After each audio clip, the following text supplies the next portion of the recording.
How to Win Friends and Influence People. By Dale Carnegie. Contents. 8 things this book will help you achieve. Preface to Revised Edition. How this book was written and why. 9 suggestions on how to get the most out of this book. A shortcut to distinction. Part 1, Fundamental Techniques in Handling People. 1. If you want to gather honey, don't kick over the beehive. 2. The Big Secret of Dealing with People. 3. He who can do this has the whole world with him. He who cannot, walks a lonely way. 4. 8 suggestions on how to get the most out of this book. Part 2, 6 ways to make people like you. 1. Do this and you'll be welcome anywhere. 2. A simple way to make a good impression. 3. If you don't do this, you are headed for trouble. 4. An easy way to become a good conversationalist. 5. How to interest people. 6. How to make people like you instantly. Part 3, 12 ways to win people to your way of thinking. 1. You can't win an argument. 2. A sure way of making enemies, and how to avoid it. 3. If you're wrong, admit it. 4. The high road to a man's reason. 5. The secret of Socrates. 6. The safety valve in handling complaints. 7. How to get cooperation. 8. A formula that will work wonders for you. 9. What everybody wants. 10. An appeal that everybody likes. 11. The movies do it. Radio does it. Why don't you do it? 12. When nothing else works, try this. Part 4, 9 ways to change people without giving offense or arousing resentment. 1. If you must find fault, this is the way to begin. 2. How to criticize, and not be hated for it. 3. Talk about your own mistakes first. 4. No one likes to take orders. 5. Let the other man save his face. 6. How to spur men on to success. 7. Give the dog a good name. 8. Make the fault seem easy to correct. 9. Making people glad to do what you want. Part 5, letters that produced miraculous results.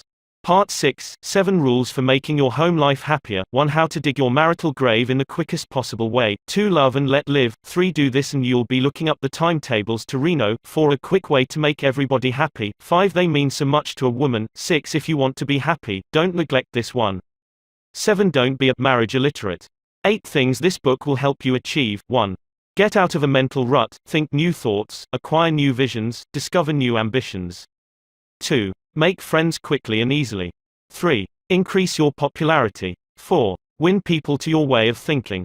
5. Increase your influence, your prestige, your ability to get things done.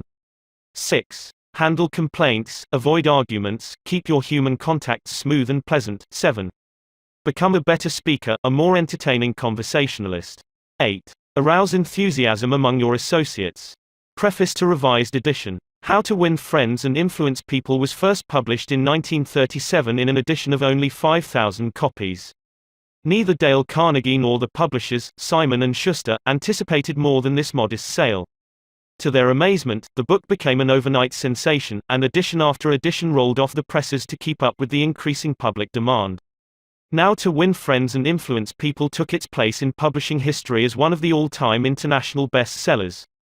It touched a nerve and filled a human need that was more than a faddish phenomenon of post-Depression days, as evidenced by its continued and uninterrupted sales into the 80s, almost half a century later.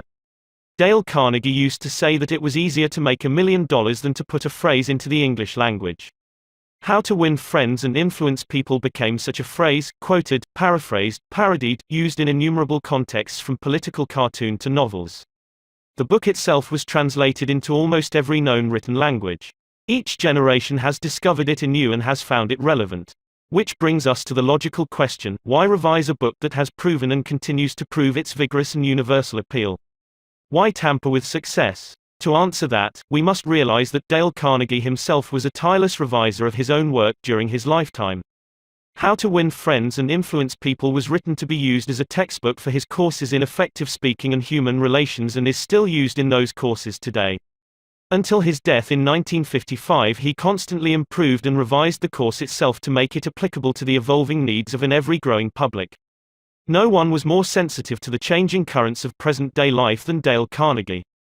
He constantly improved and refined his methods of teaching. He updated his book on effective speaking several times. Had he lived longer, he himself would have revised How to Win Friends and Influence People to better reflect the changes that have taken place in the world since the 30s. Many of the names of prominent people in the book, well known at the time of first publication, are no longer recognized by many of today's readers. Certain examples and phrases seem as quaint and dated in our social climate as those in a Victorian novel. The important message and overall impact of the book is weakened to that extent. Our purpose, therefore, in this revision is to clarify and strengthen the book for a modern reader without tampering with the content. We have not changed How to Win Friends and Influence People except to make a few excisions and add a few more contemporary examples. The brash, breezy Carnegie style is intact, even the 30s slang is still there. Dale Carnegie wrote as he spoke, in an intensively exuberant, colloquial, conversational manner. So his voice still speaks as forcefully as ever, in the book and in his work. Thousands of people all over the world are being trained in Carnegie courses in increasing numbers each year. And other thousands are reading and studying How to Win Friends and Influence People and being inspired to use its principles to better their lives. To all of them, we offer this revision in the spirit of the honing and polishing of a finely made tool. Dorothy Carnegie, Mrs. Dale Carnegie, How This Book Was Written and Why by Dale Carnegie. During the first 35 years of the 20th century, the publishing houses of America printed more than 1/5 different books. Most of them were deadly dull, and many were financial failures. Many, did I say? The president of one of the largest publishing houses in the world confessed to me that his company, after 75 years of publishing experience, still lost money on 7 out of every 8 books it published. Why, then, did I have the temerity to write another book? And, after I had written it, why should you bother to read it? Fair questions, both, and I'll try to answer them.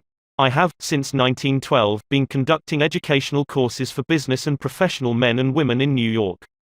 At first, I conducted courses in public speaking only, courses designed to train adults, by actual experience, to think on their feet and express their ideas with more clarity, more effectiveness and more poise, both in business interviews and before groups.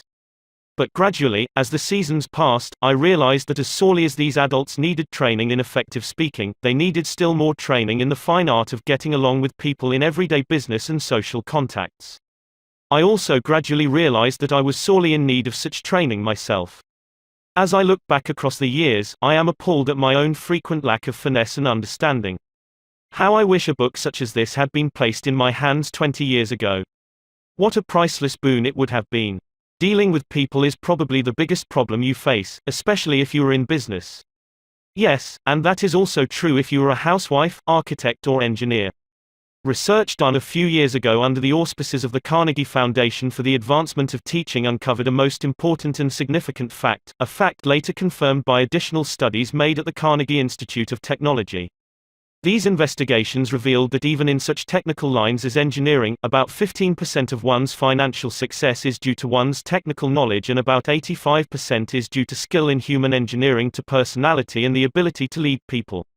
For many years, I conducted courses each season at the Engineers Club of Philadelphia, and also courses for the New York chapter of the American Institute of Electrical Engineers. A total of probably more than 1,500 engineers have passed through my classes. They came to me because they had finally realized, after years of observation and experience, that the highest paid personnel in engineering are frequently not those who know the most about engineering. One can, for example, hire mere technical ability in engineering, accountancy, architecture or any other profession at nominal salaries. But the person who has technical knowledge plus the ability to express ideas, to assume leadership, and to arouse enthusiasm among people, that person is headed for higher earning power. In the heyday of his activity, John D. Rockefeller said that the ability to deal with people is as purchasable a commodity as sugar or coffee, and I will pay more for that ability, said John D., than for any other under the sun. Wouldn't you suppose that every college in the land would conduct courses to develop the highest priced ability under the sun? But if there is just one practical, common sense course of that kind given for adults in even one college in the land, it has escaped my attention up to the present writing. The University of Chicago and the United YMCA. Schools conducted a survey to determine what adults want to study. That survey cost $25,000 and took 2 years. The last part of the survey was made in Meriden, Connecticut. It had been chosen as a typical American town. Every adult in Meriden was interviewed and requested to answer 156 questions. Questions such as, what is your business or profession? Your education? How do you spend your spare time? What is your income? Your hobbies? Your ambitions? Your problems? What subjects are you most interested in studying?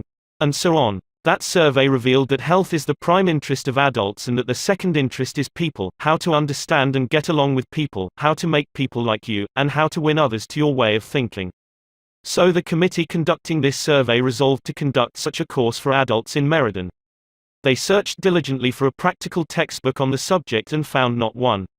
Finally, they approached one of the world's outstanding authorities on adult education and asked him if he knew of any book that met the needs of this group. No, he replied, I know what those adults want. But the book they need has never been written. I knew from experience that this statement was true, for I myself had been searching for years to discover a practical, working handbook on human relations. Since no such book existed, I have tried to write one for use in my own courses. And here it is. I hope you like it. In preparation for this book, I read everything that I could find on the subject, everything from newspaper columns, magazine articles, records of the family courts, the writings of the old philosophers and the new psychologists. In addition, I hired a trained researcher to spend 1.5 years in various libraries reading everything I had missed, plowing through erudite tomes on psychology, poring over hundreds of magazine articles, searching through countless biographies, trying to ascertain how the great leaders of all ages had dealt with people. We read their biographies, we read the life stories of all great leaders from Julius Caesar to Thomas Edison. I recall that we read over 100 biographies of Theodore Roosevelt alone. We were determined to spare no time, no expense, to discover every practical idea that anyone had ever used throughout the ages for winning friends and influencing people. I personally interviewed scores of successful people, some of them world-famous inventors like Marconi and Edison, political leaders like Franklin D. Roosevelt and James Farley, business leaders like Owen D. Young, movie stars like Clark Gable and Mary Pickford, and explorers like Martin Johnson, and tried to discover the techniques they used in human relations. From all this material, I prepared a short talk. I called it, How to Win Friends and Influence People. I say, short. It was short in the beginning, but it soon expanded to a lecture that consumed 1 hour and 30 minutes. For years, I gave this talk each season to the adults in the Carnegie Institute courses in New York. I gave the talk and urged the listeners to go out and test it in the business and social contacts, and then come back to class and speak about their experiences and the results they had achieved. What an interesting assignment. These men and women, hungry for self-improvement, were fascinated by the idea of working in a new kind of laboratory, the first and only laboratory of human relationships for adults that had ever existed. This book wasn't written in the usual sense of the word. It grew as a child grows. It grew and developed out of that laboratory, out of the experiences of thousands of adults. Years ago, we started with a set of rules printed on a card no larger than a postcard. The next season we printed a larger card, then a leaflet, then a series of booklets, each one expanding in size and scope. After 15 years of experiment and research came this book. The rules we have set down here are not mere theories or guesswork. They work like magic. Incredible as it sounds, I have seen the application of these principles literally revolutionize the lives of many people. To illustrate, a man with 314 employees joined one of these courses. For years, he had driven and criticized and condemned his employees without stint or discretion. Kindness, words of appreciation and encouragement were alien to his lips. After studying the principles discussed in this book, this employer sharply altered his philosophy of life. His organization is now inspired with a new loyalty, a new enthusiasm, a new spirit of teamwork. 314 enemies have been turned into 314 friends. As he proudly said in a speech before the class, when I used to walk through my establishment, no one greeted me. My employees actually looked the other way when they saw me approaching.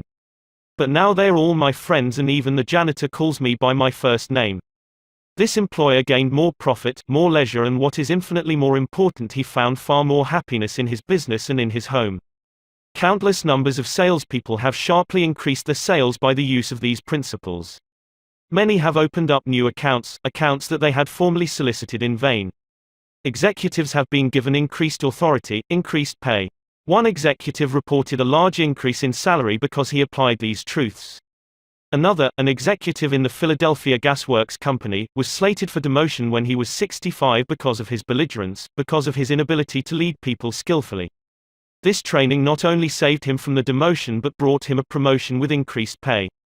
On innumerable occasions, spouses attending the banquet given at the end of the course have told me that their homes have been much happier since their husbands or wives started this training. People are frequently astonished at the new results they achieve. It all seems like magic. In some cases, in their enthusiasm, they have telephoned me at my home on Sundays because they couldn't wait 48 hours to report their achievements at the regular session of the course. One man was so stirred by a talk on these principles that he sat a day far into the night discussing them with other members of the class. At 3 o'clock in the morning, the others went home. But he was so shaken by a realization of his own mistakes, so inspired by the vista of a new and richer world opening before him, that he was unable to sleep. He didn't sleep that night or the next day or the next night. Who was he? A naive, untrained individual ready to gush over any new theory that came along? No, far from it. He was a sophisticated dealer in art, very much the man about town, who spoke 3 languages fluently and was a graduate of 2 European universities. While writing this chapter, I received a letter from a German of the old school, an aristocrat whose forebears had served for generations as professional army officers under the Hohenzollerns. His letter, written from a transatlantic steamer, telling about the application of these principles, rose almost to a religious fervor. Another man, an old New Yorker, a Harvard graduate, a wealthy man, the owner of a large carpet factory, declared he had learned more in 14 weeks through this system of training about the fine art of influencing people than he had learned about the same subject during his 4 years in college. Absurd, laughable, fantastic. Of course, you are privileged to dismiss this statement with whatever adjective you wish. I am merely reporting, without comment, a declaration made by a conservative and eminently successful Harvard graduate in a public address to approximately 600 people at the Yale Club in New York on the evening of Thursday, February 23, 1933. Compared to what we ought to be, said the famous Professor William James of Harvard, compared to what we ought to be, we are only half awake. We are making use of only a small part of our physical and mental resources. Stating the thing broadly, the human individual thus lives far within his limits. He possesses powers of various sorts which he habitually fails to use, those powers which you habitually fail to use. The sole purpose of this book is to help you discover, develop and profit by those dormant and unused assets. Education, said Dr. John G. Hibben, former president of Princeton University, is the ability to meet life's situations. If by the time you have finished reading the first 3 chapters of this book if you aren't then a little better equipped to meet life's situations, then I shall consider this book to be a total failure so far as you are concerned. For, the great aim of education, said Herbert Spencer, is not knowledge but action, and this is an action book. Dale Carnegie 1936, 9 suggestions on how to get the most out of this book. If you wish to get the most out of this book, there is one indispensable requirement, one essential infinitely more important than any rule or technique. Unless you have this one fundamental requisite, 1,000 rules on how to study will avail little, and if you do have this cardinal endowment, then you can achieve wonders without reading any suggestions for getting the most out of a book. What is this magic requirement? Just this, a deep, driving desire to learn, a vigorous determination to increase your ability to deal with people. How can you develop such an urge? By constantly reminding yourself how important these principles are to you. Picture to yourself how their mastery will aid you in leading a richer, fuller, happier and more fulfilling life.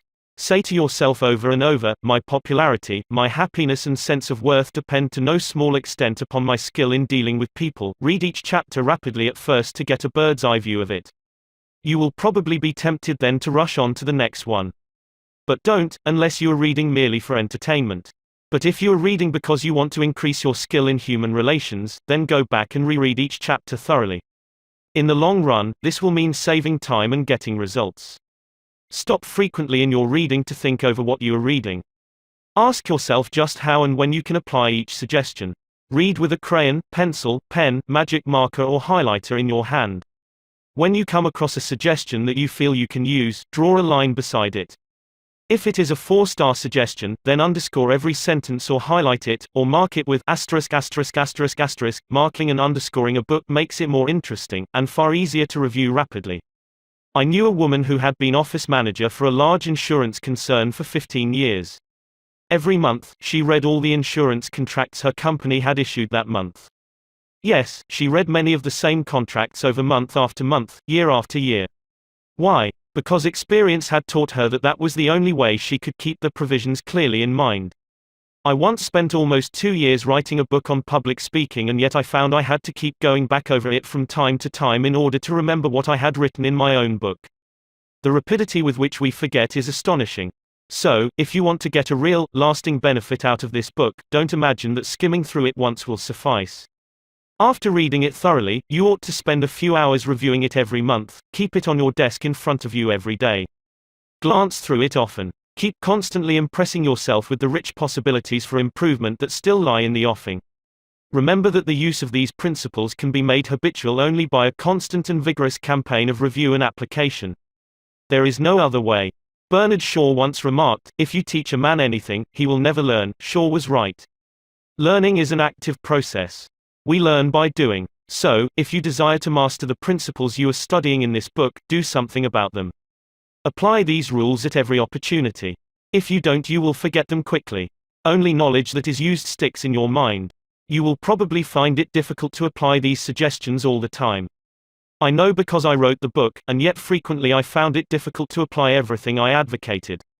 For example, when you are displeased, it is much easier to criticize and condemn than it is to try to understand the other person's viewpoint.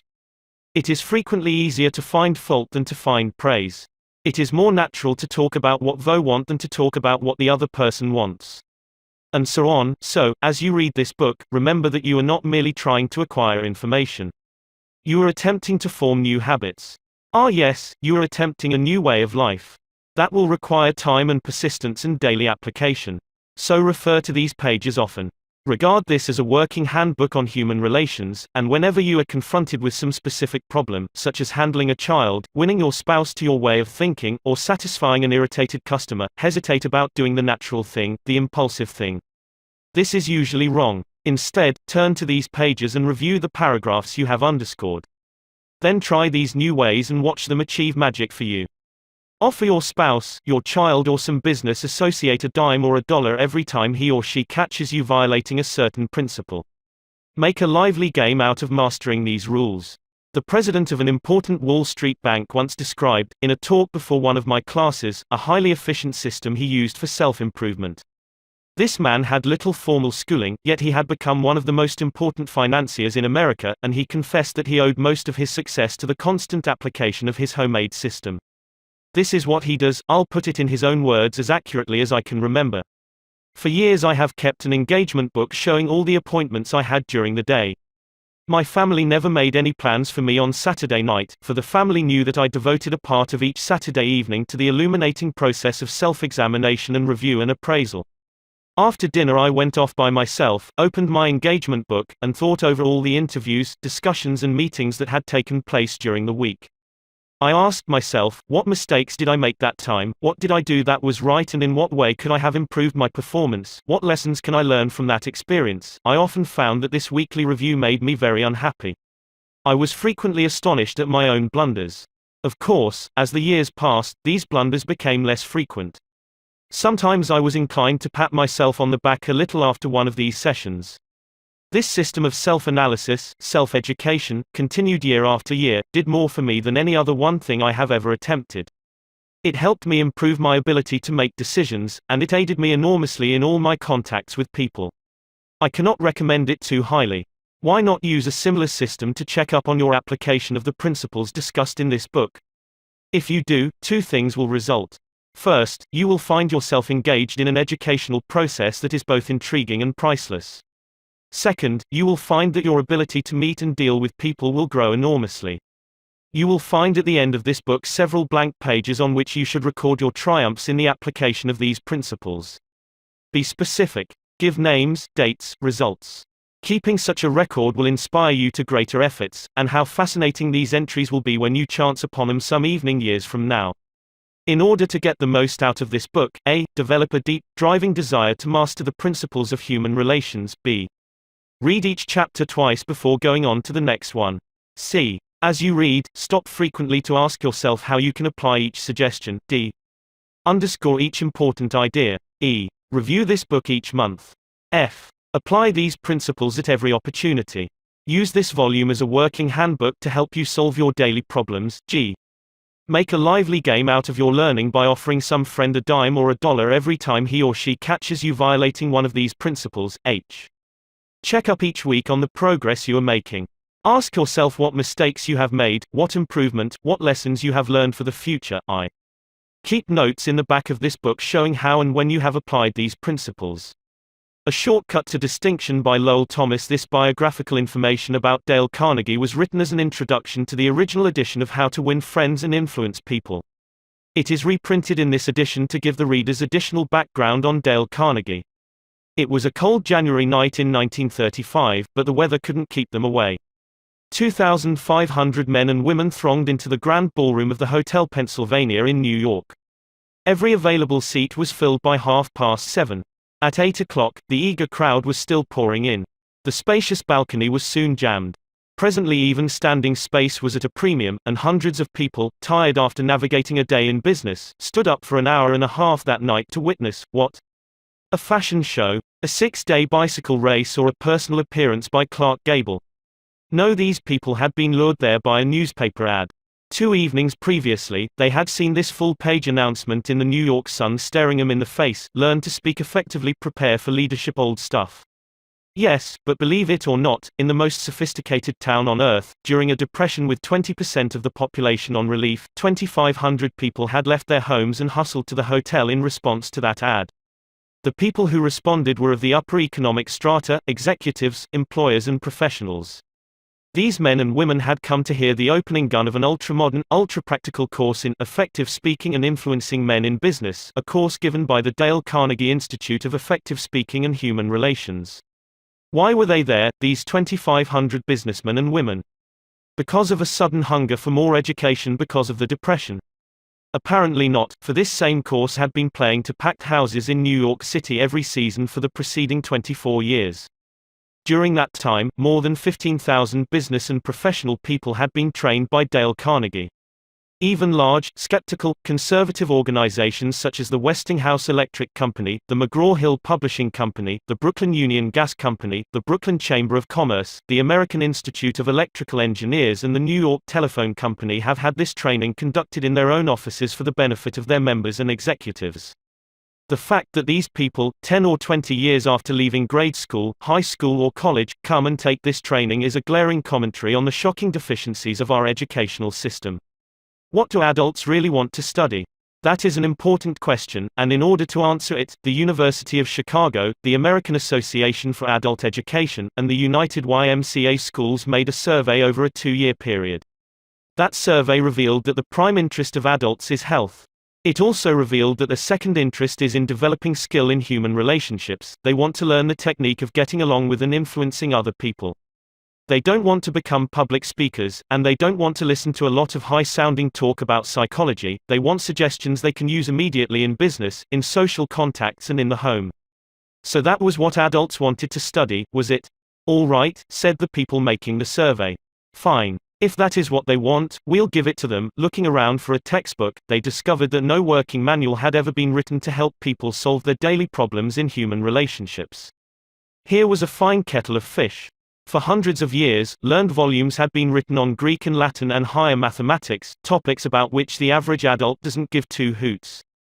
But on the one subject on which he has a thirst for knowledge, a veritable passion for guidance and help, nothing. This explained the presence of 2,500 eager adults crowding into the grand ballroom of the Hotel Pennsylvania in response to a newspaper advertisement. Here, apparently, at last was the thing for which they had long been seeking. Back in high school and college, they had pored over books, believing that knowledge alone was the open sesame to financial and professional rewards. But a few years in the rough and tumble of business and professional life had brought sharp disillusionment.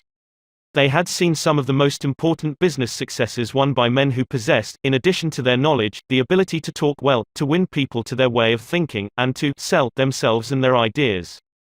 They soon discovered that if one aspired to wear the captain's cap and navigate the ship of business, personality and the ability to talk are more important than a knowledge of Latin verbs or a sheepskin from Harvard. The advertisement in the New York Sun promised that the meeting would be highly entertaining. It was. 18 people who had taken the course were marshaled in front of the loudspeaker, and 15 of them were given precisely 75 seconds each to tell his or her story. Only 75 seconds of talk, then, bang, went the gavel, and the chairman shouted, "Time." Next speaker. The affair moved with the speed of a herd of buffalo thundering across the plains. Spectators stood for an hour and a half to watch the performance. The speakers were a cross-section of life: several sales representatives, a chain store executive, a baker, the president of a trade association, two bankers, an insurance agent, an accountant, a dentist, an architect, a druggist who had come from Indianapolis to New York to take the course, a lawyer who had come from Havana in order to prepare himself to give one important 3-minute speech. The first speaker bore the Gaelic name Patrick J. O'Hare. Born in Ireland, he attended school for only 4 years, drifted to America, worked as a mechanic, then as a chauffeur. Now, however, he was 40, he had a growing family and needed more money, so he tried selling trucks. Suffering from an inferiority complex that, as he put it, was eating his heart out, he had to walk up and down in front of an office half a dozen times before he could summon up enough courage to open the door. He was so discouraged as a salesman that he was thinking of going back to working with his hands in a machine shop, when one day he received a letter inviting him to an organization meeting of the Dale Carnegie course in effective speaking. He didn't want to attend.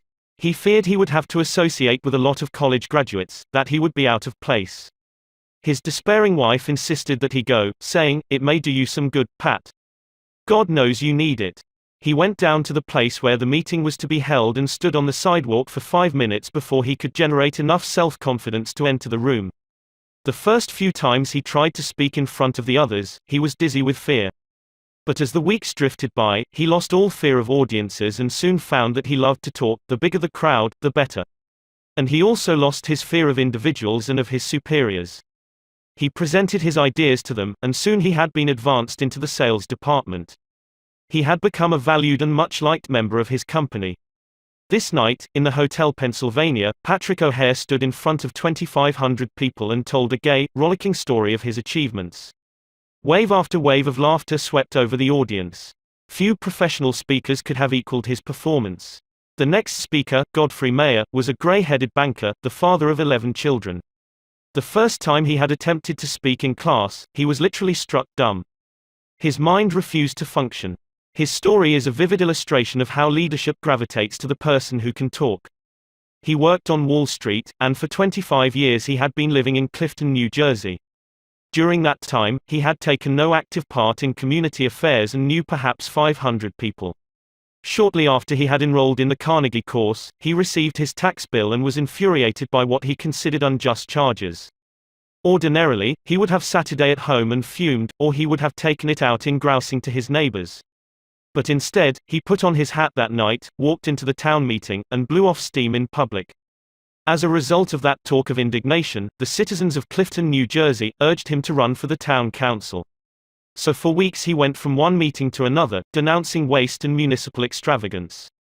There were 96 candidates in the field. When the ballots were counted, lo, Godfrey Mayer's name led all the rest. Almost overnight, he had become a public figure among the 40,000 people in his community. As a result of his talks, he made 80 times more friends in 6 weeks than he had been able to previously in 25 years.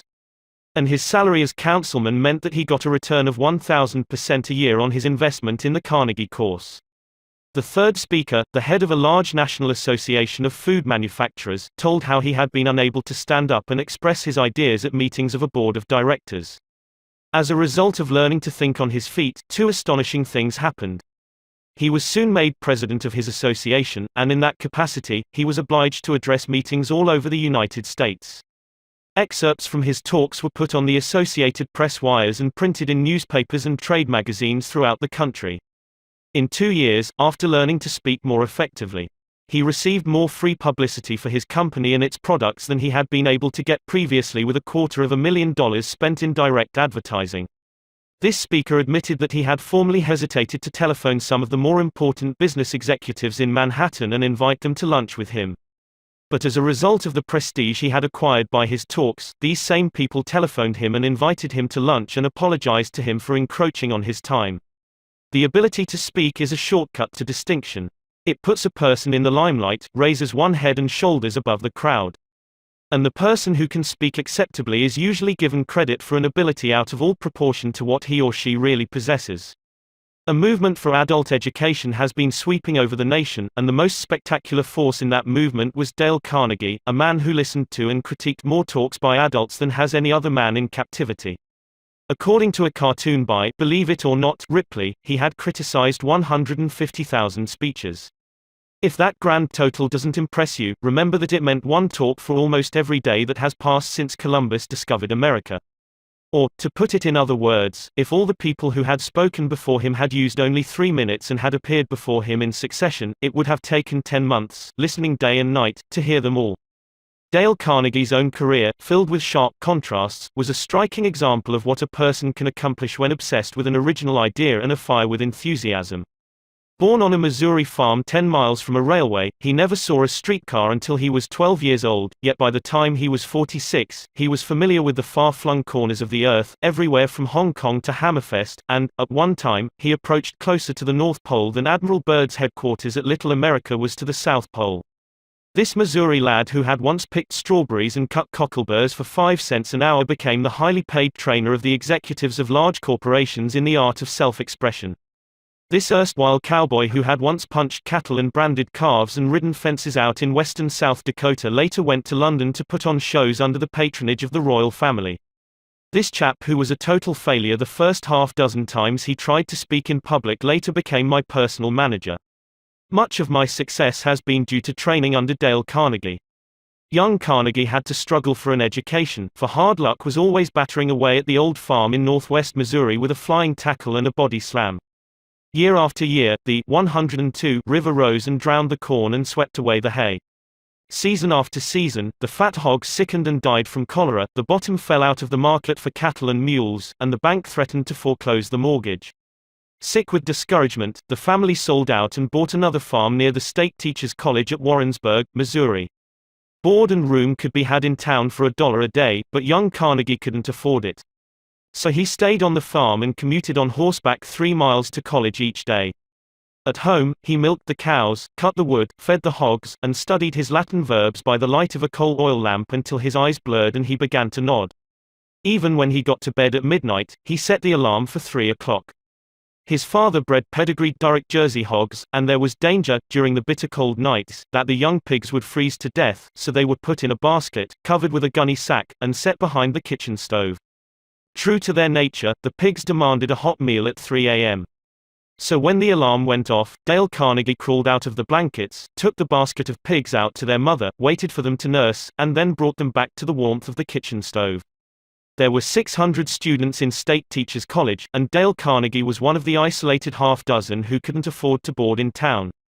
He was ashamed of the poverty that made it necessary for him to ride back to the farm and milk the cows every night. He was ashamed of his coat, which was too tight, and his trousers, which were too short. Rapidly developing an inferiority complex, he looked about for some shortcut to distinction. He soon saw that there were certain groups in college that enjoyed influence and prestige, the football and baseball players and the chaps who won the debating and public speaking contests. Realizing that he had no flair for athletics, he decided to win one of the speaking contests. He spent months preparing his talks. He practiced as he Saturday in the saddle galloping to college and back, he practiced his speeches as he milked the cows, and then he mounted a bale of hay in the barn and with great gusto and gestures harangued the frightened pigeons about the issues of the day. But in spite of all his earnestness and preparation, he met with defeat after defeat. He was 18 at the time, sensitive and proud. He became so discouraged, so depressed, that he even thought of suicide. And then suddenly he began to win, not one contest, but every speaking contest in college.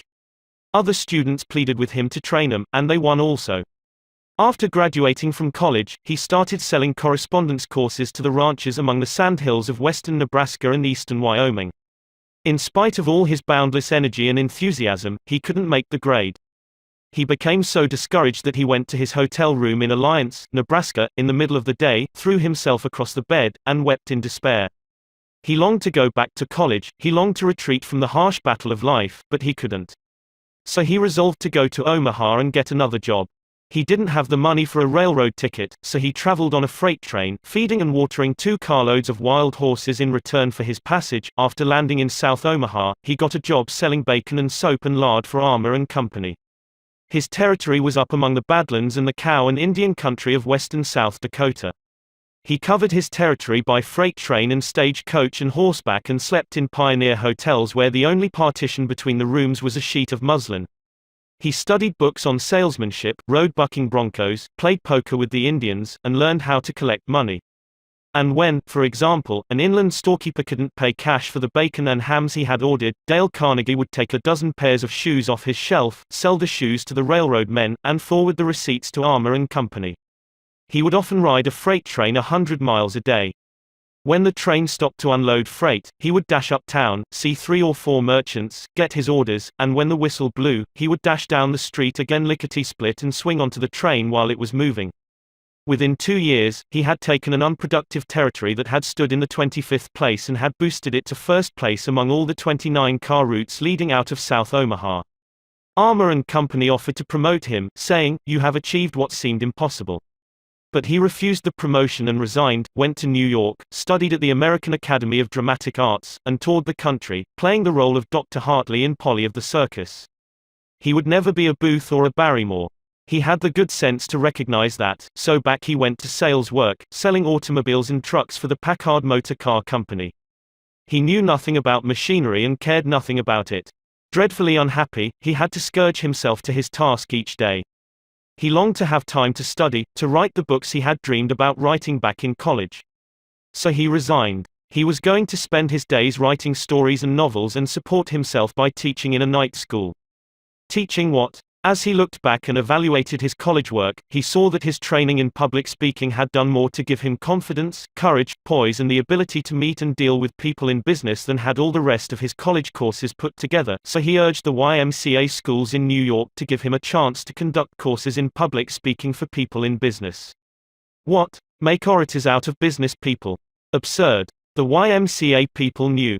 They had tried such courses and they had always failed. When they refused to pay him a salary of $2 a night, he agreed to teach on a commission basis and take a percentage of the net profits if there were any profits to take. And inside of 3 years they were paying him $30 a night on that basis, instead of $2.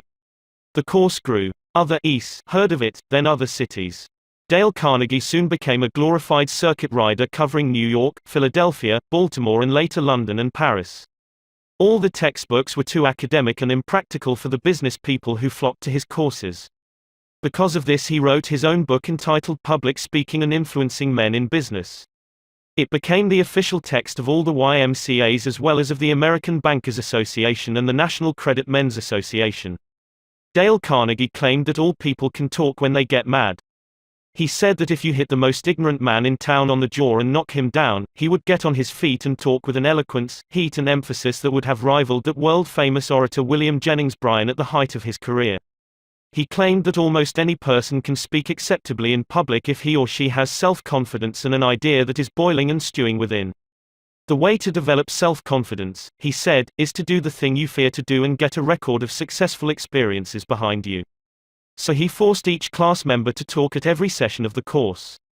The audience is sympathetic. They are all in the same boat, and, by constant practice, they develop a courage, confidence and enthusiasm that carry over into their private speaking. Dale Carnegie would tell you that he made a living all these years, not by teaching public speaking, that was incidental. His main job was to help people conquer their fears and develop courage. He started out at first to conduct merely a course in public speaking, but the students who came were businessmen and women. Many of them hadn't seen the inside of a classroom in 30 years. Most of them were paying their tuition on the installment plan. They wanted results and they wanted them quick, results that they could use the next day in business interviews and in speaking before groups. So he was forced to be swift and practical. Consequently, he developed a system of training that is unique, a striking combination of public speaking, salesmanship, human relations and applied psychology. A slave to no hard and fast rules, he developed a course that is as real as the measles and twice as much fun. When the classes terminated, the graduates formed clubs of their own and continued to meet fortnightly for years afterward. One group of 19 in Philadelphia met twice a month during the winter season for 17 years. Class members frequently travel 50 or 100 miles to attend classes. One student used to commute each week from Chicago to New York. Professor William James of Harvard used to say that the average person develops only 10% of his latent mental ability. Dale Carnegie, by helping businessmen and women to develop their latent possibilities, created one of the most significant movements in adult education. Lowell Thomas, 1936.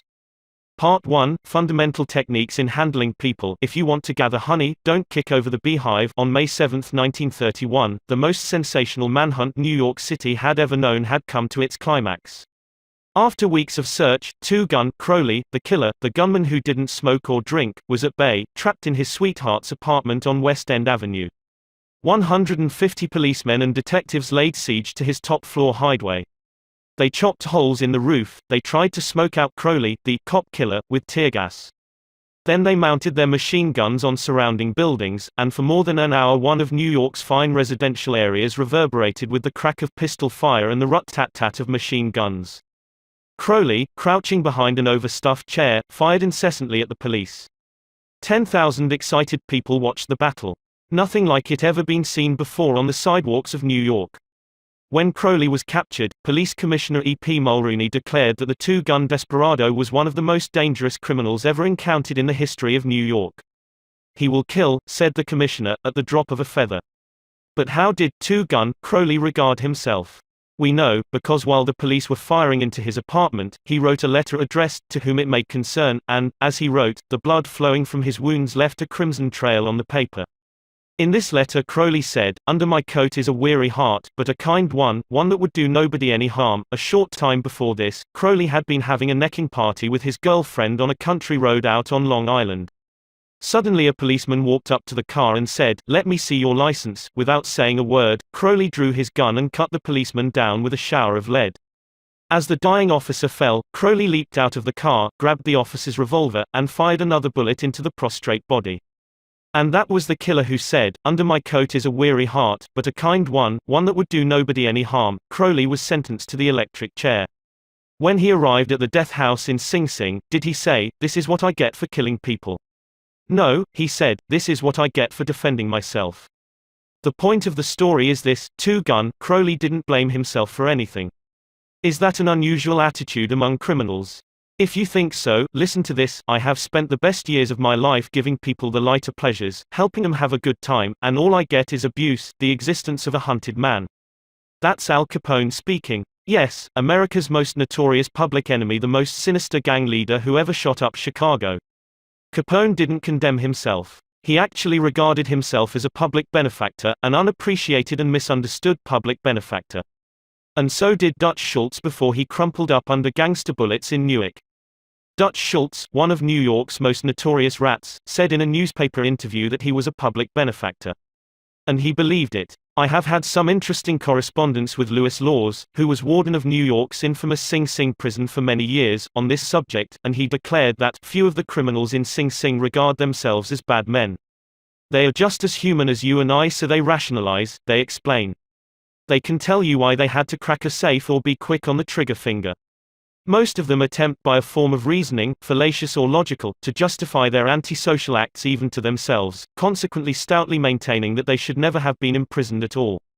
If Al Capone, two-gun Crowley, Dutch Schultz, and the desperate men and women behind prison walls don't blame themselves for anything, what about the people with whom you and I come in contact?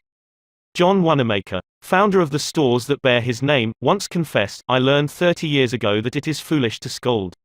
I have enough trouble overcoming my own limitations without fretting over the fact that God has not seen fit to distribute evenly the gift of intelligence." Wanamaker learned this lesson early, but I personally had to blunder through this old world for a third of a century before it even began to dawn upon me that 99 times out of 100, people don't criticize themselves for anything, no matter how wrong it may be. Criticism is futile because it puts a person on the defensive and usually makes him strive to justify himself. Criticism is dangerous, because it wounds a person's precious pride, hurts his sense of importance, and arouses resentment. B.F. Skinner, the world-famous psychologist, proved through his experiments that an animal rewarded for good behavior will learn much more rapidly and retain what it learns far more effectively than an animal punished for bad behavior. Later studies have shown that the same applies to humans. By criticizing, we do not make lasting changes and often incur resentment. Hans Selye, another great psychologist, said, "As much as we thirst for approval, we dread condemnation." The resentment that criticism engenders can demoralize employees, family members and friends, and still not correct the situation that has been condemned. George B. Johnston of Enid, Oklahoma, is the safety coordinator for an engineering company. One of his responsibilities is to see that employees wear their hard hats whenever they are on the job in the field. He reported that whenever he came across workers who were not wearing hard hats, he would tell them with a lot of authority of the regulation and that they must comply. As a result, he would get sullen acceptance, and often after he left, the workers would remove the hats. He decided to try a different approach. The next time he found some of the workers not wearing their hard hat, he asked if the hats were uncomfortable or did not fit properly. Then he reminded the men in a pleasant tone of voice that the hat was designed to protect them from injury and suggested that it always be worn on the job. The result was increased compliance with the regulation with no resentment or emotional upset. You will find examples of the futility of criticism bristling on 1,000 pages of history. Take, for example, the famous quarrel between Theodore Roosevelt and President Taft, a quarrel that split the Republican Party, put Woodrow Wilson in the White House, and wrote bold, luminous lines across the First World War and altered the flow of history. Let's review the facts quickly. When Theodore Roosevelt stepped out of the White House in 1908, he supported Taft, who was elected president. Then Theodore Roosevelt went off to Africa to shoot lions. When he returned, he exploded. He denounced Taft for his conservatism, tried to secure the nomination for a third term himself, formed the Bull Moose Party, and all but demolished the GOP. In the election that followed, William Howard Taft and the Republican Party carried only 2 states, Vermont and Utah. The most disastrous defeat the party had ever known. Theodore Roosevelt blamed Taft, but did President Taft blame himself? Of course not. With tears in his eyes, Taft said, "I don't see how I could have done any differently from what I have." Who was to blame? Roosevelt or Taft? Frankly, I don't know, and I don't care. The point I am trying to make is that all of Theodore Roosevelt's criticism didn't persuade Taft that he was wrong. It merely made Taft strive to justify himself and to reiterate with tears in his eyes, "I don't see how I could have done any differently from what I have." Or, take the Teapot Dome oil scandal. It kept the newspapers ringing with indignation in the early 1920s. It rocked the nation. Within the memory of living men, nothing like it had ever happened before in American public life. Here are the bare facts of the scandal. Albert B. Fall, Secretary of the Interior in Harding's cabinet, was entrusted with the leasing of government oil reserves at Elk Hill and Teapot Dome, oil reserves that had been set aside for the future use of the Navy. Did Secretary Fall permit competitive bidding? No, sir. He handed the fat, juicy contract outright to his friend Edward L. Doheny. And what did Doheny do? He gave Secretary Fall what he was pleased to call a loan of $100,000. Then, in a high-handed manner, Secretary Fall ordered United States Marines into the district to drive off competitors whose adjacent wells were sapping oil out of the Elk Hill reserves. These competitors, driven off the ground at the ends of guns and bayonets, rushed into court, and blew the lid off the Teapot Dome scandal. A stench arose so vile that it ruined the Harding administration, nauseated an entire nation, threatened to wreck the Republican Party, and put Albert B. Fall behind prison bars. Fall was condemned viciously, condemned as few men in public life have ever been. Did he repent? Never. Years later, Herbert Hoover intimated in a public speech that President Harding's death had been due to mental anxiety and worry because a friend had betrayed him. When Mrs. Fall heard that, she sprang from her chair, she wept, she shook her fists at fate and screamed, "What? Harding betrayed by Fall? No. My husband never betrayed anyone. This whole house full of gold would not tempt my husband to do wrong. He is the one who has been betrayed and led to the slaughter and crucified." There you are, human nature in action, wrongdoers, blaming everybody but themselves. We are all like that. So when you and I are tempted to criticize someone tomorrow, let's remember Al Capone, Two Gun, Crowley and Albert Fall. Let's realize that criticisms are like homing pigeons. They always return home. Let's realize that the person we are going to correct and condemn will probably justify himself or herself, and condemn us in return, or, like the gentle Taft, will say, "I don't see how I could have done any differently from what I have." On the morning of April 15, 1865, Abraham Lincoln lay dying in a hall bedroom of a cheap lodging house directly across the street from Ford's Theater, where John Wilkes Booth had shot him. Lincoln's long body lay stretched diagonally across a sagging bed that was too short for him. A cheap reproduction of Rosa Bonheur's famous painting The Horsefair hung above the bed, and a dismal gas jet flickered yellow light. As Lincoln lay dying, Secretary of War Stanton said, "There lies the most perfect ruler of men that the world has ever seen." What was the secret of Lincoln's success in dealing with people? I studied the life of Abraham Lincoln for 10 years and devoted all of 3 years to writing and rewriting a book entitled Lincoln the Unknown. I believe I have made as detailed and exhaustive a study of Lincoln's personality and home life as it is possible for any being to make. I made a special study of Lincoln's method of dealing with people. Did he indulge in criticism? Oh, yes. As a young man in the Pigeon Creek Valley of Indiana, he not only criticized but he wrote letters and poems ridiculing people and dropped these letters on the country roads where they were sure to be found. One of these letters aroused resentments that burned for a lifetime. Even after Lincoln had become a practicing lawyer in Springfield, Illinois, he attacked his opponents openly in letters published in the newspapers. But he did this just once too often. In the autumn of 1842 he ridiculed a vain, pugnacious politician by the name of James Shields. Lincoln lammed him through an anonymous letter published in Springfield Journal. The town roared with laughter. Shields, sensitive and proud, boiled with indignation. He found out who wrote the letter, leaped on his horse, started after Lincoln, and challenged him to fight a duel. Lincoln didn't want to fight. He was opposed to dueling, but he couldn't get out of it and save his honor. He was given the choice of weapons. Since he had very long arms, he chose cavalry broadswords and took lessons in sword fighting from a West Point graduate, and, on the appointed day, he and Shields met on a sandbar in the Mississippi River, prepared to fight to the death, but, at the last minute, their seconds interrupted and stopped the duel. That was the most lurid personal incident in Lincoln's life. It taught him an invaluable lesson in the art of dealing with people. Never again did he write an insulting letter. Never again did he ridicule anyone. And from that time on, he almost never criticized anybody for anything.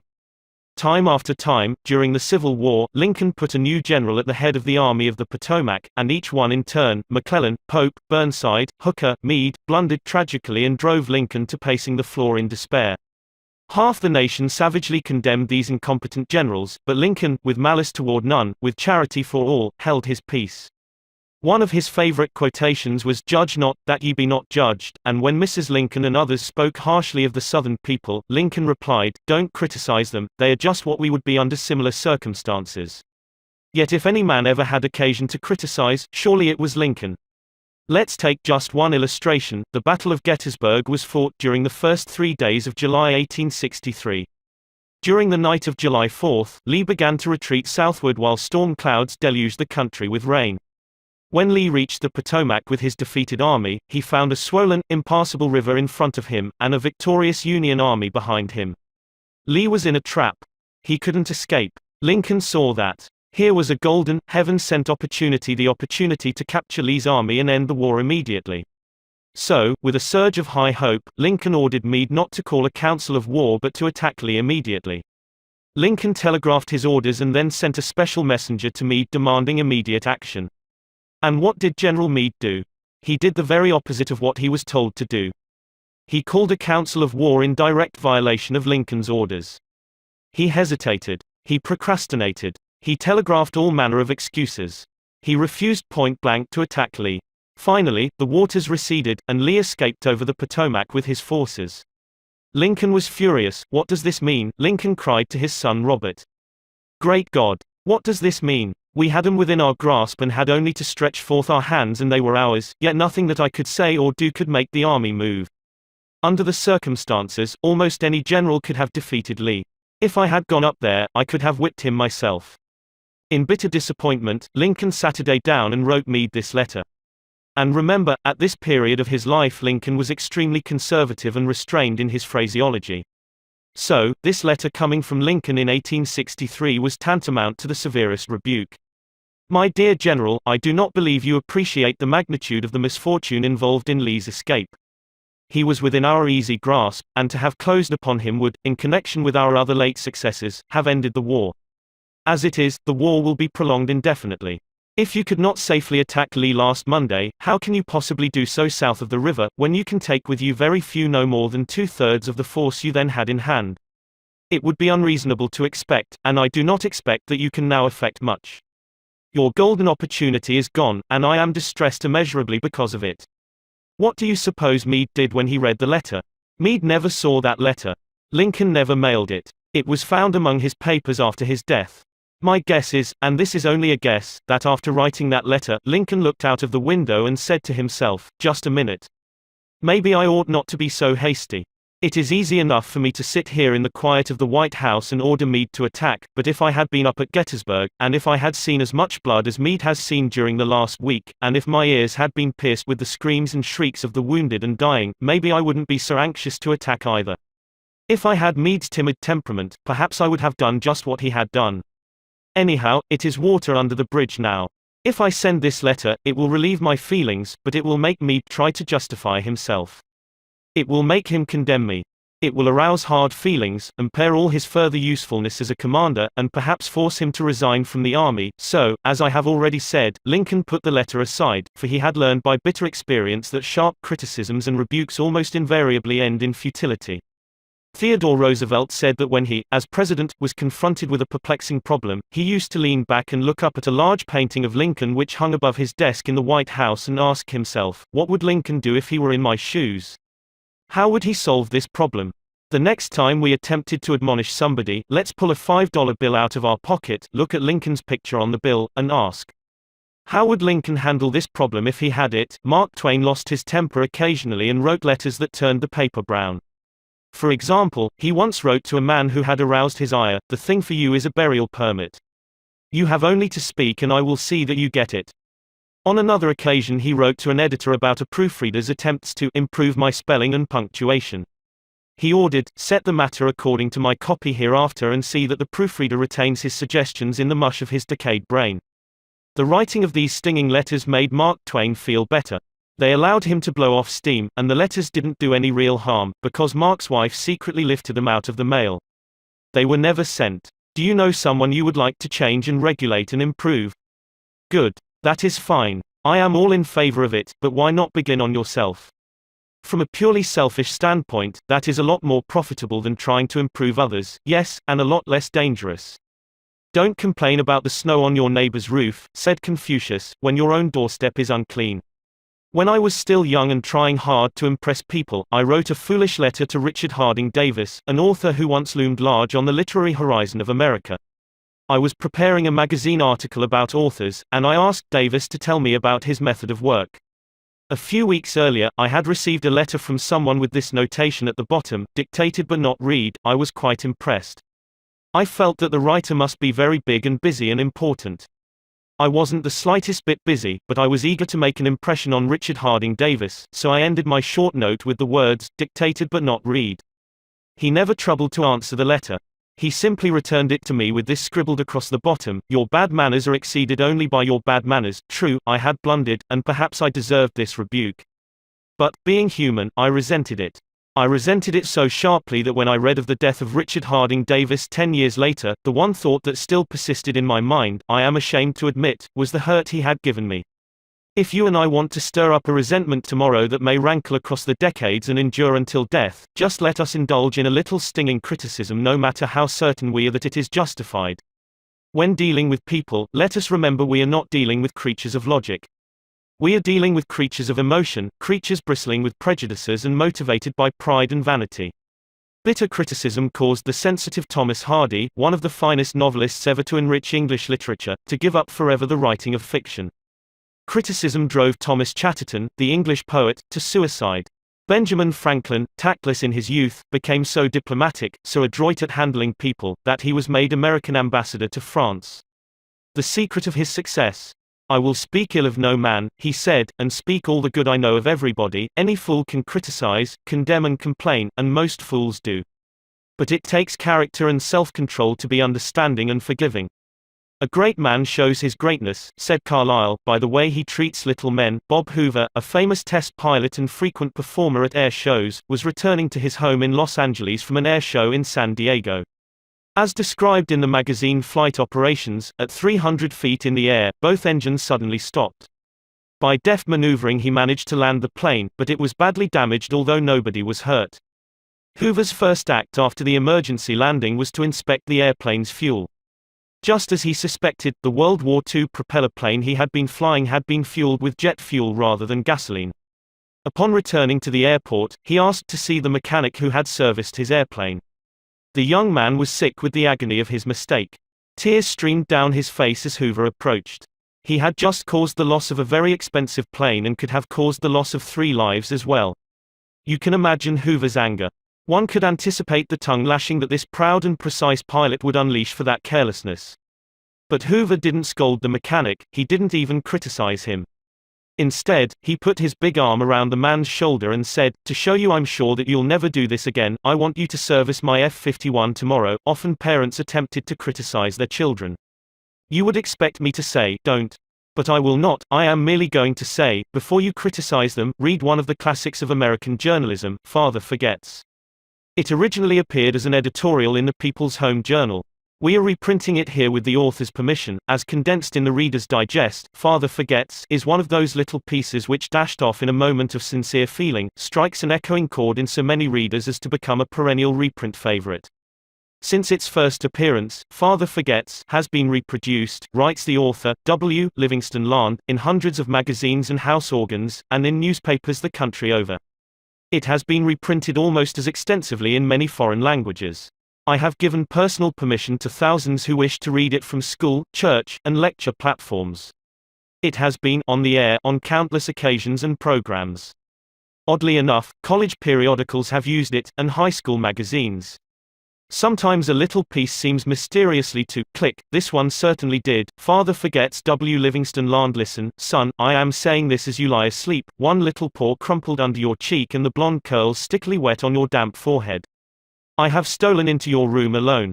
Just a few minutes ago, as I Saturday reading my paper in the library, a stifling wave of remorse swept over me. Guiltily I came to your bedside. There are the things I was thinking, son. I had been cross with you. I scolded you as you were dressing for school because you gave your face merely a dab with a towel. I took you to task for not cleaning your shoes.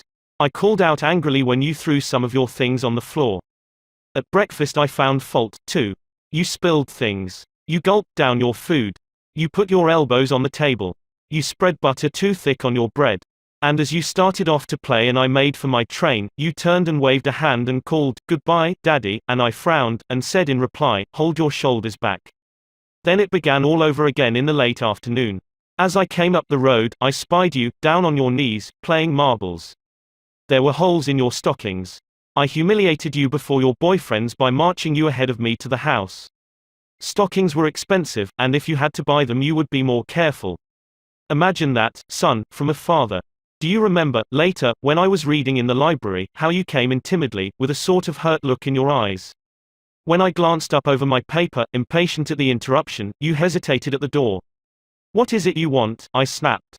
You said nothing, but ran across in one tempestuous plunge, and threw your arms around my neck and kissed me, and your small arms tightened with an affection that God had set blooming in your heart and which even neglect could not wither. And then you were gone, pattering up the stairs. Well, son, it was shortly afterwards that my paper slipped from my hands and a terrible sickening fear came over me. What has habit been doing to me? The habit of finding fault, of reprimanding. This was my reward to you for being a boy. It was not that I did not love you, it was that I expected too much of youth. I was measuring you by the yardstick of my own years. And there was so much that was good and fine and true in your character. The little heart of you was as big as the dawn itself over the wide hills. This was shown by your spontaneous impulse to rush in and kiss me good night. Nothing else matters tonight, son. I have come to your bedside in the darkness, and I have knelt there, ashamed. It is a feeble atonement. I know you would not understand these things if I told them to you during your waking hours. But tomorrow I will be a real daddy. I will chum with you, and suffer when you suffer, and laugh when you laugh. I will bite my tongue when impatient words come. I will keep saying as if it were a ritual, he is nothing but a boy, a little boy. I am afraid I have visualized you as a man. Yet as I see you now, son, crumpled and weary in your cot, I see that you are still a baby. Yesterday you were in your mother's arms, your head on her shoulder. I have asked too much, too much. Instead of condemning people, let's try to understand them. Let's try to figure out why they do what they do. That's a lot more profitable and intriguing than criticism, and it breeds sympathy, tolerance and kindness. To know all is to forgive all. As Dr. Johnson said, God himself, sir, does not propose to judge man until the end of his days. Why should you and I? Principle 1. Don't criticize, condemn or complain with a well thought out and educated way to add a solution. The big secret of dealing with people: there is only one way under high heaven to get anybody to do anything. Did you ever stop to think of that? Yes, just one way. And that is by making the other person want to do it. Remember, there is no other way. Of course, you can make someone want to give you his watch by sticking a revolver in his ribs. You can make your employees give you cooperation, until your back is turned, by threatening to fire them. You can make a child do what you want it to do by a whip or a threat. But these crude methods have sharply undesirable repercussions. The only way I can get you to do anything is by giving you what you want. What do you want? Sigmund Freud said that everything you and I do springs from two motives, the sex urge and the desire to be great.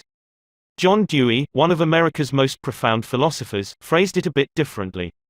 Dr. Dewey said that the deepest urge in human nature is the desire to be important. Remember that phrase, the desire to be important. It is significant. You are going to hear a lot about it in this book. What do you want? Not many things, but the few that you do wish, you crave with an insistence that will not be denied. Some of the things most people want include 1. Health and the preservation of life. 2. Food. 3. Sleep. 4. Money and the things money will buy. 5. Life in the hereafter. 6. Sexual gratification. 7. The well-being of our children. 8. A feeling of importance. Almost all these wants are usually gratified, all except one. But there is one longing, almost as deep, almost as imperious, as the desire for food or sleep, which is seldom gratified. It is what Freud calls the desire to be great. It is what Dewey calls the desire to be important. Lincoln once began a letter saying, "Everybody likes a compliment." William James said, "The deepest principle in human nature is the craving to be appreciated." He didn't speak, mind you, of the wish or the desire or the longing to be appreciated. He said the craving to be appreciated. Here is a gnawing and unfaltering human hunger, and the rare individual who honestly satisfies this heart hunger will hold people in the palm of his or her hand, and even the undertaker will be sorry when he dies. The desire for a feeling of importance is one of the chief distinguishing differences between mankind and the animals. To illustrate, when I was a farm boy out in Missouri, my father bred fine Duroc Jersey hogs and pedigreed white-faced cattle. We used to exhibit our hogs and white-faced cattle at the country fairs and livestock shows throughout the Middle West. We won first prizes by the score. My father pinned his blue ribbons on a sheet of white muslin, and when friends or visitors came to the house, he would get out the long sheet of muslin. He would hold one end and I would hold the other while he exhibited the blue ribbons. The hogs didn't care about the ribbons they had won. But father did. These prizes gave him a feeling of importance. If our ancestors hadn't had this flaming urge for a feeling of importance, civilization would have been impossible. Without it, we should have been just about like animals. It was this desire for a feeling of importance that led an uneducated, poverty-stricken grocery clerk to study some law books he found in the bottom of a barrel of household plunder that he had bought for 50 cents. You have probably heard of this grocery clerk. His name was Lincoln. It was this desire for a feeling of importance that inspired Dickens to write his immortal novels. This desire inspired Sir Christopher Wren to design his symphonies in stone. This desire made Rockefeller amass millions that he never spent. And this same desire made the richest family in your town build a house far too large for its requirements. This desire makes you want to wear the latest styles, drive the latest cars, and talk about your brilliant children. It is this desire that lures many boys and girls into joining gangs and engaging in criminal activities. The average young criminal, according to E.P. Mulrooney, one-time police commissioner of New York, is filled with ego, and his first request after arrest is for those lurid newspapers that make him out a hero. The disagreeable prospect of serving time seems remote so long as he can gloat over his likeness sharing space with pictures of sports figures, movie and TV stars and politicians. If you tell me how you get your feeling of importance, I'll tell you what you are. That determines your character. That is the most significant thing about you. For example, John D. Rockefeller got his feeling of importance by giving money to erect a modern hospital in Peking, China, to care for millions of poor people whom he had never seen and never would see. Dillinger, on the other hand, got his feeling of importance by being a bandit, a bank robber and killer. When the FBI agents were hunting him, he dashed into a farmhouse up in Minnesota and said, "I'm Dillinger." He was proud of the fact that he was public enemy number one. "I'm not going to hurt you, but I'm Dillinger," he said. Yes, the one significant difference between Dillinger and Rockefeller is how they got the feeling of importance. History sparkles with amusing examples of famous people struggling for a feeling of importance. Even George Washington wanted to be called His Mightiness, the President of the United States, and Columbus pleaded for the title Admiral of the Ocean and Viceroy of India. Catherine the Great refused to open letters that were not addressed to Her Imperial Majesty, and Mrs. Lincoln, in the White House, turned upon Mrs. Grant like a tigress and shouted, "How dare you be seated in my presence until I invite you?" Our millionaires helped finance Admiral Byrd's expedition to the Antarctic in 1928 with the understanding that ranges of icy mountains would be named after them, and Victor Hugo aspired to have nothing less than the city of Paris renamed in his honor.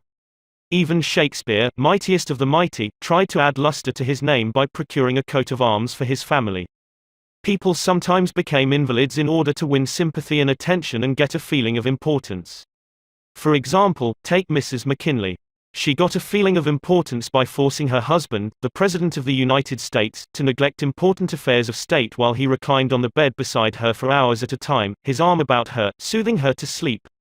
She fed her gnawing desire for attention by insisting that he remain with her while she was having her teeth fixed, and once created a stormy scene when he had to leave her alone with the dentist while he kept an appointment with John Hay, his Secretary of State. The writer Mary Roberts Rinehart once told me of a bright, vigorous young woman who became an invalid in order to get a feeling of importance. One day, said Mrs. Rinehart, this woman had been obliged to face something, her age perhaps. The lonely years were stretching ahead and there was little left for her to anticipate. She took to her bed, and for 10 years her old mother traveled to the 3rd floor and back, carrying trays, nursing her. Then one day the old mother, weary with service, lay down and died. For some weeks, the invalid languished, then she got up, put on her clothing, and resumed living again. Some authorities declare that people may actually go insane in order to find, in the dreamland of insanity, the feeling of importance that has been denied them in the harsh world of reality. There are more patients suffering from mental diseases in the United States than from all other diseases combined. What is the cause of insanity? Nobody can answer such a sweeping question, but we know that certain diseases, such as syphilis, break down and destroy the brain cells and result in insanity. In fact, about 1/2 of all mental diseases can be attributed to such physical causes as brain lesions, alcohol, toxins and injuries. But the other half, and this is the appalling part of the story, the other half of the people who go insane apparently have nothing organically wrong with their brain cells. In post-mortem examinations, when the brain tissues are studied under the highest-powered microscopes, these tissues are found to be apparently just as healthy as yours and mine. Why do these people go insane? I put that question to the head physician of one of our most important psychiatric hospitals. This doctor, who has received the highest honors and the most coveted awards for his knowledge of this subject, told me frankly that he didn't know why people went insane. Nobody knows for sure, but he did say that many people who go insane find in insanity a feeling of importance that they were unable to achieve in the world of reality. Then he told me this story. I have a patient right now whose marriage proved to be a tragedy. She wanted love, sexual gratification, children and social prestige, but life blasted all her hopes. Her husband didn't love her. He refused even to eat with her and forced her to serve his meals in his room upstairs. She had no children, no social standing. She went insane, and, in her imagination, she divorced her husband and resumed her maiden name. She now believes she has married into English aristocracy, and she insists on being called Lady Smith. And as for children, she imagines now that she has had a new child every night. Each time I call on her she says, "Doctor, I had a baby last night." Life once wrecked all her dream ships on the sharp rocks of reality, but in the sunny, fantasy isles of insanity, all her barkentines race into port with canvas billowing and wind singing through the masts. Tragic. Oh, I don't know. Her physician said to me, if I could stretch out my hand and restore her sanity, I wouldn't do it. She's much happier as she is. If some people are so hungry for a feeling of importance that they actually go insane to get it, imagine what miracle you and I can achieve by giving people honest appreciation this side of insanity. One of the first people in American business to be paid a salary of over $1 million a year when there was no income tax and a person earning $50 a week was considered well off was Charles Schwab. He had been picked by Andrew Carnegie to become the first president of the newly formed United States Steel Company in 1921, when Schwab was only 38 years old. Schwab later left U.S. Steel to take over the then troubled Bethlehem Steel Company, and he rebuilt it into one of the most profitable companies in America. Why did Andrew Carnegie pay $1 million a year, or more than $3,000 a day, to Charles Schwab? Why? Because Schwab was a genius? No. Because he knew more about the manufacture of steel than other people. Nonsense. Charles Schwab told me himself that he had many men working for him who knew more about the manufacture of steel than he did. Schwab says that he was paid this salary largely because of his ability to deal with people. I asked him how he did it. Here is his secret set down in his own words, words that ought to be cast in eternal bronze and hung in every home and school, every shop and office in the land, words that children ought to memorize instead of wasting their time memorizing the conjugation of Latin verbs or the amount of the annual rainfall in Brazil, words that will all but transform your life and mine if we will only live them. I consider my ability to arouse enthusiasm among my people, said Schwab, the greatest asset I possess, and the way to develop the best that is in a person is by appreciation and encouragement. There is nothing else that so kills the ambitions of a person as criticisms from superiors. I never criticize anyone. I believe in giving a person incentive to work. So, I am anxious to praise but loath to find fault. If I like anything, I am hearty in my approbation and lavish in my praise. That is what Schwab did. But what do average people do? The exact opposite. If they don't like a thing, they bawl out their subordinates. If they do like it, they say nothing. As the old couplet says, once I did bad and that I heard ever, twice I did good, but that I heard never. In my wide association in life, meeting with many and great people in various parts of the world, Schwab declared, I have yet to find the person, however great or exalted his station, who did not do better work and put forth greater effort under a spirit of approval than he would ever do under a spirit of criticism. That, he said, frankly, was one of the outstanding reasons for the phenomenal success of Andrew Carnegie. Carnegie praised his associates publicly as well as privately. Carnegie wanted to praise his assistants even on his tombstone. He wrote an epitaph for himself which read, "Here lies one who knew how to get around him men who were cleverer than himself." Sincere appreciation was one of the secrets of the first John D. Rockefeller's success in handling men. For example, when one of his partners, Edward T. Bedford, lost $1 million for the firm by a bad buy in South America, John D. might have criticized, but he knew Bedford had done his best, and the incident was closed. So, Rockefeller found something to praise. He congratulated Bedford because he had been able to save 60% of the money he had invested. "That's splendid," said Rockefeller. "We don't always do as well as that upstairs. I have among my clippings a story that I know never happened, but it illustrates a truth, so I'll repeat it. According to this silly story, a farm woman, at the end of a heavy day's work, set before her menfolks a heaping pile of hay. And when they indignantly demanded whether she had gone crazy, she replied, 'Why, how did I know you'd notice? I've been cooking for you men for the last 20 years and in all that time I ain't heard no word to let me know you wasn't just eating hay.'" When a study was made a few years ago on runaway wives, what do you think was discovered to be the main reason wives ran away? It was lack of appreciation. And I'd bet that a similar study made of runaway husbands would come out the same way. We often take our spouses so much for granted that we never let them know we appreciate them. A member of one of our classes told of a request made by his wife. She and a group of other women in her church were involved in a self-improvement program. She asked her husband to help her by listing 6 things he believed she could do to help her become a better wife. He reported to the class, "I was surprised by such a request. Frankly, it would have been easy for me to list 6 things I would like to change about her. My heavens, she could have listed 1,000 things she would like to change about me, but I didn't. I said to her, 'Let me think about it and give you an answer in the morning.' The next morning I got up very early and called the florist and had him send 6 red roses to my wife with a note saying, 'I can't think of 6 things I would like to change about you. I love you the way you are.' When I arrived at home that evening, who do you think greeted me at the door? That's right. My wife. She was almost in tears. Needless to say, I was extremely glad I had not criticized her as she had requested. The following Sunday at church, after she had reported the results of her assignment, several women with whom she had been studying came up to me and said, 'That was the most considerate thing I have ever heard.' It was then I realized the power of appreciation." Florence Ziegfeld, the most spectacular producer who ever dazzled Broadway, gained his reputation by his subtle ability to glorify the American girl. Time after time, he took drab little creatures that no one ever looked at twice and transformed them on the stage into glamorous visions of mystery and seduction. Knowing the value of appreciation and confidence, he made women feel beautiful by the sheer power of his gallantry and consideration. He was practical. He raised the salary of chorus girls from $30 a week to as high as $175. And he was also chivalrous. On opening night at the Follies, he sent telegrams to the stars in the cast, and he deluged every chorus girl in the show with American Beauty roses. "I once succumbed to the fad of fasting and went for 6 days and nights without eating. It wasn't difficult. I was less hungry at the end of the 6th day than I was at the end of the 2nd.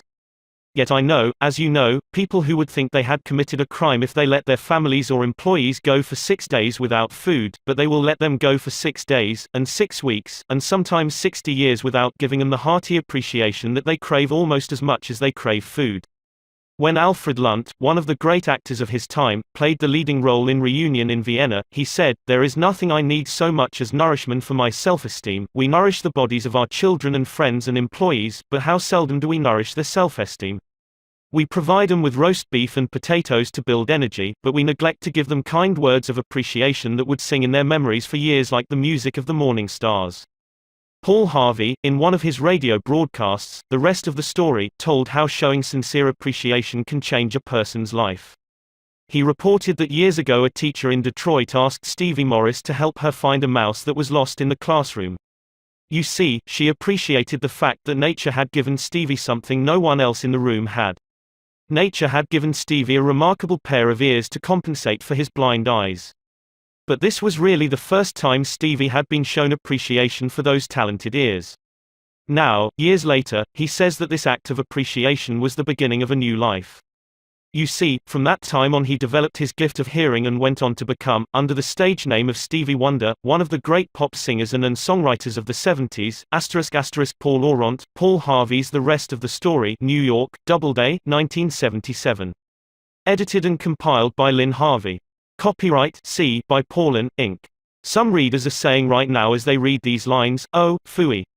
Flattery. Bear oil. I've tried that stuff. It doesn't work, not with intelligent people, of course. Flattery seldom works with discerning people. It is shallow, selfish and insincere. It ought to fail and it usually does. True, some people are so hungry, so thirsty, for appreciation that they will swallow anything, just as a starving man will eat grass and fishworms. Even Queen Victoria was susceptible to flattery. Prime Minister Benjamin Disraeli confessed that he put it on thick in dealing with the Queen. To use his exact words, he said he spread it on with a trowel. But Disraeli was one of the most polished, deft and adroit men who ever ruled the far-flung British Empire. He was a genius in his line. What would work for him wouldn't necessarily work for you and me. In the long run, flattery will do you more harm than good. Flattery is counterfeit, and like counterfeit money. It will eventually get you into trouble if you pass it to someone else. The difference between appreciation and flattery. That is simple. One is sincere and the other insincere. One comes from the heart out, the other from the teeth out. One is unselfish, the other selfish. One is universally admired, the other universally condemned. I recently saw a bust of Mexican hero General Alvaro Obregón in the Chapultepec Palace in Mexico City. Below the bust are carved these wise words from General Obregón's philosophy: don't be afraid of enemies who attack you. Be afraid of the friends who flatter you. No, no, no, I am not suggesting flattery. Far from it. I'm talking about a new way of life. Let me repeat. I am talking about a new way of life. King George V had a set of 6 maxims displayed on the walls of his study at Buckingham Palace. One of these maxims said, "Teach me neither to proffer nor receive cheap praise, that's all flattery is, cheap praise." I once read a definition of flattery that may be worth repeating. Flattery is telling the other person precisely what he thinks about himself. Use what language you will, said Ralph Waldo Emerson, you can never say anything but what you are. If all we had to do was flatter, everybody would catch on and we should all be experts in human relations. When we are not engaged in thinking about some definite problem, we usually spend about 95% of our time thinking about ourselves. Now, if we stop thinking about ourselves for a while and begin to think of the other person's good points, we won't have to resort to flattery so cheap and false that it can be spotted almost before it is out of the mouth. One of the most neglected virtues of our daily existence is appreciation. Somehow, we neglect to praise our son or daughter when he or she brings home a good report card, and we fail to encourage our children when they first succeed in baking a cake or building a birdhouse. Nothing pleases children more than this kind of parental interest and approval. The next time you enjoy filet mignon at the club, send word to the chef that it was excellently prepared, and when a tired salesperson shows you unusual courtesy, please mention it. Every minister, lecturer and public speaker knows the discouragement of pouring himself or herself out to an audience and not receiving a single ripple of appreciative comment. What applies to professionals applies doubly to workers in offices, shops and factories and our families and friends.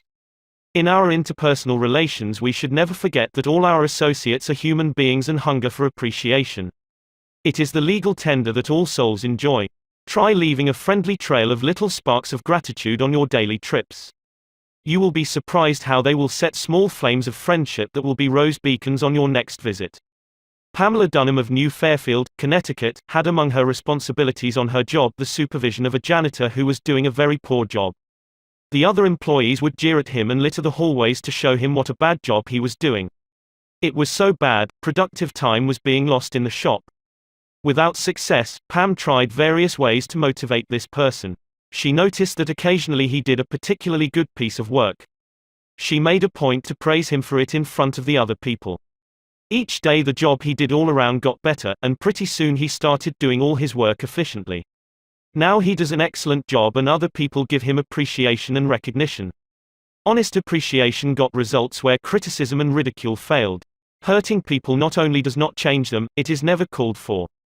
There is an old saying that I have cut out and pasted on my mirror where I cannot help but see it every day: I shall pass this way but once, any good, therefore, that I can do or any kindness that I can show to any human being, let me do it now. Let me not defer nor neglect it, for I shall not pass this way again. Emerson said, "Every man I meet is my superior in some way, in that, I learn of him." If that was true of Emerson, isn't it likely to be 1,000 times more true of you and me? Let's cease thinking of our accomplishments, our wants. Let's try to figure out the other person's good points. Then forget flattery. Give honest, sincere appreciation. Be hearty in your approbation and lavish in your praise, and people will cherish your words and treasure them and repeat them over a lifetime, repeat them years after you have forgotten them. Principle 2: Give honest and sincere appreciation. He who can do this has the whole world with him. He who cannot walks a lonely way. I often went fishing up in Maine during the summer.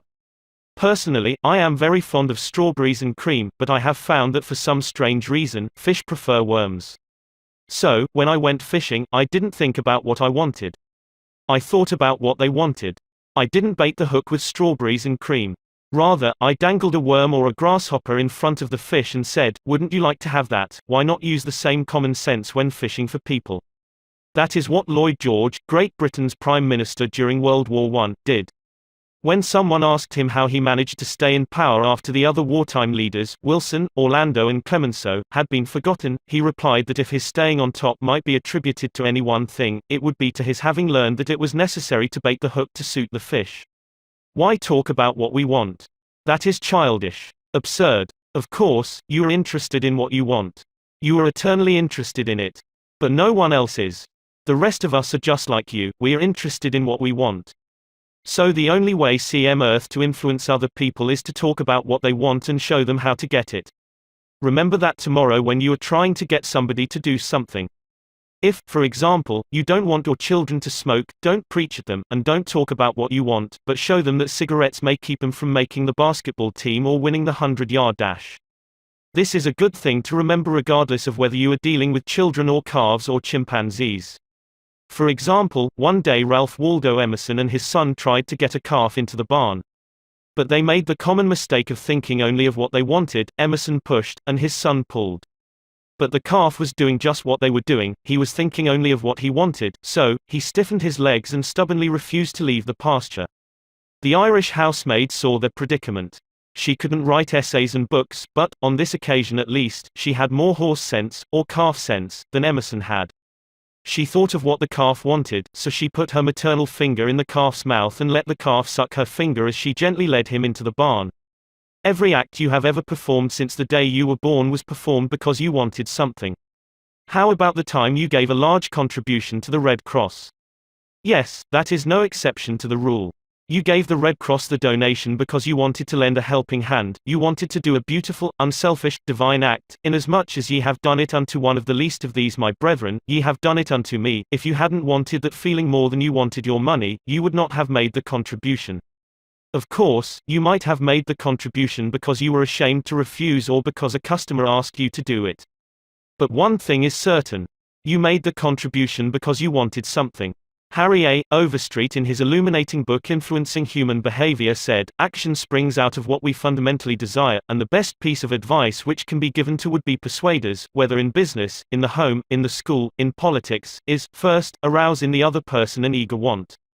He who can do this has the whole world with him.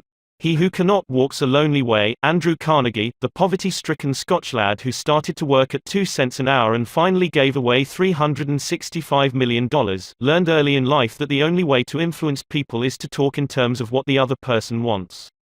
He attended school only 4 years, yet he learned how to handle people. To illustrate, his sister-in-law was worried sick over her 2 boys.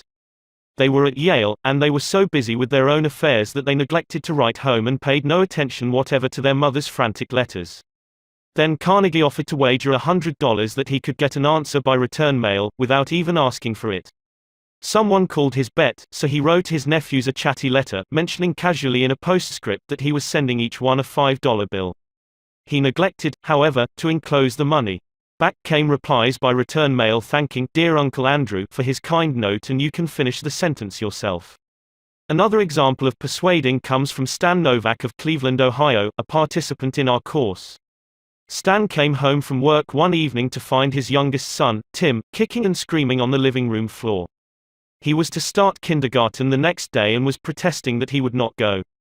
Stan's normal reaction would have been to banish the child to his room and tell him he'd just better make up his mind to go.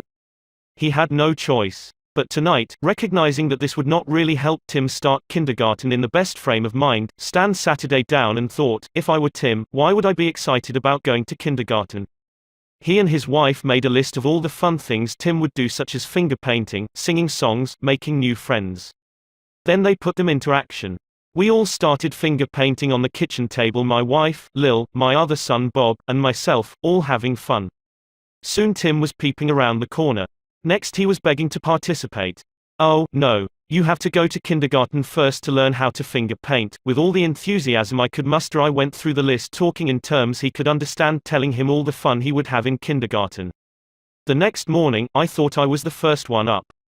I went downstairs and found Tim sitting sound asleep in the living room chair. What are you doing here? I asked. I'm waiting to go to kindergarten. I don't want to be late. The enthusiasm of our entire family had aroused in Tim an eager want that no amount of discussion or threat could have possibly accomplished. Tomorrow you may want to persuade somebody to do something. Before you speak, pause and ask yourself, how can I make this person want to do it? That question will stop us from rushing into a situation heedlessly, with futile chatter about our desires. At one time I rented the grand ballroom of a certain New York hotel for 20 nights in each season in order to hold a series of lectures. At the beginning of one season, I was suddenly informed that I should have to pay almost 3 times as much rent as formerly. This news reached me after the tickets had been printed and distributed and all announcements had been made. Naturally, I didn't want to pay the increase, but what was the use of talking to the hotel about what I wanted? They were interested only in what they wanted. So, a couple of days later I went to see the manager. I was a bit shocked when I got your letter, I said, but I don't blame you at all. If I had been in your position, I should probably have written a similar letter myself. Your duty as the manager of the hotel is to make all the profit possible. If you don't do that, you will be fired, and you ought to be fired. Now, let's take a piece of paper and write down the advantages and the disadvantages that will accrue to you if you insist on this increase in rent. Then I took a letterhead and ran a line through the center and headed one column advantages and the other column disadvantages. I wrote down under the head advantages these words, ballroom free. Then I went on to say, you will have the advantage of having the ballroom free to rent for dances and conventions. That is a big advantage, for affairs like that will pay you much more than you can get for a series of lectures. If I tie your ballroom up for 20 nights during the course of the season, it is sure to mean a loss of some very profitable business to you. Now, let's consider the disadvantages. First, instead of increasing your income from me, you are going to decrease it. In fact, you are going to wipe it out because I cannot pay the rent you are asking. I shall be forced to hold these lectures at some other place. There's another disadvantage to you also. These lectures attract crowds of educated and cultured people to your hotel. That is good advertising for you, isn't it? In fact, if you spent $5,000 advertising in the newspapers, you couldn't bring as many people to look at your hotel as I can bring by these lectures. That is worth a lot to a hotel, isn't it? As I talked, I wrote these 2 disadvantages under the proper heading, and handed the sheet of paper to the manager, saying, I wish you would carefully consider both the advantages and disadvantages that are going to accrue to you and then give me your final decision. I received a letter the next day, informing me that my rent would be increased only 50% instead of 300%. Mind you, I got this reduction without saying a word about what I wanted. I talked all the time about what the other person wanted and how he could get it. Suppose I had done the human, natural thing, suppose I had stormed into his office and said, "What do you mean by raising my rent 300% when you know the tickets have been printed and the announcements made? 300%. Ridiculous. Absurd. I won't pay it." What would have happened then? An argument would have begun to steam and boil and sputter, and you know how arguments end. Even if I had convinced him that he was wrong, his pride would have made it difficult for him to back down and give in. Here is one of the best bits of advice ever given about the fine art of human relationships. "If there is any one secret of success," said Henry Ford, "it lies in the ability to get the other person's point of view and see things from that person's angle as well as from your own." That is so good, I want to repeat it. If there is any one secret of success, it lies in the ability to get the other person's point of view and see things from that person's angle as well as from your own. That is so simple, so obvious, that anyone ought to see the truth of it at a glance, yet 90% of the people on this earth ignore it 90% of the time. An example: look at the letters that come across your desk tomorrow morning, and you will find that most of them violate this important canon of common sense. Take this one, a letter written by the head of the radio department of an advertising agency with offices scattered across the continent. This letter was sent to the managers of local radio stations throughout the country. I have set down, in brackets, my reactions to each paragraph. Mr. John Blank, Blankville, Indiana. Dear Mr. Blank, the company desires to retain its position in advertising agency leadership in the radio field. Who cares what your company desires? I am worried about my own problems. The bank is foreclosing the mortgage on my house, the bugs are destroying the hollyhocks, the stock market tumbled yesterday. I missed the 8:15 this morning, I wasn't invited to the Joneses dance last night, the doctor tells me I have high blood pressure and neuritis and dandruff. And then what happens? I come down to the office this morning worried, open my mail and here is some little whippersnapper off in New York yapping about what his company wants. BAH. If he only realized what sort of impression his letter makes, he would get out of the advertising business and start manufacturing sheep dip. This agency's national advertising accounts were the bulwark of the network. Our subsequent clearances of station time have kept us at the top of agencies year after year. You are big and rich and right at the top, are you? So what? I don't give two whoops in Hades if you are as big as General Motors and General Electric and the general staff of the US Army all combined. If you had as much sense as a half-witted hummingbird, you would realize that I am interested in how big I am, not how big you are. All this talk about your enormous success makes me feel small and unimportant. We desire to service our accounts with the last word on radio station information. You desire, you unmitigated ass. I'm not interested in what you desire or what the President of the United States desires. Let me tell you once and for all that I am interested in what I desire, and you haven't said a word about that yet in this absurd letter of yours. Will you, therefore, put the company on your preferred list for weekly station information, every single detail that will be useful to an agency in intelligently booking time? Preferred list. You have your nerve. You make me feel insignificant by your big talk about your company, and then you ask me to put you on a preferred list, and you don't even say, please, when you ask it. A prompt acknowledgement of this letter, giving us your latest doings, will be mutually helpful. You fool. You mail me a cheap form letter, a letter scattered far and wide like the autumn leaves, and you have the gall to ask me, when I am worried about the mortgage and the hollyhocks and my blood pressure, to sit down and dictate a personal note acknowledging your form letter, and you ask me to do it promptly. What do you mean, promptly? Don't you know I am just as busy as you are, or, at least, I like to think I am. And while we are on the subject, who gave you the lordly right to order me around? You say it will be mutually helpful. At last, you have begun to see my viewpoint. But you are vague about how it will be to my advantage. Very truly yours, John Doe, Manager, Radio Department. P.S. The enclosed reprint from the Blankville Journal will be of interest to you, and you may want to broadcast it over your station. Finally, down here in the postscript, you mention something that may help me solve one of my problems. Why didn't you begin your letter with, "But what's the use?" Any advertising man who is guilty of perpetrating such drivel as you have sent me has something wrong with his medulla oblongata. You don't need a letter giving our latest doings. What you need is a quart of iodine in your thyroid gland. Now, if people who devote their lives to advertising and who pose as experts in the art of influencing people to buy, if they write a letter like that, what can we expect from the butcher and baker or the auto mechanic? Here is another letter, written by the superintendent of a large freight terminal to a student of this course, Edward Vermeulen. What effect did this letter have on the man to whom it was addressed? Read it and then I'll tell you. A. Zaraga's Sons, Inc., 28 Front Street, Brooklyn, New York, 11201. Attention, Mr. Edward Vermeulen. Gentlemen, the operations at our outbound rail receiving station are handicapped because a material percentage of the total business is delivered us in the late afternoon. This condition results in congestion, overtime on the part of our forces, delays to trucks, and in some cases delays to freight. On November 10, we received from your company a lot of 510 pieces, which reached here at 4:20 p.m. We solicit your cooperation toward overcoming the undesirable effects arising from late receipt of freight. May we ask that, on days on which you ship the volume which was received on the above date, effort be made either to get the truck here earlier or to deliver as part of the freight during the morning. The advantage that would accrue to you under such an arrangement would be that of more expeditious discharge of your trucks and the assurance that your business would go forward on the date of its receipt. Very truly yours, J. B. Supt. After reading this letter, Mr. Vermeulen, sales manager for A. Zaraga's Sons, Inc., sent it to me with the following comment: this letter had the reverse effect from that which was intended. The letter begins by describing the terminal's difficulties, in which we are not interested, generally speaking. Our cooperation is then requested without any thought as to whether it would inconvenience us, and then, finally, in the last paragraph, the fact is mentioned that if we do cooperate it will mean more expeditious discharge of our trucks with the assurance that our freight will go forward on the date of its receipt. In other words, that in which we are most interested is mentioned last, and the whole effect is one of raising a spirit of antagonism rather than of cooperation.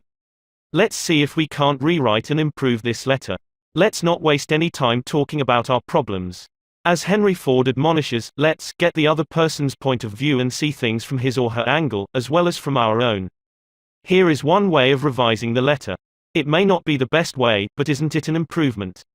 Mr. Edward Vermeulen % A. Zaraga's Sons, Inc., 28 Front Street, Brooklyn, New York, 11201. Dear Mr. Vermeulen, your company has been one of our good customers for 14 years.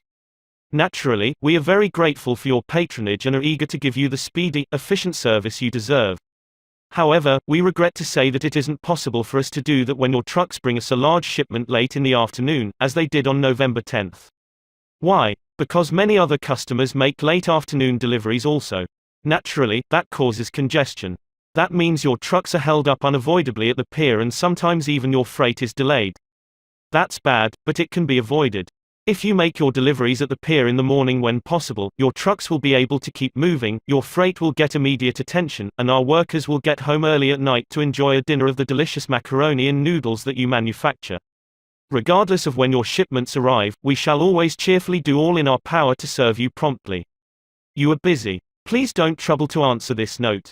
Yours truly, J. B. Supt.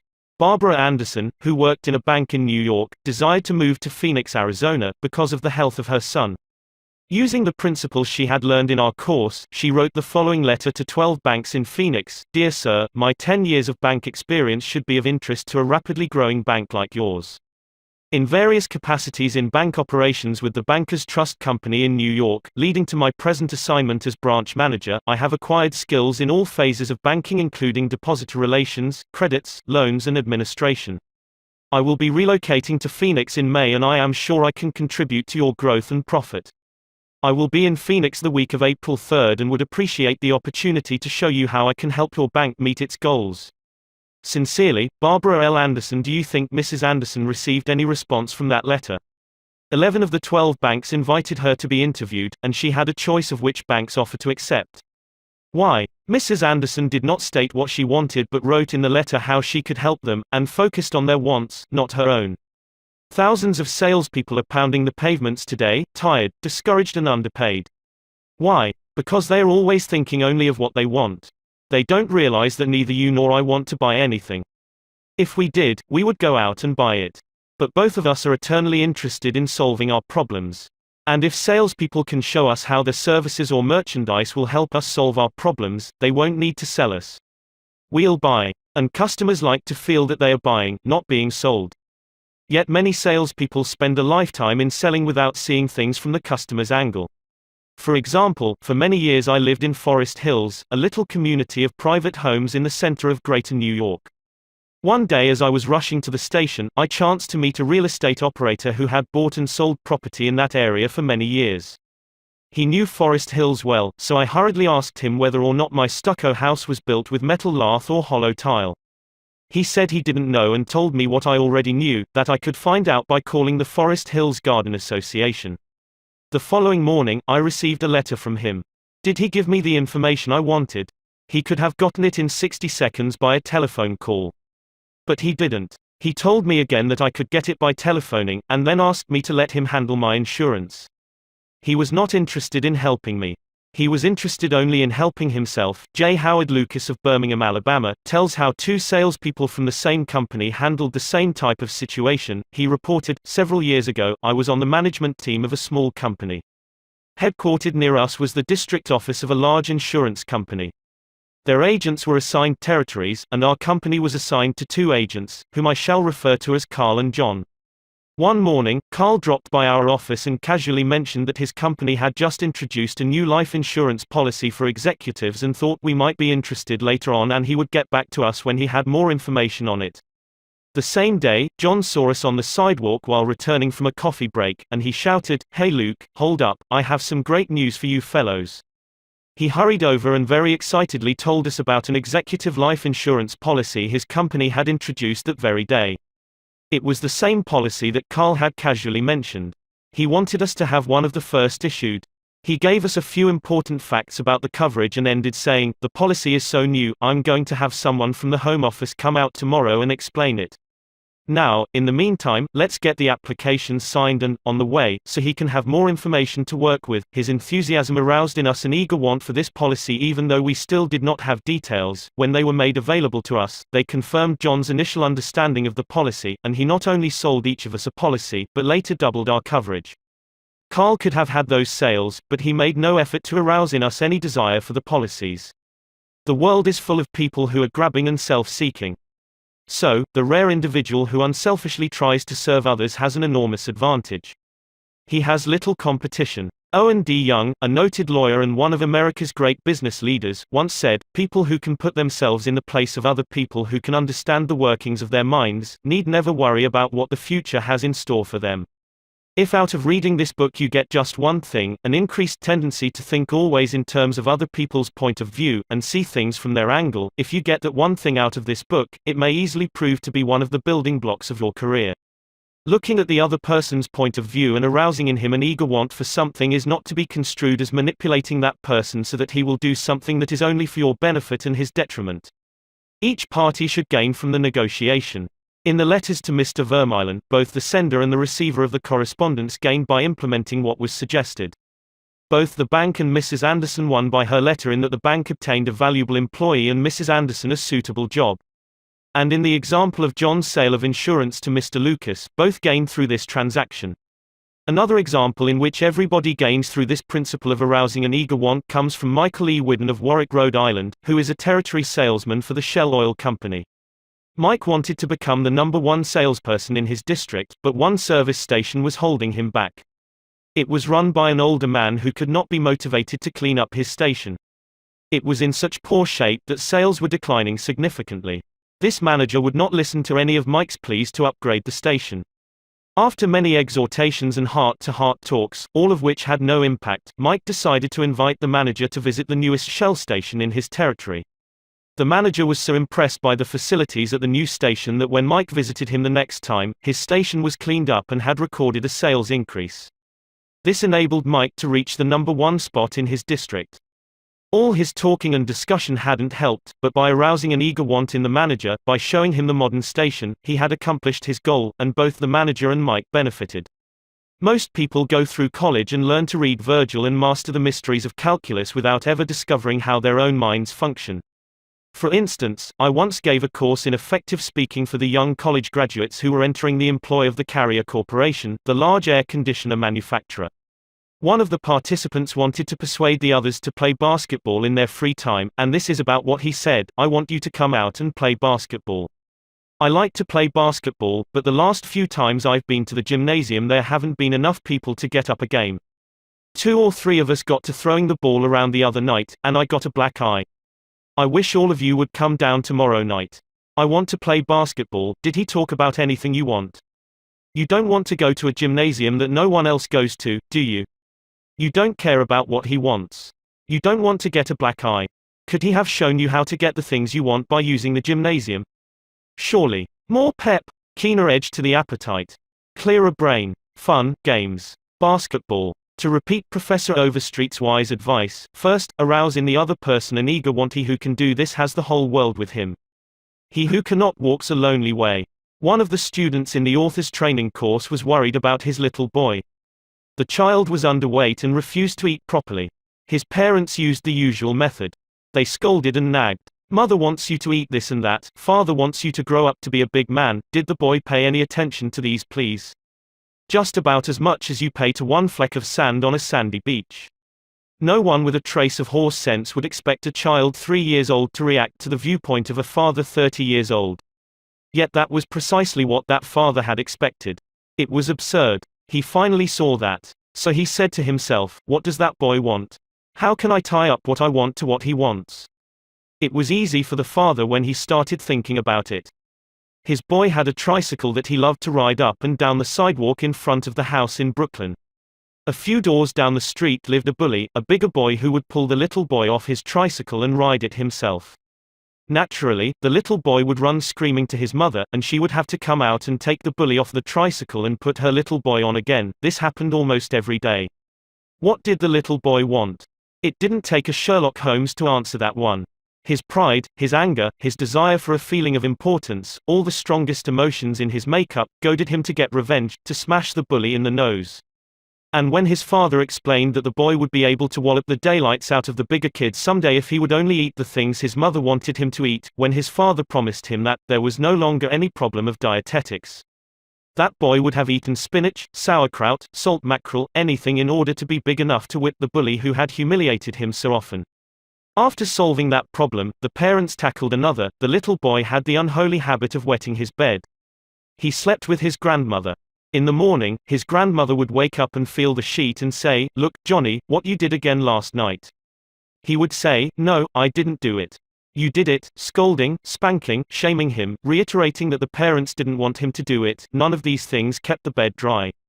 So, the parents asked, how can we make this boy want to stop wetting his bed? What were his wants? First, he wanted to wear pajamas like Daddy instead of wearing a nightgown like Grandmother. Grandmother was getting fed up with his nocturnal iniquities, so she gladly offered to buy him a pair of pajamas if he would reform. Second, he wanted a bed of his own. Grandma didn't object. His mother took him to a department store in Brooklyn, winked at the salesgirl, and said, "Here is a little gentleman who would like to do some shopping." The salesgirl made him feel important by saying, "Young man, what can I show you?" He stood a couple of inches taller and said, "I want to buy a bed for myself." When he was shown the one his mother wanted him to buy, she winked at the salesgirl and the boy was persuaded to buy it. The bed was delivered the next day, and that night, when father came home, the little boy ran to the door shouting, "Daddy! Daddy! Come upstairs and see my bed that I bought." The father, looking at the bed, obeyed Charles Schwab's injunction. He was hearty in his approbation and lavish in his praise. "You are not going to wet this bed, are you?" The father said. "Oh, no, no. I am not going to wet this bed." The boy kept his promise, for his pride was involved. That was his bed. He and he alone had bought it. And he was wearing pajamas now like a little man. He wanted to act like a man. And he did. Another father, K.T. Dutchman, a telephone engineer, a student of this course, couldn't get his 3-year-old daughter to eat breakfast food. The usual scolding, pleading, coaxing methods had all ended in futility. So the parents asked themselves, how can we make her want to do it? The little girl loved to imitate her mother, to feel big and grown up, so one morning they put her on a chair and let her make the breakfast food. At just the psychological moment, father drifted into the kitchen while she was stirring the cereal and she said, "Oh, look, Daddy, I am making the cereal this morning." She ate 2 helpings of the cereal without any coaxing, because she was interested in it. She had achieved a feeling of importance. She had found in making the cereal an avenue of self-expression. William Winter once remarked that, "Self-expression is the dominant necessity of human nature. Why can't we adapt this same psychology to business dealings? When we have a brilliant idea, instead of making others think it is ours, why not let them cook and stir the idea themselves? They will then regard it as their own, they will like it and maybe eat a couple of helpings of it. Remember, first, arouse in the other person an eager want. He who can do this has the whole world with him. He who cannot walks a lonely way. Principle 3. Arouse in the other person an eager want. In a nutshell, fundamental techniques in handling people. Principle 1. Don't criticize, condemn or complain. Principle 2. Give honest and sincere appreciation. Principle 3. Arouse in the other person an eager want. Part 2. Ways to make people like you. 1. Do this and you'll be welcome anywhere. Why read this book to find out how to win friends? Why not study the technique of the greatest winner of friends the world has ever known? Who is he? You may meet him tomorrow coming down the street. When you get within 10 feet of him, he will begin to wag his tail. If you stop and pat him, he will almost jump out of his skin to show you how much he likes you. And you know that behind this show of affection on his part, there are no ulterior motives. He doesn't want to sell you any real estate, and he doesn't want to marry you. Did you ever stop to think that a dog is the only animal that doesn't have to work for a living? A hen has to lay eggs, a cow has to give milk, and a canary has to sing. But a dog makes his living by giving you nothing but love. When I was 5 years old, my father bought a little yellow-haired pup for 50 cents. He was the light and joy of my childhood. Every afternoon about 4:30, he would sit in the front yard with his beautiful eyes staring steadfastly at the path, and as soon as he heard my voice or saw me swinging my dinner pail through the buckbrush, he was off like a shot, racing breathlessly up the hill to greet me with leaps of joy and barks of sheer ecstasy. Tippy was my constant companion for 5 years. Then one tragic night, I shall never forget it, he was killed within 10 feet of my head, killed by lightning. Tippy's death was the tragedy of my boyhood. You never read a book on psychology, Tippy. You didn't need to. You knew by some divine instinct that you can make more friends in 2 months by becoming genuinely interested in other people than you can in 2 years by trying to get other people interested in you. Let me repeat that. You can make more friends in 2 months by becoming interested in other people than you can in 2 years by trying to get other people interested in you. Yet I know and you know people who blunder through life trying to wigwag other people into becoming interested in them. Of course, it doesn't work. People are not interested in you. They are not interested in me. They are interested in themselves, morning, noon and after dinner. The New York Telephone Company made a detailed study of telephone conversations to find out which word is the most frequently used. You have guessed it, it is the personal pronoun I. It was used 3,900 times in 500 telephone conversations. I. When you see a group photograph that you are in, whose picture do you look for first? If we merely try to impress people and get people interested in us, we will never have many true, sincere friends. Friends, real friends, are not made that way. Napoleon tried it, and in his last meeting with Josephine he said, "Josephine, I have been as fortunate as any man ever was on this earth, and yet, at this hour, you are the only person in the world on whom I can rely," and historians doubt whether he could rely even on her. Alfred Adler, the famous Viennese psychologist, wrote a book entitled What Life Should Mean to You.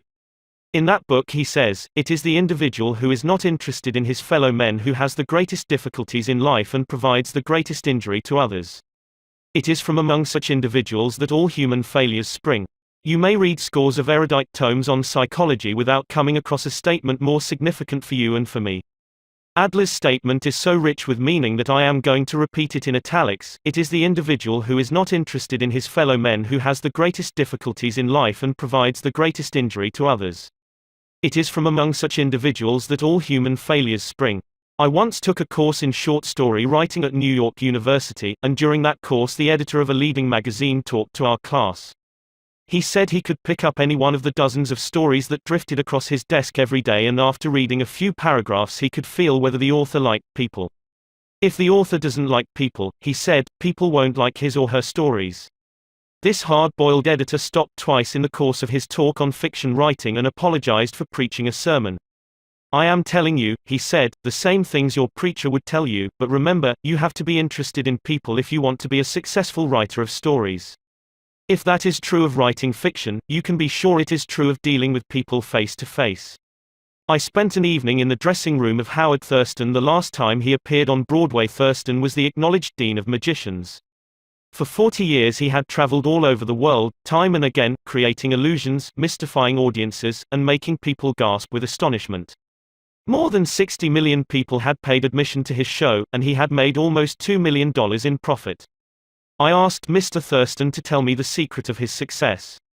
His schooling certainly had nothing to do with it, for he ran away from home as a small boy, became a hobo, rode in boxcars, slept in haystacks, begged his food from door to door, and learned to read by looking out of boxcars at signs along the railway. Did he have a superior knowledge of magic?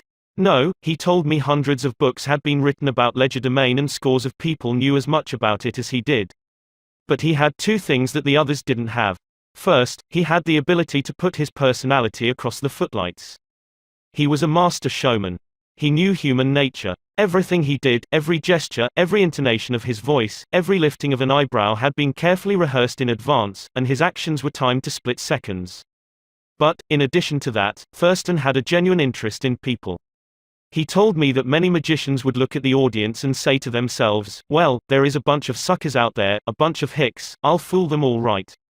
But Thurston's method was totally different. He told me that every time he went on stage, he said to himself, I am grateful because these people come to see me, they make it possible for me to make my living in a very agreeable way. I'm going to give them the very best I possibly can. He declared he never stepped in front of the footlights without first saying to himself over and over, I love my audience. I love my audience, ridiculous. Absurd. You are privileged to think anything you like. I am merely passing it on to you without comment as a recipe used by one of the most famous magicians of all time. George Dyke of North Warren, Pennsylvania, was forced to retire from his service station business after 30 years when a new highway was constructed over the site of his station. It wasn't long before the idle days of retirement began to bore him, so he started filling in his time trying to play music on his old fiddle. Soon he was traveling the area to listen to music and talk with many of the accomplished fiddlers. In his humble and friendly way he became generally interested in learning the background and interests of every musician he met. Although he was not a great fiddler himself, he made many friends in this pursuit. He attended competitions and soon became known to the country music fans in the eastern part of the United States as Uncle George, the fiddle scraper from Kinzua County. When we heard Uncle George, he was 72 and enjoying every minute of his life. By having a sustained interest in other people, he created a new life for himself at a time when most people consider their productive years over. That, too, was one of the secrets of Theodore Roosevelt's astonishing popularity. Even his servants loved him. His valet, James E. Amos, wrote a book about him entitled Theodore Roosevelt, Hero to His Valet. In that book Amos relates this illuminating incident. My wife one time asked the president about a bobwhite. She had never seen one and he described it to her fully. Sometime later, the telephone at our cottage rang. Amos and his wife lived in a little cottage on the Roosevelt estate at Oyster Bay. My wife answered it and it was Mr. Roosevelt himself. He had called her, he said, to tell her that there was a bobwhite outside her window and that if she would look out she might see it. Little things like that were so characteristic of him. Whenever he went by our cottage, even though we were out of sight, we would hear him call out, "Ooh ooh ooh, Annie," or "Ooh ooh ooh, James." It was just a friendly greeting as he went by. How could employees keep from liking a man like that? How could anyone keep from liking him? Roosevelt called at the White House one day when the President and Mrs. Taft were away. His honest liking for humble people was shown by the fact that he greeted all the old White House servants by name, even the scullery maids. When he saw Alice, the kitchen maid, writes Archie Butt, he asked her if she still made cornbread. Alice told him that she sometimes made it for the servants, but no one ate it upstairs. They show bad taste, Roosevelt boomed, and I'll tell the president so when I see him. Alice brought a piece to him on a plate, and he went over to the office eating it as he went and greeting gardeners and laborers as he passed. He addressed each person just as he had addressed them in the past. Ike Hoover, who had been head usher at the White House for 40 years, said with tears in his eyes, "It is the only happy day we had in nearly 2 years, and not one of us would exchange it for a $100 bill." The same concern for the seemingly unimportant people helped sales representative Edward M. Sykes Jr., of Chatham, New Jersey, retain an account. Many years ago, he reported, "I called on customers for Johnson & Johnson in the Massachusetts area. One account was a drug store in Hingham. Whenever I went into this store, I would always talk to the soda clerk and sales clerk for a few minutes before talking to the owner to obtain his order. One day I went up to the owner of the store, and he told me to leave as he was not interested in buying J&J products anymore because he felt they were concentrating their activities on food and discount stores to the detriment of the small drugstore. I left with my tail between my legs and drove around the town for several hours. Finally, I decided to go back and try at least to explain our position to the owner of the store. When I returned, I walked in and as usual said hello to the soda clerk and sales clerk. When I walked up to the owner, he smiled at me and welcomed me back. He then gave me double the usual order. I looked at him with surprise and asked him what had happened since my visit only a few hours earlier. He pointed to the young man at the soda fountain and said that after I had left, the boy had come over and said that I was one of the few salespeople that called on the store that even bothered to say hello to him and to the others in the store. He told the owner that if any salesperson deserved his business, it was I. The owner agreed and remained a loyal customer. I never forgot that to be genuinely interested in other people is a most important quality for a salesperson to possess, for any person, for that matter. I have discovered from personal experience that one can win the attention and time and cooperation of even the most sought-after people by becoming genuinely interested in them. Let me illustrate. Years ago I conducted a course in fiction writing at the Brooklyn Institute of Arts and Sciences, and we wanted such distinguished and busy authors as Kathleen Norris, Fannie Hurst, Ida Tarbell, Albert Payson Terhune and Rupert Hughes to come to Brooklyn and give us the benefit of their experiences. So we wrote them, saying we admired their work and were deeply interested in getting their advice and learning the secrets of their success. Each of these letters was signed by about 150 students. We said we realized that these authors were busy, too busy to prepare a lecture. So we enclosed a list of questions for them to answer about themselves and their methods of work. They liked that. Who wouldn't like it? So they left their homes and traveled to Brooklyn to give us a helping hand. By using the same method, I persuaded Leslie M. Shaw, Secretary of the Treasury in Theodore Roosevelt's cabinet, George W. Wickersham, Attorney General in Taft's cabinet, William Jennings Bryan, Franklin D. Roosevelt and many other prominent men to come to talk to the students of my courses in public speaking. All of us, be we workers in a factory, clerks in an office or even a king upon his throne, all of us like people who admire us. Take the German Kaiser, for example. At the close of World War I he was probably the most savagely and universally despised man on this earth. Even his own nation turned against him when he fled over into Holland to save his neck. The hatred against him was so intense that millions of people would have loved to tear him limb from limb or burn him at the stake. In the midst of all this forest fire of fury, one little boy wrote the Kaiser a simple, sincere letter glowing with kindliness and admiration. This little boy said that no matter what the others thought, he would always love Wilhelm as his emperor. The Kaiser was deeply touched by his letter and invited the little boy to come to see him. The boy came, so did his mother, and the Kaiser married her. That little boy didn't need to read a book on how to win friends and influence people. He knew how instinctively. If we want to make friends, let's put ourselves out to do things for other people, things that require time, energy, unselfishness and thoughtfulness. When the Duke of Windsor was Prince of Wales, he was scheduled to tour South America, and before he started out on that tour he spent months studying Spanish so that he could make public talks in the language of the country, and the South Americans loved him for it. For years I made it a point to find out the birthdays of my friends. How? Although I haven't the foggiest bit of faith in astrology, I began by asking the other party whether he believed the date of one's birth has anything to do with character and disposition. I then asked him or her to tell me the month and day of birth. If he or she said November 24th, for example, I kept repeating to myself, November 24th, November 24th. The minute my friend's back was turned, I wrote down the name and birthday and later would transfer it to a birthday book. At the beginning of each year, I had these birthday dates scheduled in my calendar pad so that they came to my attention automatically. When the natal day arrived, there was my letter or telegram. What a hit it made. I was frequently the only person on earth who remembered. If we want to make friends, let's greet people with animation and enthusiasm. When somebody calls you on the telephone, use the same psychology. Say, hello, in tones that bespeak how pleased you are to have the person call. Many companies train their telephone operators to greet all callers in a tone of voice that radiates interest and enthusiasm. The caller feels the company is concerned about them. Let's remember that when we answer the telephone tomorrow. Showing a genuine interest in others not only wins friends for you but may develop in its customers a loyalty to your company. In an issue of the publication of the National Bank of North America of New York, the following letter from Madeline Rosedale, a depositor, was published, *** Eagle, publication of the Natiirmal Bank of North America, NEW York, March 31, 1978. I would like you to know how much I appreciate your staff. Everyone is so courteous, polite and helpful. What a pleasure it is, after waiting on a long line, to have the teller greet you pleasantly. Last year my mother was hospitalized for 5 months. Frequently I went to Marie Petricello, a teller. She was concerned about my mother and inquired about her progress. Is there any doubt that Mrs. Rosedale will continue to use this bank? Charles R. Walters, of one of the large banks in New York City, was assigned to prepare a confidential report on a certain corporation. He knew of only one person who possessed the facts he needed so urgently. As Mr. Walters was ushered into the president's office, a young woman stuck her head through a door and told the president that she didn't have any stamps for him that day. "I am collecting stamps for my 12-year-old son," the president explained to Mr. Walters. Mr. Walters stated his mission and began asking questions. The president was vague, general, nebulous. He didn't want to talk, and apparently nothing could persuade him to talk. The interview was brief and barren. "Frankly, I didn't know what to do," Mr. Walters said as he related the story to the class. "Then I remembered what his secretary had said to him, stamps, 12-year-old son.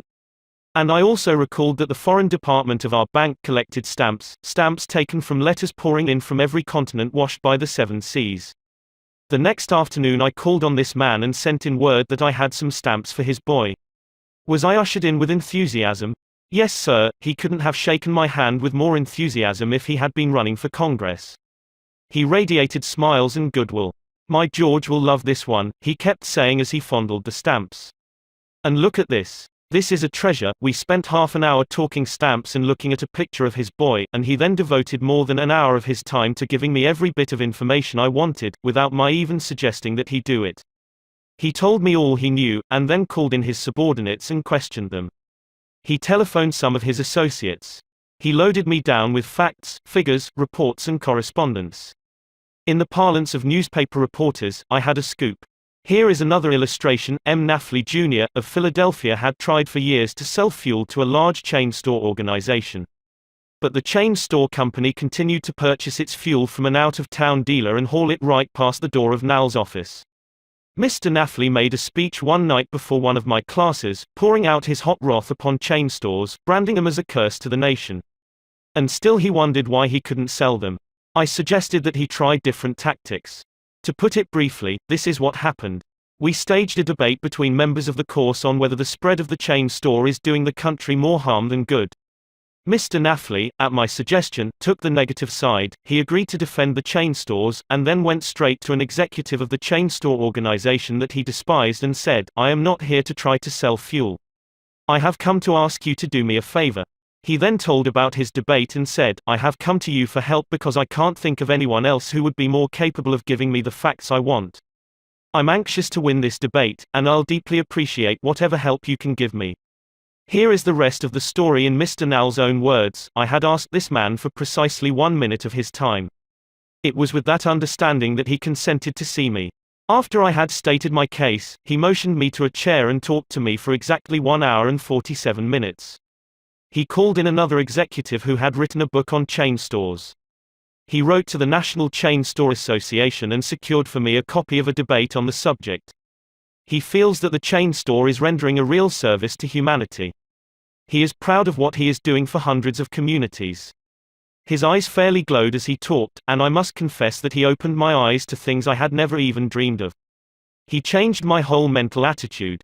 As I was leaving, he walked with me to the door, put his arm around my shoulder, wished me well in my debate, and asked me to stop in and see him again and let him know how I made out. The last words he said to me were, "Please see me again later in the spring. I should like to place an order with you for fuel." To me that was almost a miracle. Here he was offering to buy fuel without my even suggesting it. I had made more headway in 2 hours by becoming genuinely interested in him and his problems than I could have made in 10 years trying to get him interested in me and my product. You didn't discover a new truth, Mr. Nafley. For a long time ago, 100 years before Christ was born, a famous old Roman poet, Publius Syrus, remarked, "We are interested in others when they are interested in us." A show of interest, as with every other principle of human relations, must be sincere. It must pay off not only for the person showing the interest, but for the person receiving the attention. It is a two-way street, both parties benefit. Martin Ginsburg, who took our course in Long Island, New York, reported how the special interest a nurse took in him profoundly affected his life. It was Thanksgiving Day and I was 10 years old. I was in a welfare ward of a city hospital and was scheduled to undergo major orthopedic surgery the next day. I knew that I could only look forward to months of confinement, convalescence and pain. My father was dead, my mother and I lived alone in a small apartment and we were on welfare. My mother was unable to visit me that day. As the day went on, I became overwhelmed with the feeling of loneliness, despair and fear. I knew my mother was home alone worrying about me, not having anyone to be with, not having anyone to eat with and not even having enough money to afford a Thanksgiving Day dinner. The tears welled up in my eyes, and I stuck my head under the pillow and pulled the covers over it. I cried silently, but oh so bitterly, so much that my body racked with pain. A young student nurse heard my sobbing and came over to me. She took the covers off my face and started wiping my tears. She told me how lonely she was, having to work that day and not being able to be with her family. She asked me whether I would have dinner with her. She brought 2 trays of food, sliced turkey, mashed potatoes, cranberry sauce and ice cream for dessert. She talked to me and tried to calm my fears. Even though she was scheduled to go off duty at 4 p.m., she stayed on her own time until almost 11 p.m. She played games with me, talked to me and stayed with me until I finally fell asleep. Many Thanksgivings have come and gone since I was 10, but one never passes without me remembering that particular one and my feelings of frustration, fear, loneliness and the warmth and tenderness of the stranger that somehow made it all bearable. If you want others to like you, if you want to develop real friendships, if you want to help others at the same time as you help yourself, keep this principle in mind. Principle 1: Become genuinely interested in other people. A simple way to make a good first impression. At a dinner party in New York, one of the guests, a woman who had inherited money, was eager to make a pleasing impression on everyone. She had squandered a modest fortune on sables, diamonds and pearls. But she hadn't done anything whatever about her face. It radiated soreness and selfishness. She didn't realize what everyone knows, namely, that the expression one wears on one's face is far more important than the clothes one wears on one's back. Charles Schwab told me his smile had been worth $1 million. And he was probably understating the truth. For Schwab's personality, his charm, his ability to make people like him, were almost wholly responsible for his extraordinary success, and one of the most delightful factors in his personality was his captivating smile. Actions speak louder than words, and a smile says, "I like you, you make me happy. I am glad to see you." That is why dogs make such a hit. They are so glad to see us that they almost jump out of their skins. So, naturally, we are glad to see them. A baby's smile has the same effect. Have you ever been in a doctor's waiting room and looked around at all the glum faces waiting impatiently to be seen? Dr. Stephen K. Sproul, a veterinarian in Raytown, Missouri, told of a typical spring day when his waiting room was full of clients waiting to have their pets inoculated. No one was talking to anyone else, and all were probably thinking of a dozen other things they would rather be doing than wasting time sitting in that office. He told one of our classes, there were 6 or 7 clients waiting when a young woman came in with a 9-month-old baby and a kitten. As luck would have it, she sat down next to a gentleman who was more than a little distraught about the long wait for service. The next thing he knew, the baby just looked up at him with that great big smile that is so characteristic of babies. What did that gentleman do? Just what you and I would do, of course. He smiled back at the baby. Soon he struck up a conversation with the woman about her baby and his grandchildren, and soon the entire reception room joined in, and the boredom and tension were converted into a pleasant and enjoyable experience, an insincere grin. No, that doesn't fool anybody. We know it is mechanical and we resent it. I am talking about a real smile, a heartwarming smile, a smile that comes from within, the kind of smile that will bring a good price in the marketplace. Professor James V. McConnell, a psychologist at the University of Michigan, expressed his feelings about a smile. People who smile, he said, tend to manage, teach and sell more effectively, and to raise happier children. There's far more information in a smile than a frown. That's why encouragement is a much more effective teaching device than punishment. The employment manager of a large New York department store told me she would rather hire a sales clerk who hadn't finished grade school, if he or she has a pleasant smile, than to hire a doctor of philosophy with a somber face. The effect of a smile is powerful, even when it is unseen. Telephone companies throughout the United States have a program called Phone Power, which is offered to employees who use the telephone for selling their services or products. In this program, they suggest that you smile when talking on the phone. Your smile comes through in your voice. Robert Cryer, manager of a computer department for a Cincinnati, Ohio, company, told how he had successfully found the right applicant for a hard-to-fill position. I was desperately trying to recruit a PhD in computer science for my department. I finally located a young man with ideal qualifications who was about to be graduated from Purdue University. After several phone conversations, I learned that he had several offers from other companies, many of them larger and better known than mine. I was delighted when he accepted my offer. After he started on the job, I asked him why he had chosen us over the others. He paused for a moment and then he said, "I think it was because managers in the other companies spoke on the phone in a cold, business-like manner, which made me feel like just another business transaction. Your voice sounded as if you were glad to hear from me, that you really wanted me to be part of your organization. You can be assured, I am still answering my phone with a smile." The chairman of the board of directors of one of the largest rubber companies in the United States told me that, according to his observations, people rarely succeed at anything unless they have fun doing it. This industrial leader doesn't put much faith in the old adage that hard work alone is the magic key that will unlock the door to our desires. "I have known people," he said, "who succeeded because they had a rip-roaring good time conducting their business. Later, I saw those people change as the fun became work. The business had grown dull, they lost all joy in it, and they failed. You must have a good time meeting people if you expect them to have a good time meeting you. I have asked thousands of business people to smile at someone every hour of the day for a week and then come to class and talk about the results. How did it work? Let's see. Here is a letter from William B. Steinhardt, a New York stockbroker.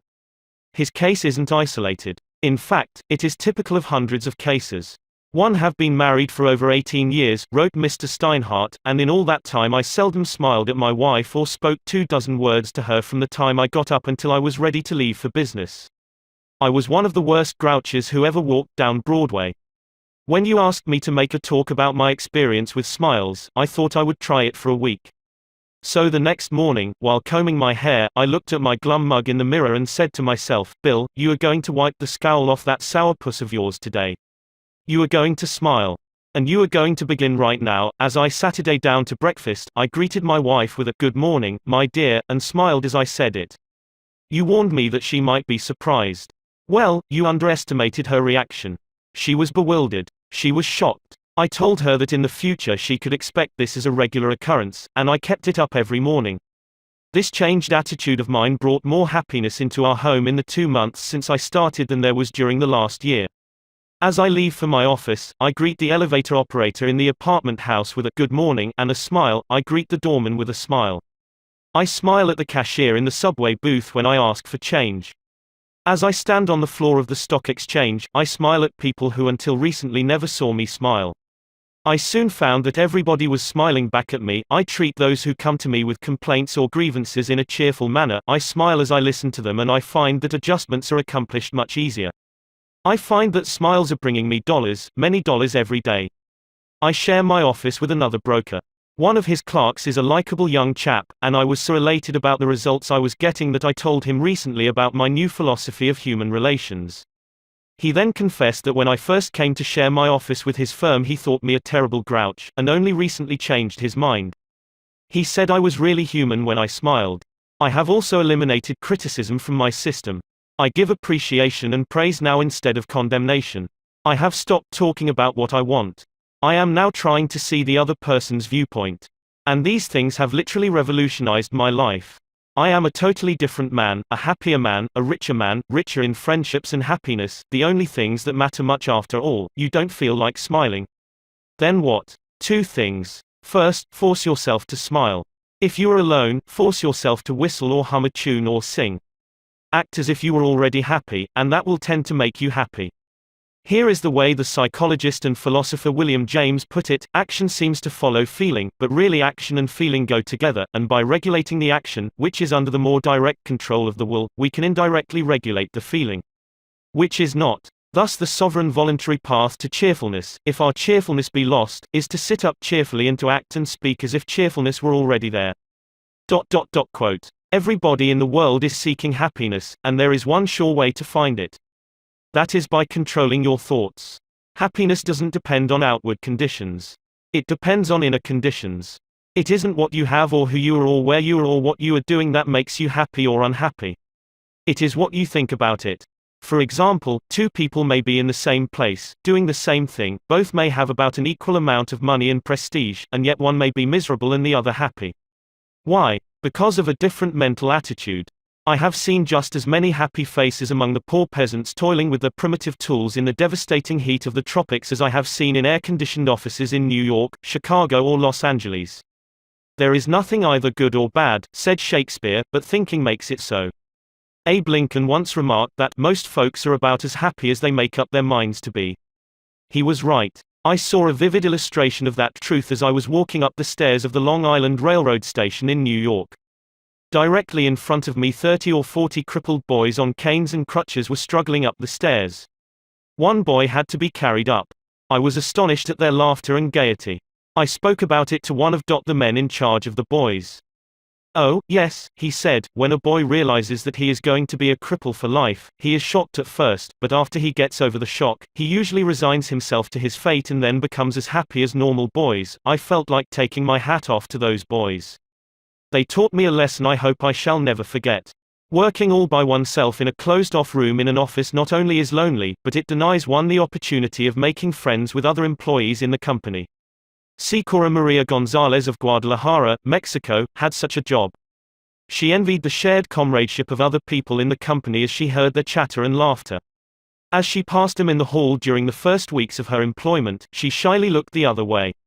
After a few weeks, she said to herself, "Maria, you can't expect those women to come to you.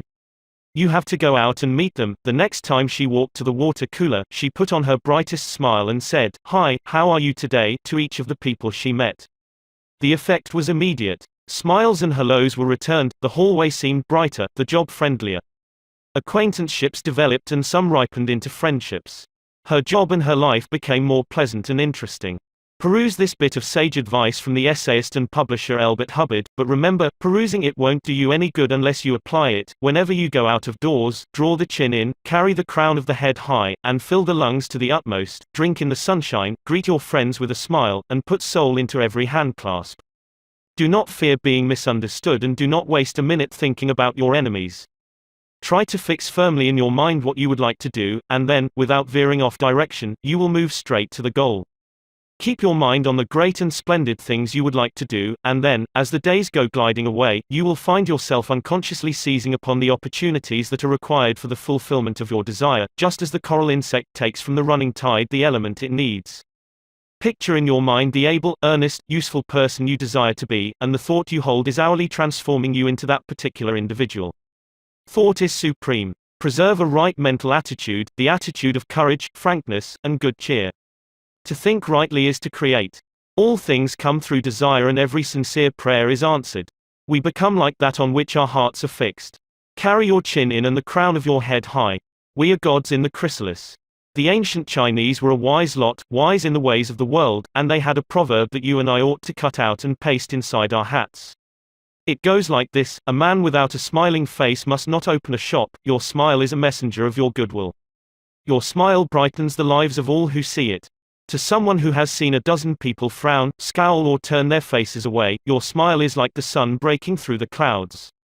Especially when that someone is under pressure from his bosses, his customers, his teachers or parents or children, a smile can help him realize that all is not hopeless, that there is joy in the world. Some years ago, a department store in New York City, in recognition of the pressures its sales clerks were under during the Christmas rush, presented the readers of its advertisements with the following homely philosophy: the value of a smile, it costs nothing, but creates much. It enriches those who receive, without impoverishing those who give. It happens in a flash and the memory of it sometimes lasts forever. None are so rich they can get along without it, and none so poor but are richer for its benefits. It creates happiness in the home, fosters goodwill in a business, and is the countersign of friends. It is rest to the weary, daylight to the discouraged, sunshine to the sad, and nature's best antidote for trouble. Yet it cannot be bought, begged, borrowed, or stolen, for it is something that is no earthly good to anybody till it is given away. And if in the last-minute rush of Christmas buying some of our salespeople should be too tired to give you a smile, may we ask you to leave one of yours? For nobody needs a smile so much as those who have none left to give. Principle 2: Smile. If you don't do this, you are headed for trouble. Back in 1898, a tragic thing happened in Rockland County, New York. A child had died, and on this particular day the neighbors were preparing to go to the funeral. Jim Farley went out to the barn to hitch up his horse. The ground was covered with snow, the air was cold and snappy, the horse hadn't been exercised for days, and as he was led out to the watering trough, he wheeled playfully, clicked both his heels high in the air, and killed Jim Farley. So the little village of Stony Point had 2 funerals that week instead of 1. Jim Farley left behind him a widow and 3 boys, and a few $100s in insurance. His oldest boy, Jim, was 10, and he went to work in a brickyard, wheeling sand and pouring it into the molds and turning the brick on edge to be dried by the sun. This boy Jim never had a chance to get much education.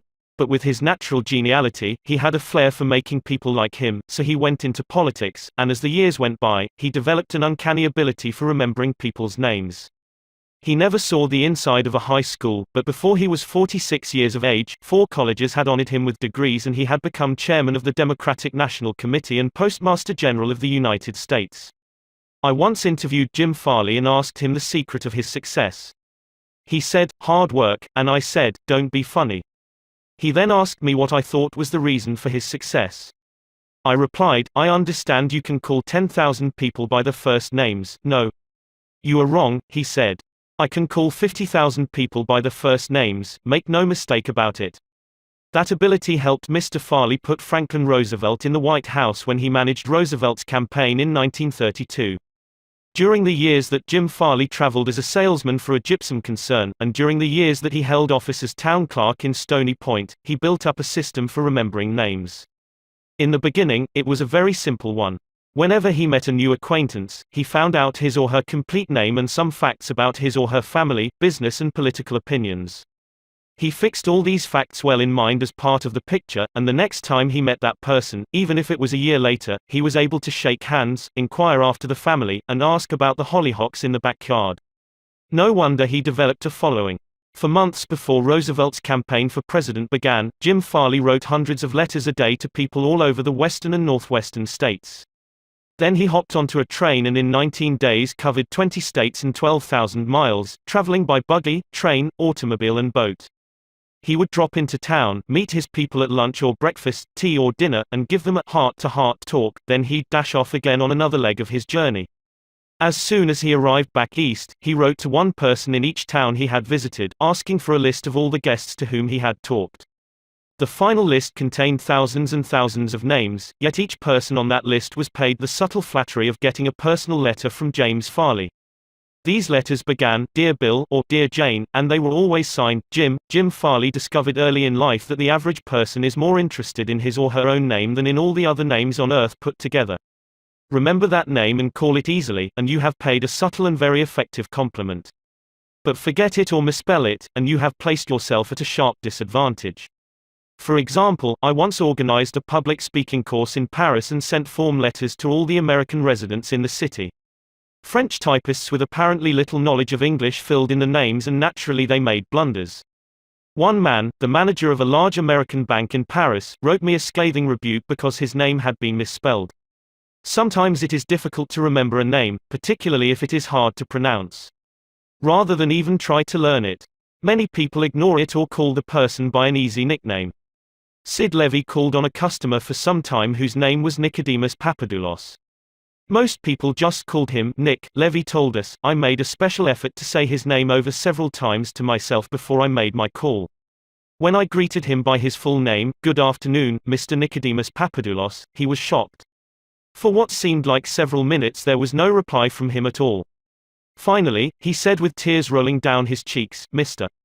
Levy, in all the 15 years I have been in this country, nobody has ever made the effort to call me by my right name.' What was the reason for Andrew Carnegie's success? He was called the Steel King, yet he himself knew little about the manufacture of steel. He had hundreds of people working for him who knew far more about steel than he did. But he knew how to handle people, and that is what made him rich. Early in life, he showed a flair for organization, a genius for leadership. By the time he was 10, he too had discovered the astounding importance people place on their own name. And he used that discovery to win cooperation. To illustrate, when he was a boy back in Scotland, he got hold of a rabbit, a mother rabbit. Presto! He soon had a whole nest of little rabbits, and nothing to feed them. But he had a brilliant idea. He told the boys and girls in the neighborhood that if they would go out and pull enough clover and dandelions to feed the rabbits, he would name the bunnies in their honor. The plan worked like magic, and Carnegie never forgot it. Years later, he made millions by using the same psychology in business. For example, he wanted to sell steel rails to the Pennsylvania Railroad. J. Edgar Thomson was the president of the Pennsylvania Railroad then. So Andrew Carnegie built a huge steel mill in Pittsburgh and called it the Edgar Thomson Steel Works. Here is a riddle. See if you can guess it. When the Pennsylvania Railroad needed steel rails, where do you suppose J. Edgar Thomson bought them? From Sears, Roebuck? No, you're wrong. Guess again. When Carnegie and George Pullman were battling each other for supremacy in the railroad sleeping car business, the Steel King again remembered the lesson of the rabbits.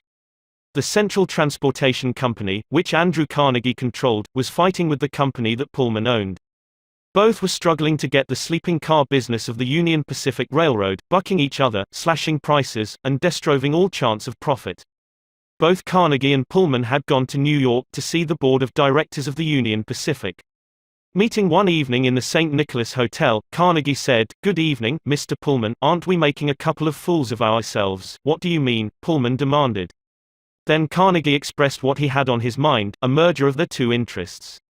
He pictured in glowing terms the mutual advantages of working with, instead of against, each other. Pullman listened attentively, but he was not wholly convinced.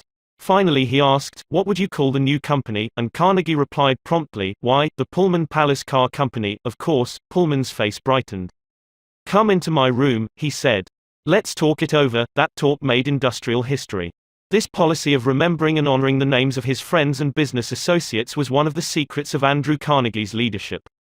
He was proud of the fact that he could call many of his factory workers by their first names, and he boasted that while he was personally in charge, no strike ever disturbed his flaming steel mills. Benton Love, chairman of Texas Commerce Bank Shares, believes that the bigger a corporation gets, the colder it becomes. One way to warm it up, he said, is to remember people's names. The executive who tells me he can't remember names is at the same time telling me he can't remember a significant part of his business and is operating on quicksand. Karen Kersick of Rancho Palos Verdes, California, a flight attendant for TWA, made it a practice to learn the names of as many passengers in her cabin as possible and use the name when serving them. This resulted in many compliments on her service expressed both to her directly and to the airline. One passenger wrote, "I haven't flown TWA for some time, but I'm going to start flying nothing but TWA from now on. You make me feel that your airline has become a very personalized airline, and that is important to me. People are so proud of their names that they strive to perpetuate them at any cost." Even blustering, hard-boiled old P.T. Barnum, the greatest showman of his time, disappointed because he had no sons to carry on his name, offered his grandson, C.H. Seeley, $25,000 if he would call himself Barnum Seeley. For many centuries, nobles and magnates supported artists, musicians and authors so that their creative works would be dedicated to them. Libraries and museums owe their richest collections to people who cannot bear to think that their names might perish from the memory of the race. The New York Public Library has its Astor and Lenox collections. The Metropolitan Museum perpetuates the names of Benjamin Altman and J.P. Morgan. And nearly every church is beautified by stained glass windows commemorating the names of their donors. Many of the buildings on the campus of most universities bear the names of donors who contributed large sums of money for this honor. Most people don't remember names, for the simple reason that they don't take the time and energy necessary to concentrate and repeat and fix names indelibly in their minds. They make excuses for themselves, they are too busy. But they were probably no busier than Franklin D. Roosevelt, and he took time to remember and recall even the names of mechanics with whom he came into contact. To illustrate, the Chrysler organization built a special car for Mr. Roosevelt, who could not use a standard car because his legs were paralyzed. W. F. Chamberlain and a mechanic delivered it to the White House. I have in front of me a letter from Mr. Chamberlain relating his experiences. "I taught President Roosevelt how to handle a car with a lot of unusual gadgets, but he taught me a lot about the fine art of handling people." When I called at the White House, Mr. Chamberlain writes, the president was extremely pleasant and cheerful. He called me by name, made me feel very comfortable, and particularly impressed me with the fact that he was vitally interested in things I had to show him and tell him. The car was so designed that it could be operated entirely by hand. A crowd gathered around to look at the car, and he remarked, "I think it is marvelous. All you have to do is to touch a button and it moves away and you can drive it without effort. I think it is grand, I don't know what makes it go. I'd love to have the time to tear it down and see how it works." When Roosevelt's friends and associates admired the machine, he said in their presence, "Mr. Chamberlain, I certainly appreciate all the time and effort you have spent in developing this car. It is a mighty fine job." He admired the radiator, the special rear vision mirror and clock, the special spotlight, the kind of upholstery, the sitting position of the driver's seat, the special suitcases in the trunk with his monogram on each suitcase. In other words, he took notice of every detail to which he knew I had given considerable thought. He made a point of bringing these various pieces of equipment to the attention of Mrs. Roosevelt, Miss Perkins, the Secretary of Labor, and his secretary. He even brought the old White House porter into the picture by saying, "George, you want to take particularly good care of the suitcases." When the driving lesson was finished, the president turned to me and said, "Well, Mr. Chamberlain, I have been keeping the Federal Reserve Board waiting 30 minutes. I guess I had better get back to work." I took a mechanic with me to the White House. He was introduced to Roosevelt when he arrived. He didn't talk to the president, and Roosevelt heard his name only once. He was a shy chap, and he kept in the background. But before leaving us, the president looked for the mechanic, shook his hand, called him by name, and thanked him for coming to Washington. And there was nothing perfunctory about his thanks. He meant what he said. I could feel that. A few days after returning to New York, I got an autographed photograph of President Roosevelt and a little note of thanks again expressing his appreciation for my assistance. How he found time to do it is a mystery to me. Franklin D. Roosevelt knew that one of the simplest, most obvious and most important ways of gaining goodwill was by remembering names and making people feel important, yet how many of us do it? Half the time we are introduced to a stranger, we chat a few minutes and can't even remember his or her name by the time we say goodbye. One of the first lessons a politician learns is this: to recall a voter's name is statesmanship. To forget it is oblivion, and the ability to remember names is almost as important in business and social contacts as it is in politics. Napoleon III, Emperor of France and nephew of the great Napoleon, boasted that in spite of all his royal duties he could remember the name of every person he met. His technique? Simple. If he didn't hear the name distinctly, he said, "So sorry. I didn't get the name clearly." Then, if it was an unusual name, he would say, "How is it spelled?" During the conversation, he took the trouble to repeat the name several times and tried to associate it in his mind with the person's features, expression and general appearance. If the person was someone of importance, Napoleon went to even further pains. As soon as His Royal Highness was alone, he wrote the name down on a piece of paper, looked at it, concentrated on it, fixed it securely in his mind, and then tore up the paper. In this way, he gained an eye impression of the name as well as an ear impression. All this takes time, but good manners, said Emerson, are made up of petty sacrifices. The importance of remembering and using names is not just the prerogative of kings and corporate executives. It works for all of us. Ken Nottingham, an employee of General Motors in Indiana, usually had lunch at the company cafeteria. He noticed that the woman who worked behind the counter always had a scowl on her face. She had been making sandwiches for about 2 hours and I was just another sandwich to her. I told her what I wanted. She weighed out the ham on a little scale, then she gave me 1 leaf of lettuce, a few potato chips and handed them to me. The next day I went through the same line. Same woman, same scowl. The only difference was I noticed her name tag. I smiled and said, "Hello, Eunice," and then told her what I wanted. Well, she forgot the scale, piled on the ham, gave me 3 leaves of lettuce and heaped on the potato chips until they fell off the plate. We should be aware of the magic contained in a name and realize that this single item is wholly and completely owned by the person with whom we are dealing and nobody else. The name sets the individual apart, it makes him or her unique among all others. The information we are imparting or the request we are making takes on a special importance when we approach the situation with the name of the individual. From the waitress to the senior executive, the name will work magic as we deal with others. Principle 3: Remember that a person's name is to that person the sweetest and most important sound in any language. An easy way to become a good conversationalist. Some time ago, I attended a bridge party. I don't play bridge, and there was a woman there who didn't play bridge either. She had discovered that I had once been Lowell Thomas's manager before he went on the radio and that I had traveled in Europe a great deal while helping him prepare the illustrated travel talks he was then delivering. So she said, "Oh, Mr. Carnegie, I do want you to tell me about all the wonderful places you have visited and the sights you have seen." As we sat down on the sofa, she remarked that she and her husband had recently returned from a trip to Africa. "Africa," I exclaimed. "How interesting. I've always wanted to see Africa, but I never got there except for a 24-hour stay once in Algiers. Tell me, did you visit the big game country? Yes. How fortunate. I envy you. Do tell me about Africa. That kept her talking for 45 minutes. She never again asked me where I had been or what I had seen. She didn't want to hear me talk about my travels. All she wanted was an interested listener, so she could expand her ego and tell about where she had been. Was she unusual? No. Many people are like that. For example, I met a distinguished botanist at a dinner party given by a New York book publisher. I had never talked with a botanist before, and I found him fascinating. I literally sat on the edge of my chair and listened while he spoke of exotic plants and experiments in developing new forms of plant life and indoor gardens, and even told me astonishing facts about the humble potato. I had a small indoor garden of my own, and he was good enough to tell me how to solve some of my problems. As I said, we were at a dinner party. There must have been a dozen other guests, but I violated all the canons of courtesy, ignored everyone else, and talked for hours to the botanist. Midnight came, I said good night to everyone and departed. The botanist then turned to our host and paid me several flattering compliments. I was most stimulating, I was this and I was that, and he ended by saying I was a most interesting conversationalist, an interesting conversationalist. Why, I had said hardly anything at all. I couldn't have said anything if I had wanted to without changing the subject, for I didn't know any more about botany than I knew about the anatomy of a penguin. But I had done this, I had listened intently. I had listened because I was genuinely interested. And he felt it. Naturally that pleased him. That kind of listening is one of the highest compliments we can pay anyone.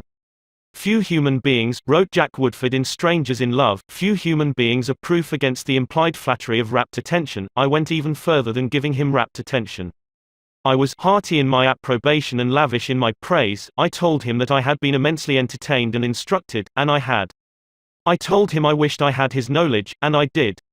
I told him that I should love to wander the fields with him, and I have.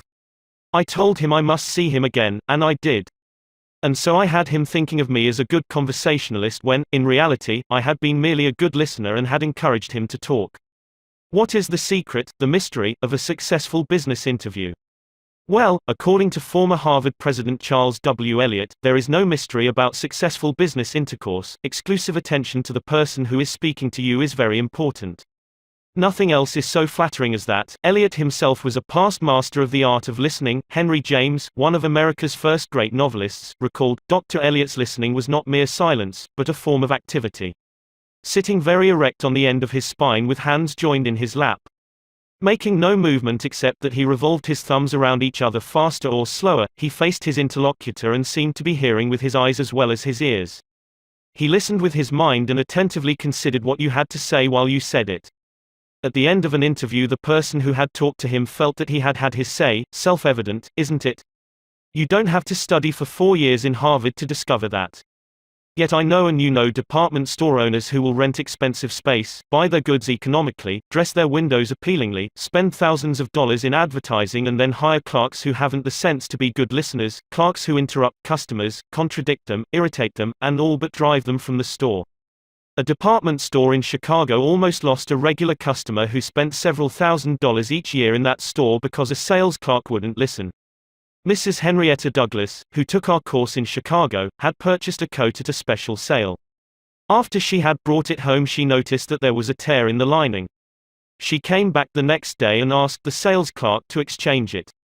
The clerk refused even to listen to her complaint. "You bought this at a special sale," she said. She pointed to a sign on the wall. "Read that," she exclaimed, "all sales are final, once you bought it, you have to keep it. Sew up the lining yourself." "But this was damaged merchandise," Mrs. Douglas complained. "Makes no difference," the clerk interrupted. "Final's final." Mrs. Douglas was about to walk out indignantly, swearing never to return to that store ever, when she was greeted by the department manager, who knew her from her many years of patronage. Mrs. Douglas told her what had happened. The manager listened attentively to the whole story, examined the coat and then said, "Special sales are final, so we can dispose of merchandise at the end of the season. But this no return policy does not apply to damaged goods. We will certainly repair or replace the lining, or if you prefer, give you your money back." What a difference in treatment.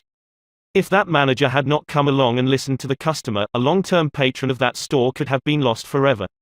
Listening is just as important in one's home life as in the world of business. Millie Esposito of Croton-on-Hudson, New York, made it her business to listen carefully when one of her children wanted to speak with her. One evening she was sitting in the kitchen with her son, Robert, and after a brief discussion of something that was on his mind, Robert said, "Mom, I know that you love me very much." Mrs. Esposito was touched and said, "Of course I love you very much.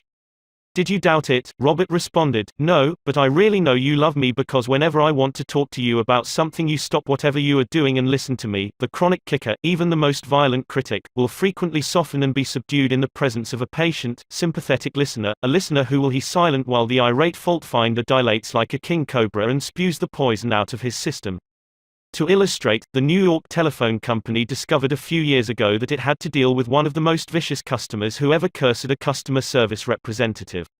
And he did curse. He raved. He threatened to tear the phone out by its roots. He refused to pay certain charges that he declared were false. He wrote letters to the newspapers. He filed innumerable complaints with the Public Service Commission, and he started several suits against the telephone company. At last, one of the company's most skillful troubleshooters was sent to interview this stormy petrel.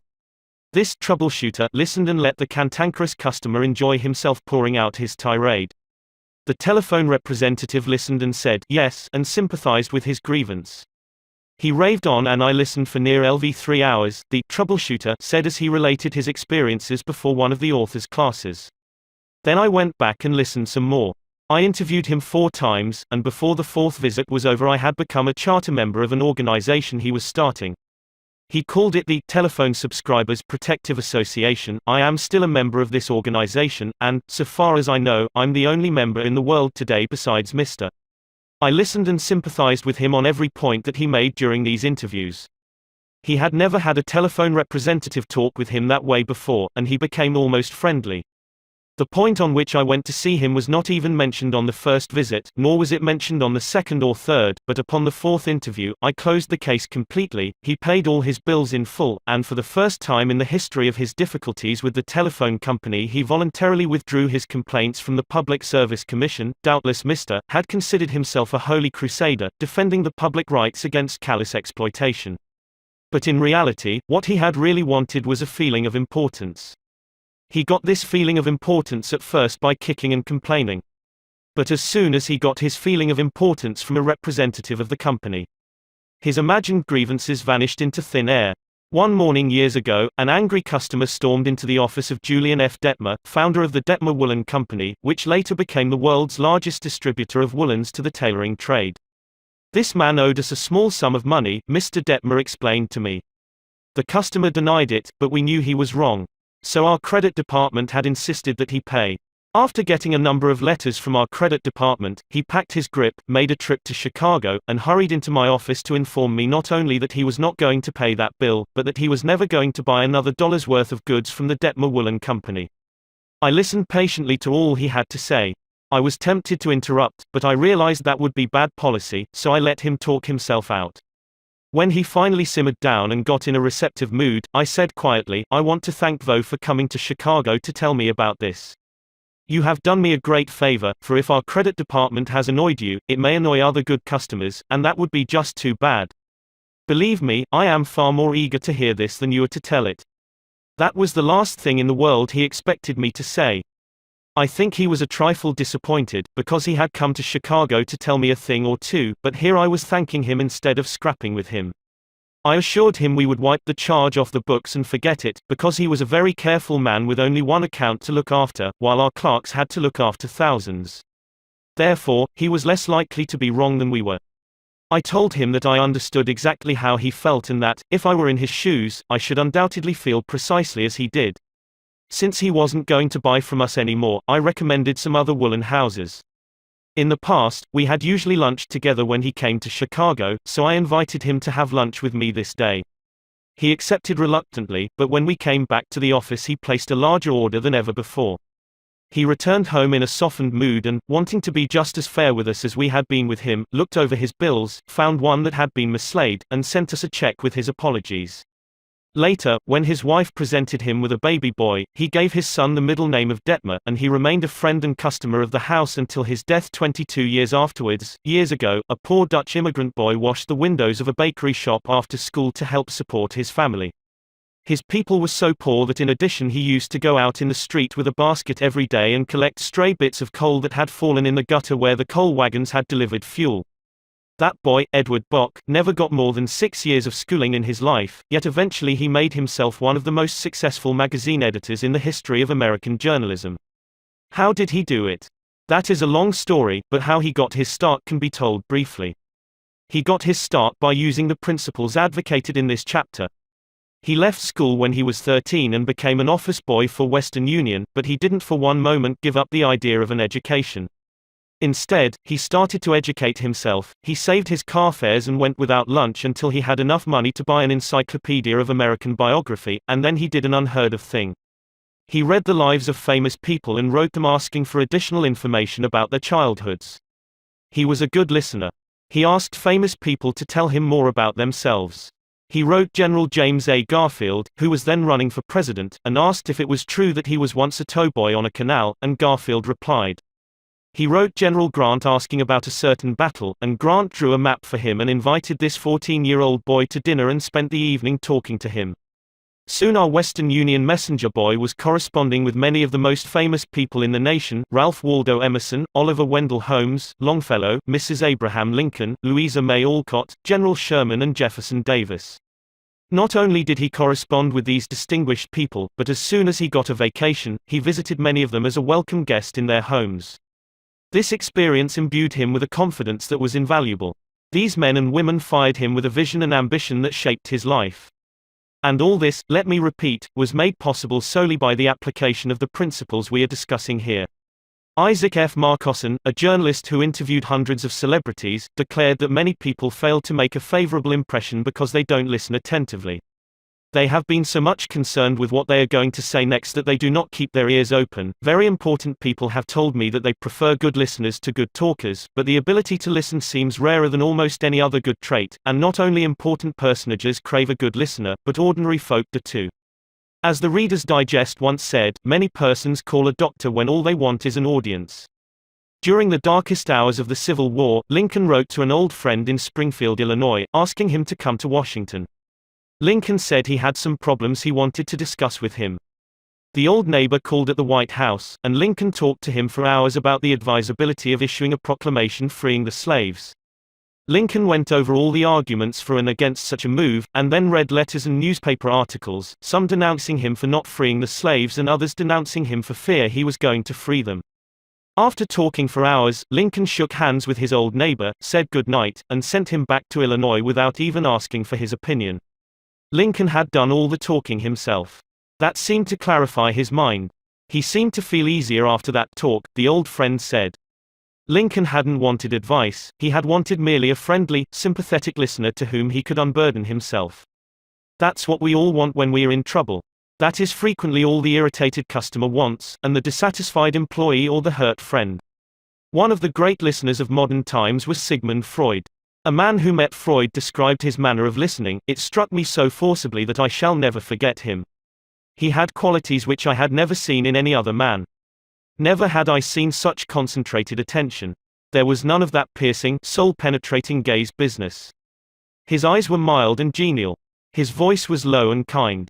His gestures were few, but the attention he gave me, his appreciation of what I said, even when I said it badly, was extraordinary. You've no idea what it meant to be listened to like that.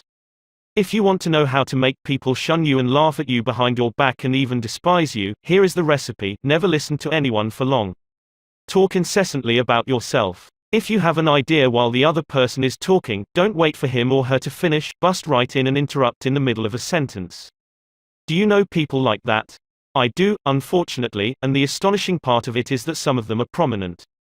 Bores, that is all they are, bores intoxicated with their own egos, drunk with a sense of their own importance. People who talk only of themselves think only of themselves. And those people who think only of themselves, Dr. Nicholas Murray Butler, longtime president of Columbia University, said, are hopelessly uneducated. They are not educated, said Dr. Butler, no matter how instructed they may be, so if you aspire to be a good conversationalist, be an attentive listener. To be interesting, be interested. Ask questions that other persons will enjoy answering. Encourage them to talk about themselves and their accomplishments. Remember that the people you are talking to are 100 times more interested in themselves and their wants and problems than they are in you and your problems. A person's toothache means more to that person than a famine in China which kills 1 million people. A boil on one's neck interests one more than 40 earthquakes in Africa. Think of that the next time you start a conversation. Principle 4. Be a good listener. How to interest people. Everyone who was ever a guest of Theodore Roosevelt was astonished at the range and diversity of his knowledge. Whether his visitor was a cowboy or a rough rider, a New York politician or a diplomat, Roosevelt knew what to say. And how was it done? The answer was simple. Whenever Roosevelt expected a visitor, he sat a day up late the night before, reading up on the subject in which he knew his guest was particularly interested. For Roosevelt knew, as all leaders know, that the royal road to a person's heart is to talk about the things he or she treasures most. The genial William Leon Phelps, essayist and professor of literature at Yale, learned this lesson early in life. When I was 8 years old and was spending a weekend visiting my Aunt Libby Lindsley at her home in Stratford on the Housatonic, he wrote in his essay on human nature, a middle-aged man called one evening, and after a polite skirmish with my aunt, he devoted his attention to me. At that time, I happened to be excited about boats, and the visitor discussed the subject in a way that seemed to me particularly interesting. After he left, I spoke of him with enthusiasm. What a man! My aunt informed me he was a New York lawyer, that he cared nothing whatever about boats, that he took not the slightest interest in the subject. But why then did he talk all the time about boats? Because he is a gentleman. He saw you were interested in boats, and he talked about the things he knew would interest and please you. He made himself agreeable, and William Leon Phelps added, first never forgot my aunt's remark. As I write this chapter, I have before me a letter from Edward L. Challiff, who was active in Boy Scout work. One day I found I needed a favor, wrote Mr. Challiff. A big Scout jamboree was coming off in Europe. And I wanted the president of one of the largest corporations in America to pay the expenses of one of my boys for the trip. Fortunately, just before I went to see this man, I heard that he had drawn a check for $1 million, and that after it was cancelled, he had had it framed. So the first thing I did when I entered his office was to ask to see the check. A check for $1 million. I told him I never knew that anybody had ever written such a check, and that I wanted to tell my boys that I had actually seen a check for $1 million. He gladly showed it to me, I admired it and asked him to tell me all about how it happened to be drawn. You notice, don't you, that Mr. Challiff didn't begin by talking about the Boy Scouts, or the jamboree in Europe, or what it was he wanted. He talked in terms of what interested the other man. Here's the result. Presently, the man I was interviewing said, "Oh, by the way, what was it you wanted to see me about?" So I told him. To my vast surprise, Mr. Challiff continues, he not only granted immediately what I asked for, but much more. I had asked him to send only one boy to Europe, but he sent 5 boys and myself, gave me a letter of credit for $1,000 and told us to stay in Europe for 7 weeks. He also gave me letters of introduction to his branch presidents, putting them at our service, and he himself met us in Paris and showed us the town. Since then, he has given jobs to some of the boys whose parents were in want, and he is still active in our group. Yet I know if I hadn't found out what he was interested in, and got him warmed up first, I wouldn't have found him 1/10 as easy to approach. Is this a valuable technique to use in business? Is it? Let's see. Take Henry G. Duvernoy of Duvernoy & Sons, a wholesale baking firm in New York. Mr. Duvernoy had been trying to sell bread to a certain New York hotel. He had called on the manager every week for 4 years. He went to the same social affairs the manager attended. He even took rooms in the hotel and lived there in order to get the business. But he failed. Then, said Mr. Duvernoy, after studying human relations, I resolved to change my tactics. I decided to find out what interested this man, what caught his enthusiasm. I discovered he belonged to a society of hotel executives called the Hotel Greeters of America. He not only belonged, but his bubbling enthusiasm had made him president of the organization, and president of the International Greeters. No matter where its conventions were held, he would be there. So when I saw him the next day, I began talking about the greeters. What a response I got! What a response! He talked to me for half an hour about the greeters, his tones vibrant with enthusiasm. I could plainly see that this society was not only his hobby, it was the passion of his life. Before I left his office, he had sold me a membership in his organization. In the meantime, I had said nothing about bread. But a few days later, the steward of his hotel phoned me to come over with samples and prices. "I don't know what you did to the old boy," the steward greeted me, "but he sure is sold on you, think of it."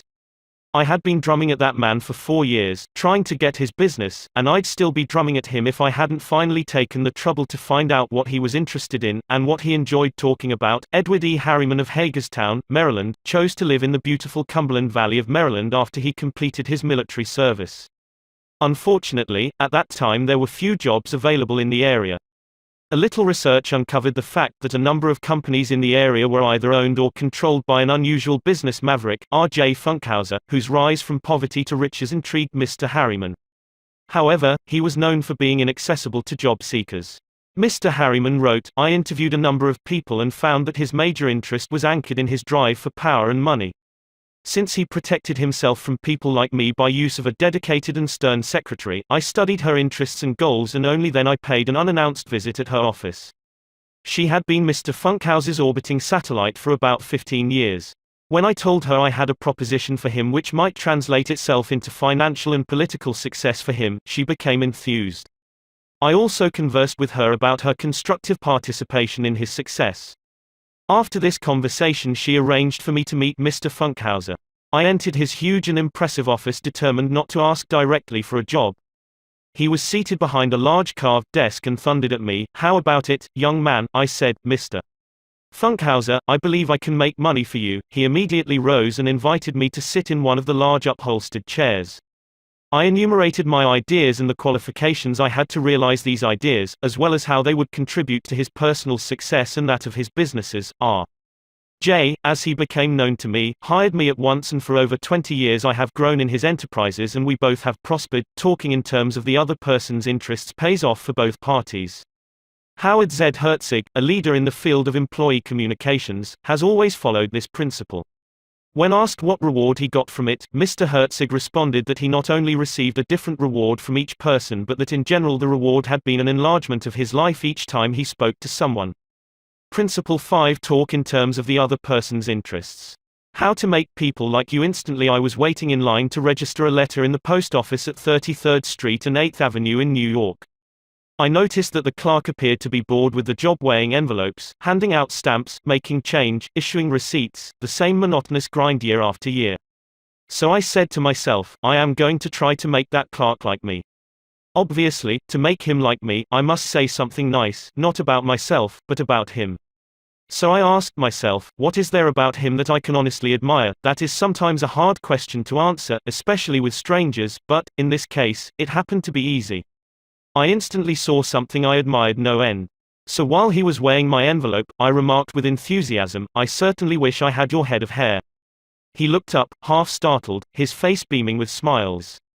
"Well, it isn't as good as it used to be," he said modestly. I assured him that although it might have lost some of its pristine glory, nevertheless it was still magnificent.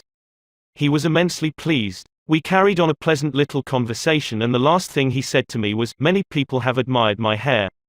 I'll bet that person went out to lunch that day walking on air. I'll bet he went home that night and told his wife about it. I'll bet he looked in the mirror and said, 'It is a beautiful head of hair.'" I told this story once in public, and a man asked me afterwards, "What did you want to get out of him? What was I trying to get out of him? What was I trying to get out of him?" If we are so contemptibly selfish that we can't radiate a little happiness and pass on a bit of honest appreciation without trying to get something out of the other person in return, if our souls are no bigger than sour crab apples, we shall meet with the failure we so richly deserve. Oh yes, I did want something out of that chap. I wanted something priceless. And I got it. I got the feeling that I had done something for him without his being able to do anything whatever in return for me. That is a feeling that flows and sings in your memory long after the incident is past. There is one all-important law of human conduct. If we obey that law, we shall almost never get into trouble. In fact, that law, if obeyed, will bring us countless friends and constant happiness. But the very instant we break the law, we shall get into endless trouble. The law is this: always make the other person feel important. John Dewey, as we have already noted, said that the desire to be important is the deepest urge in human nature, and William James said, the deepest principle in human nature is the craving to be appreciated. As I have already pointed out, it is this urge that differentiates us from the animals. It is this urge that has been responsible for civilization itself. Philosophers have been speculating on the rules of human relationships for thousands of years, and out of all that speculation, there has evolved only one important precept. It is not new. It is as old as history. Zoroaster taught it to his followers in Persia 2500 years ago. Confucius preached it in China 24 centuries ago. Lao Tzu, the founder of Taoism, taught it to his disciples in the Valley of the Han. Buddha preached it on the bank of the holy Ganges 500 years before Christ. The sacred books of Hinduism taught it 1,000 years before that. Jesus taught it among the stony hills of Judea 19 centuries ago. Jesus summed it up in one thought, probably the most important rule in the world: do unto others as you would have others do unto you. You want the approval of those with whom you come in contact. You want recognition of your true worth. You want a feeling that you are important in your little world. You don't want to listen to cheap, insincere flattery, but you do crave sincere appreciation. You want your friends and associates to be, as Charles Schwab put it, hearty in their approbation and lavish in their praise. All of us want that. So let's obey the golden rule, and give unto others what we would have others give unto us. How? When? Where? The answer is, all the time, everywhere. David G. Smith of Eau Claire, Wisconsin, told one of our classes how he handled a delicate situation when he was asked to take charge of the refreshment booth at a charity concert. The night of the concert, I arrived at the park and found two elderly ladies in a very bad humor standing next to the refreshment stand. Apparently, each thought that she was in charge of this project. As I stood there pondering what to do, me of the members of the sponsoring committee appeared and handed me a cash box and thanked me for taking over the project. She introduced Rose and Jane as my helpers and then ran off. A great silence ensued. Realizing that the cash box was a symbol of authority, of sorts, I gave the box to Rose and explained that I might not be able to keep the money straight and that if she took care of it I would feel better. I then suggested to Jane that she show two teenagers who had been assigned to refreshments how to operate the soda machine. And I asked her to be responsible for that part of the project. The evening was very enjoyable, with Rose happily counting the money, Jane supervising the teenagers, and me enjoying the concert. You don't have to wait until you are ambassador to France or chairman of the Clambarquet committee of your lodge before you use this philosophy of appreciation. You can work magic with it almost every day. If, for example, the waitress brings us mashed potatoes when we have ordered French fried, let's say, "I'm sorry to trouble you, but I prefer French fried," she'll probably reply, "No trouble at all," and will be glad to change the potatoes, because we have shown respect for her. Little phrases such as, "I'm sorry to trouble you, would you be so kind as to? Won't you please, would you mind? Thank you." Little courtesies like these oil the cogs of the monotonous grind of everyday life, and, incidentally, they are the hallmark of good breeding. Let's take another illustration. Hall Caine's novels The Christian, The Deemster, The Manxman, among them, were all bestsellers in the early part of this century. Millions of people read his novels, countless millions. He was the son of a blacksmith. He never had more than 8 years schooling in his life, yet when he died he was the richest literary man of his time. The story goes like this: Hall Caine loved sonnets and ballads, so he devoured all of Dante Gabriel Rossetti's poetry. He even wrote a lecture chanting the praises of Rossetti's artistic achievement and sent a copy to Rossetti himself. Rossetti was delighted. "Any young man who has such an exalted opinion of my ability," Rossetti probably said to himself, "must be brilliant." So Rossetti invited this blacksmith's son to come to London and act as his secretary. That was the turning point in Hall Caine's life, for, in his new position, he met the literary artists of the day. Profiting by their advice and inspired by their encouragement, he launched upon a career that emblazoned his name across the sky. His home, Greeba Castle, on the Isle of Man, became a mecca for tourists from the far corners of the world, and he left a multi-million-dollar estate. Yet, who knows, he might have died poor and unknown had he not written an essay expressing his admiration for a famous man. Such is the power, the stupendous power, of sincere, heartfelt appreciation. Rossetti considered himself important. That is not strange, almost everyone considers himself important, very important.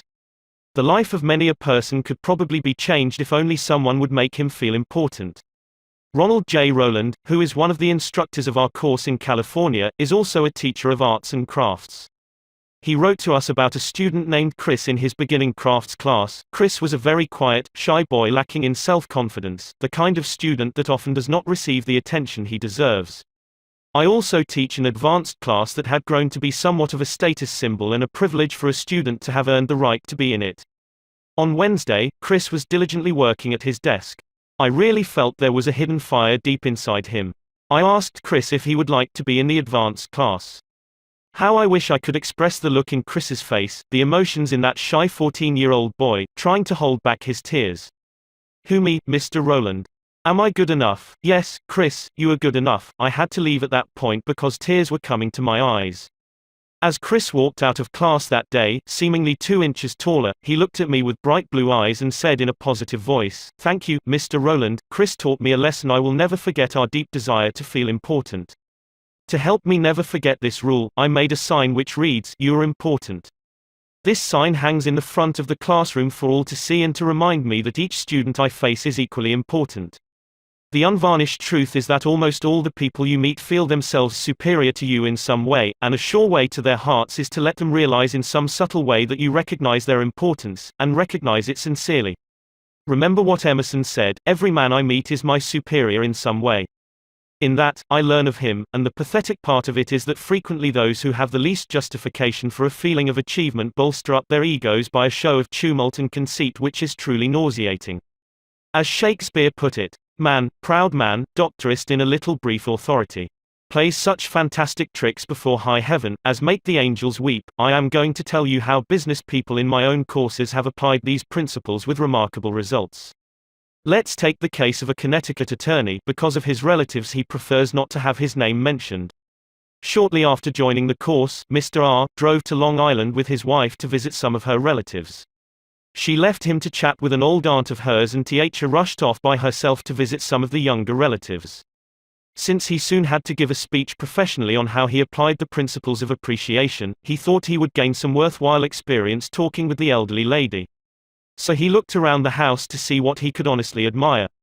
"This house was built about 1890, wasn't it?" he inquired.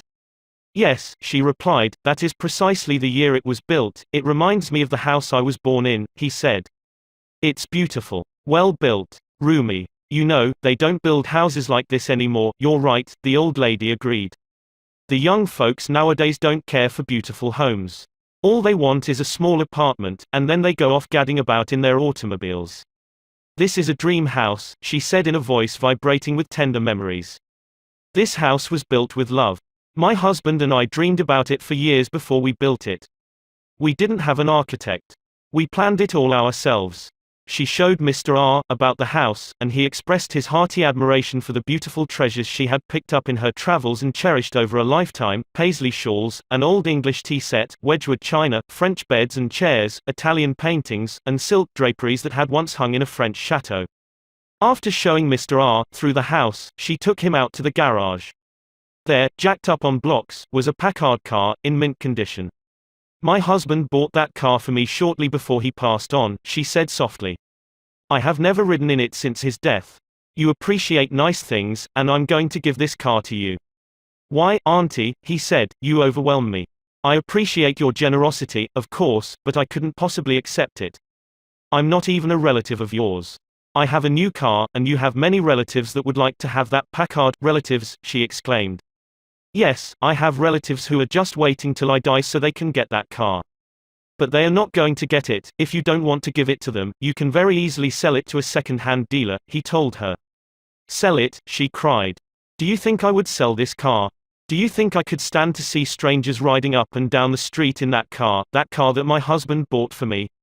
I wouldn't dream of selling it. I'm going to give it to you. You appreciate beautiful things." He tried to get out of accepting the car, but he couldn't without hurting her feelings. This lady, left all alone in a big house with her paisley shawls, her French antiques, and her memories, was starving for a little recognition. She had once been young and beautiful and sought after. She had once built a house warm with love and had collected things from all over Europe to make it beautiful.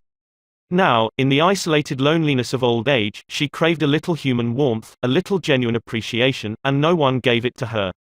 And when she found it, like a spring in the desert, her gratitude couldn't adequately express itself with anything less than the gift of her cherished Packard. Let's take another case. Donald M. McMahon, who was superintendent of Lewis and Valentine, nurseryman and landscape architects in Rye, New York, related this incident. Shortly after I attended the talk on how to win friends and influence people, I was landscaping the estate of a famous attorney. The owner came out to give me a few instructions about where he wished to plant a mass of rhododendrons and azaleas. I said, "Judge, you have a lovely hobby. I've been admiring your beautiful dogs. I understand you win a lot of blue ribbons every year at the show in Madison Square Garden." The effect of this little expression of appreciation was striking. "Yes," the judge replied, "I do have a lot of fun with my dogs. Would you like to see my kennel?" He spent almost an hour showing me his dogs and the prizes they had won. He even brought out their pedigrees and explained about the bloodlines responsible for such beauty and intelligence. Finally, turning to me, he asked, "Do you have any small children?" "Yes, I do," I replied. "I have a son." "Well, wouldn't he like a puppy?" the judge inquired. "Oh, yes, he'd be tickled pink." "All right, I'm going to give him one," the judge announced. He started to tell me how to feed the puppy. Then he paused. "You'll forget it if I tell you." "I'll write it out." So the judge went in the house, typed out the pedigree and feeding instructions, and gave me a puppy worth several $100s and 1 hour and 15 minutes of his valuable time, largely because I had expressed my honest admiration for his hobby and achievements. George Eastman, of Kodak fame, invented the transparent film that made motion pictures possible, amassed a fortune of $100 million, and made himself one of the most famous businessmen on earth. Yet in spite of all these tremendous accomplishments, he craved little recognitions, even as you and I. To illustrate, when Eastman was building the Eastman School of Music and also Kilbourne Hall in Rochester, James Adamson, then president of the Superior Seating Company of New York, wanted to get the order to supply the theater chairs for these buildings. Phoning the architect, Mr. Adamson made an appointment to see Mr. Eastman in Rochester. When Adamson arrived, the architect said, "I know you want to get this order, but I can tell you right now that you won't stand a ghost of a show if you take more than 5 minutes of George Eastman's time. He is a strict disciplinarian. He is very busy. So tell your story quickly and get out." Adamson was prepared to do just that. When he was ushered into the room, he saw Mr. Eastman bending over a pile of papers at his desk. Presently, Mr. Eastman looked up, removed his glasses, and walked toward the architect and Mr. Adamson, saying, "Good morning, gentlemen, what can I do for you?" The architect introduced them, and then Mr. Adamson said, "While we've been waiting for you, Mr. Eastman, I've been admiring your office. I wouldn't mind working in a room like this myself. I'm in the interior woodworking business, and I never saw a more beautiful office in all my life." George Eastman replied, "You remind me of something I had almost forgotten. It is beautiful, isn't it? I enjoyed it a great deal when it was first built. But I come down here now with a lot of other things on my mind and sometimes don't even see the room for weeks at a time." Adamson walked over and rubbed his hand across a panel. "This is English oak, isn't it? A little different texture from Italian oak." "Yes," Eastman replied. "Imported English oak. It was selected for me by a friend who specializes in fine woods." Then Eastman showed him about the room, commenting on the proportions, the coloring, the hand carving and other effects he had helped to plan and execute. While drifting about the room, admiring the woodwork, they paused before a window, and George Eastman, in his modest, soft-spoken way, pointed out some of the institutions through which he was trying to help humanity: the University of Rochester, the General Hospital, the Homeopathic Hospital, the Friendly Home, the Children's Hospital. Mr. Adamson congratulated him warmly on the idealistic way he was using his wealth to alleviate the sufferings of humanity. Presently, George Eastman unlocked a glass case and pulled out the first camera he had ever owned, an invention he had bought from an Englishman. Adamson questioned him at length about his early struggles to get started in business, and Mr. Eastman spoke with real feeling about the poverty of his childhood, telling how his widowed mother had kept a boarding house while he clerked in an insurance office. The terror of poverty haunted him day and night, and he resolved to make enough money so that his mother wouldn't have to work. Mr. Adamson drew him out with further questions and listened, absorbed, while he related the story of his experiments with dry photographic plates. He told how he had worked in an office all day, and sometimes experimented all night, taking only brief naps while the chemicals were working, sometimes working and sleeping in his clothes for 72 hours at a stretch. James Adamson had been ushered into Eastman's office at 10:15 and had been warned that he must not take more than 5 minutes, but an hour had passed, then 2 hours passed. And they were still talking. Finally, George Eastman turned to Adamson and said, "The last time I was in Japan I bought some chairs, brought them home, and put them in my sun porch. But the sun peeled the paint, so I went downtown the other day and bought some paint and painted the chairs myself. Would you like to see what sort of a job I can do painting chairs? All right. Come up to my home and have lunch with me and I'll show you. After lunch, Mr. Eastman showed Adamson the chairs he had brought from Japan. They weren't worth more than a few dollars, but George Eastman, now a multimillionaire, was proud of them because he himself had painted them. The order for the seats amounted to $90,000. Who do you suppose got the order, James Adamson or one of his competitors? From the time of this story until Mr. Eastman's death, he and James Adamson were close friends. Claude Marais, a restaurant owner in Rouen, France, used this principle and saved his restaurant the loss of a key employee. This woman had been in his employ for 5 years and was a vital link between M. Marais and his staff of 21 people. He was shocked to receive a registered letter from her advising him of her resignation. M. Marais reported, "I was very surprised and, even more, disappointed, because I was under the impression that I had been fair to her and receptive to her needs. Inasmuch as she was a friend as well as an employee, I probably had taken her too much for granted and maybe was even more demanding of her than of other employees. I could not, of course, accept this resignation without some explanation. I took her aside and said, 'Paulette, you must understand that I cannot accept your resignation. You mean a great deal to me and to this company, and you are as important to the success of this restaurant as I am.' I repeated this in front of the entire staff, and I invited her to my home and reiterated my confidence in her with my family present. Paulette withdrew her resignation, and today I can rely on her as never before. I frequently reinforce this by expressing my appreciation for what she does and showing her how important she is to me and to the restaurant." Talk to people about themselves, said Disraeli, one of the shrewdest men who ever ruled the British Empire. Talk to people about themselves and they will listen for hours. Principle 6: Make the other person feel important and do it sincerely. In a nutshell, 6 ways to make people like you. Principle 1: Become genuinely interested in other people. Principle 2: Smile. Principle 3: Remember that a person's name is to that person the sweetest and most important sound in any language. Principle 4: Be a good listener.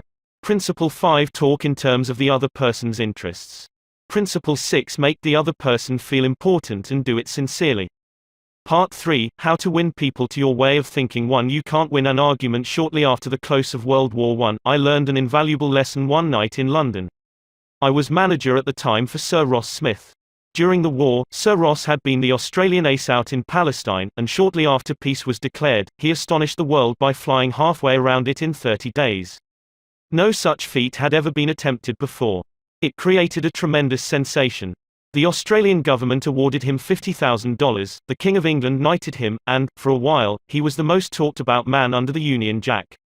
I was attending a banquet one night given in Sir Ross's honor, and during the dinner, the man sitting next to me told a humorous story which hinged on the quotation, "There's a divinity that shapes our ends, rough hew them how we will."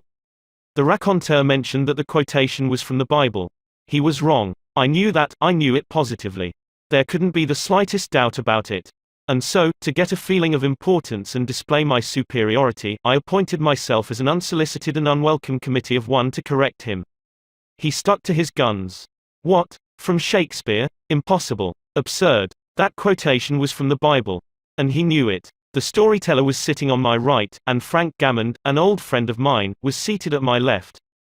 Mr. Gammond had devoted years to the study of Shakespeare, so the storyteller and I agreed to submit the question to Mr. Gammond. Mr. Gammond listened, kicked me under the table, and then said, "Dale, you are wrong.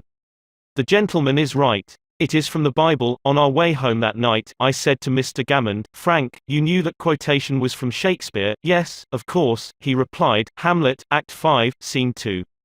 But we were guests at a festive occasion, my dear Dale. Why prove to a man he is wrong? Is that going to make him like you? Why not let him save his face? He didn't ask for your opinion. He didn't want it. Why argue with him? Always avoid the acute angle." The man who said that taught me a lesson I'll never forget. I not only had made the storyteller uncomfortable but had put my friend in an embarrassing situation. How much better it would have been had I not become argumentative. It was a sorely needed lesson because I had been an inveterate arguer. During my youth, I had argued with my brother about everything under the Milky Way. When I went to college, I studied logic and argumentation and went in for debating contests. Talk about being from Missouri, I was born there. I had to be shown. Later, I taught debating and argumentation in New York, and once, I am ashamed to admit, I planned to write a book on the subject. Since then, I have listened to, engaged in, and watched the effect of thousands of arguments. As a result of all this, I have come to the conclusion that there is only one way under high heaven to get the best of an argument, and that is to avoid it. Avoid it as you would avoid rattlesnakes and earthquakes. 9 times out of 10, an argument ends with each of the contestants more firmly convinced than ever that he is absolutely right. You can't win an argument. You can't, because if you lose it, and if you win it, you lose it. Why? Well, suppose you triumph over the other man and shoot his argument full of holes and prove that he is non compos mentis. Then what? You will feel fine. But what about him? You have made him feel inferior. You have hurt his pride. He will resent your triumph. And, a man convinced against his will is of the same opinion still. Years ago, Patrick J. O'Hare joined one of my classes. He had had little education, and how he loved a scrap. He had once been a chauffeur, and he came to me because he had been trying, without much success, to sell trucks. A little questioning brought out the fact that he was continually scrapping with and antagonizing the very people he was trying to do business with. If a prospect said anything derogatory about the trucks he was selling, Pat saw red and was right at the customer's throat. Pat won a lot of arguments in those days. As he said to me afterward, I often walked out of an office saving, I told that bird something. Sure, I had told him something, but I hadn't sold him anything. MV first problem was not to teach Patrick J. O'Hare to talk. My immediate task was to train him to refrain from talking and to avoid verbal fights. Mr. O'Hare became one of the star salesmen for the White Motor Company in New York. How did he do it? Here is his story in his own words. If I walk into a buyer's office now and he says, "What? A white truck? They're no good. I wouldn't take one if you gave it to me. I'm going to buy the Who's It truck." I say, "The Who's It is a good truck. If you buy the Who's It, you'll never make a mistake. The Who's It's are made by a fine company and sold by good people." He is speechless then. There is no room for an argument. If he says the Who's It is best and I say sure it is, he has to stop. He can't keep on all afternoon saying, "It's the best," when I'm agreeing with him. We then get off the subject of Who's It and I begin to talk about the good points of the white truck. There was a time when a remark like his first one would have made me see scarlet and red and orange. I would start arguing against the Who's It, and the more I argued against it, the more my prospect argued in favor of it, and the more he argued, the more he sold himself on my competitor's product. As I look back now, I wonder how I was ever able to sell anything. I lost years of my life in scrapping and arguing. I keep my mouth shut now. It pays. As wise old Ben Franklin used to say, if you argue and rankle and contradict, you may achieve a victory sometimes, but it will be an empty victory because you will never get your opponent's goodwill. So figure it out for yourself. Which would you rather have, an academic, theatrical victory or a person's goodwill? You can seldom have both. The Boston Transcript once printed this bit of significant doggerel: "Here lies the body of William J., who died maintaining his right of way. He was right, dead right, as he sped along, but he's just as dead as if he were wrong." You may be right, dead right, as you speed along in your argument, but as far as changing another's mind is concerned, you will probably be just as futile as if you were wrong. Frederick S. Parsons, an income tax consultant, had been disputing and wrangling for an hour with a government tax inspector. An item of $9,000 was at stake. Mr. Parsons claimed that this $9,000 was in reality a bad debt, that it would never be collected, that it ought not to be taxed. "Bad debt, my eye," retorted the inspector. "It must be taxed." This inspector was cold, arrogant and stubborn, Mr. Parsons said as he told the story to the class. Reason was wasted and so were facts. The longer we argued, the more stubborn he became. So I decided to avoid argument, change the subject, and give him appreciation. I said, "I suppose this is a very petty matter in comparison with the really important and difficult decisions you're required to make. I've made a study of taxation myself. But I've had to get my knowledge from books. You are getting yours from the firing line of experience. I sometime wish I had a job like yours. It would teach me a lot." I meant every word I said. Well, the inspector straightened up in his chair, leaned back, and talked for a long time about his work, telling me of the clever frauds he had uncovered. His tone gradually became friendly, and presently he was telling me about his children. As he left, he advised me that he would consider my problem further and give me his decision in a few days. He called at my office 3 days later and informed me that he had decided to leave the tax return exactly as it was filed. This tax inspector was demonstrating one of the most common of human frailties. He wanted a feeling of importance, and as long as Mr. Parsons argued with him, he got his feeling of importance by loudly asserting his authority. But as soon as his importance was admitted and the argument stopped and he was permitted to expand his ego, he became a sympathetic and kindly human being. Buddha said, hatred is never ended by hatred but by love, and a misunderstanding is never ended by an argument but by tact, diplomacy, conciliation and a sympathetic desire to see the other person's viewpoint. Lincoln once reprimanded a young army officer for indulging in a violent controversy with an associate. No man who is resolved to make the most of himself, said Lincoln, can spare time for personal contention. Still less can he afford to take the consequences, including the vitiation of his temper and the loss of self-control.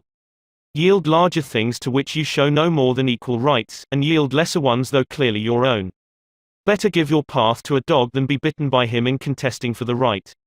Even killing the dog would not cure the bite. In an article in Bits and Pieces, some suggestions are made on how to keep a disagreement from becoming an argument. Welcome the disagreement. Remember the slogan, when two partners always agree, one of them is not necessary.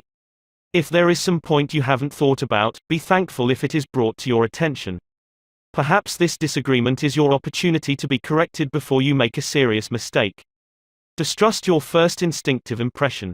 Our first natural reaction in a disagreeable situation is to be defensive. Be careful. Keep calm and watch out for your first reaction. It may be you at your worst, not your best. Control your temper. Remember, you can measure the size of a person by what makes him or her angry. Listen first. Give your opponents a chance to talk. Let them finish. Do not resist, defend or debate. This only raises barriers. Try to build bridges of understanding. Don't build higher barriers of misunderstanding. Look for areas of agreement.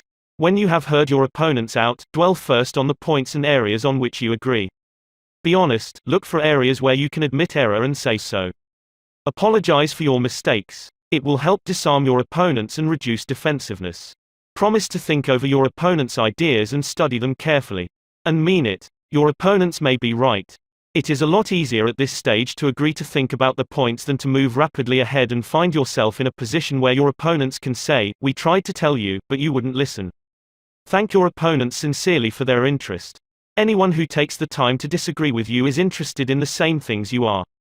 Think of them as people who really want to help you, and you may turn your opponents into friends. Postpone action to give both sides time to think through the problem. Suggest that a new meeting be held later that day or the next day, when all the facts may be brought to bear. In preparation for this meeting, ask yourself some hard questions. Could my opponents be right? Partly right? Is there truth or merit in their position or argument? Is my reaction one that will relieve the problem, or will it just relieve any frustration? Will my reaction drive my opponents further away or draw them closer to me? Will my reaction elevate the estimation good people have of me? Will I win or lose? What price will I have to pay if I win? If I am quiet about it, will the disagreement blow over? Is this difficult situation an opportunity for me? Bits and Pieces, published by the Economics Press, Fairfield, NJ. Opera tenor Jan Pearce, after he was married nearly 50 years, once said, "My wife and I made a pact a long time ago, and we've kept it no matter how angry we've grown with each other. When one yells, the other should listen because when two people yell, there is no communication, just noise and bad vibrations." Principle 1. The only way to get the best of an argument is to avoid it.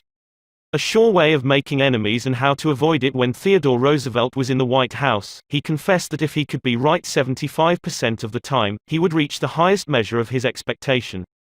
If that was the highest rating that one of the most distinguished men of the 20th century could hope to obtain, what about you and me? If you can be sure of being right only 55% of the time, you can go down to Wall Street and make $1 million a day.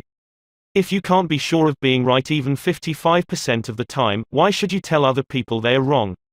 You can tell people they are wrong by a look or an intonation or a gesture just as eloquently as you can in words, and if you tell them they are wrong, do you make them want to agree with you? Never. For you have struck a direct blow at their intelligence, judgment, pride and self-respect. That will make them want to strike back. But it will never make them want to change their minds. You may then hurl at them all the logic of a Plato or an Immanuel Kant, but you will not alter their opinions, for you have hurt their feelings.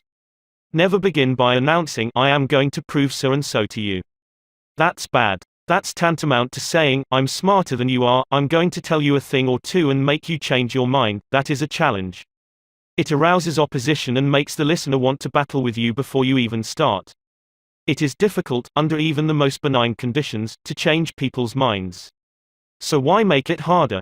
Why handicap yourself? If you are going to prove anything, don't let anybody know it. Do it so subtly, so adroitly, that no one will feel that you are doing it. This was expressed succinctly by Alexander Pope: men must be taught as if you taught them not, and things unknown proposed as things forgot. Over 300 years ago Galileo said, "You cannot teach a man anything, you can only help him to find it within himself." As Lord Chesterfield said to his son, "Be wiser than other people if you can, but do not tell them so." Socrates said repeatedly to his followers in Athens, "One thing only I know, and that is that I know nothing." Well, I can't hope to be any smarter than Socrates, so I have quit telling people they are wrong. And I find that it pays. If a person makes a statement that you think is wrong, yes, even that you know is wrong, isn't it better to begin by saying, "Well, now, look, I thought otherwise, but I may be wrong. I frequently am. And if I am wrong, I want to be put right. Let's examine the facts." There's magic, positive magic, in such phrases as, "I may be wrong. I frequently am." Let's examine the facts. Nobody in the heavens above or on earth beneath or in the waters under the earth will ever object to your saying, "I may be wrong." Let's examine the facts. One of our class members who used this approach in dealing with customers was Harold Reinke, a Dodge dealer in Billings, Montana. He reported that because of the pressures of the automobile business, he was often hard-boiled and callous when dealing with customers' complaints. This caused flared tempers, loss of business and general unpleasantness. He told his class, "Recognizing that this was getting me nowhere fast, I tried a new tack. I would say something like this: our dealership has made so many mistakes that I am frequently ashamed. We may have erred in your case. Tell me about it." This approach becomes quite disarming, and by the time the customer releases his feelings, he is usually much more reasonable when it comes to settling the matter. In fact, several customers have thanked me for having such an understanding attitude. And 2 of them have even brought in friends to buy new cars. In this highly competitive market, we need more of this type of customer, and I believe that showing respect for all customers' opinions and treating them diplomatically and courteously will help beat the competition. You will never get into trouble by admitting that you may be wrong. That will stop all argument and inspire your opponent to be just as fair and open and broad-minded as you are. It will make him want to admit that he, too, may be wrong. If you know positively that a person is wrong, and you bluntly tell him or her so, what happens? Let me illustrate. Mr. S., a young New York attorney, once argued a rather important case before the United States Supreme Court, Lustgarten v. Fleet Corporation 280 U.S. 320.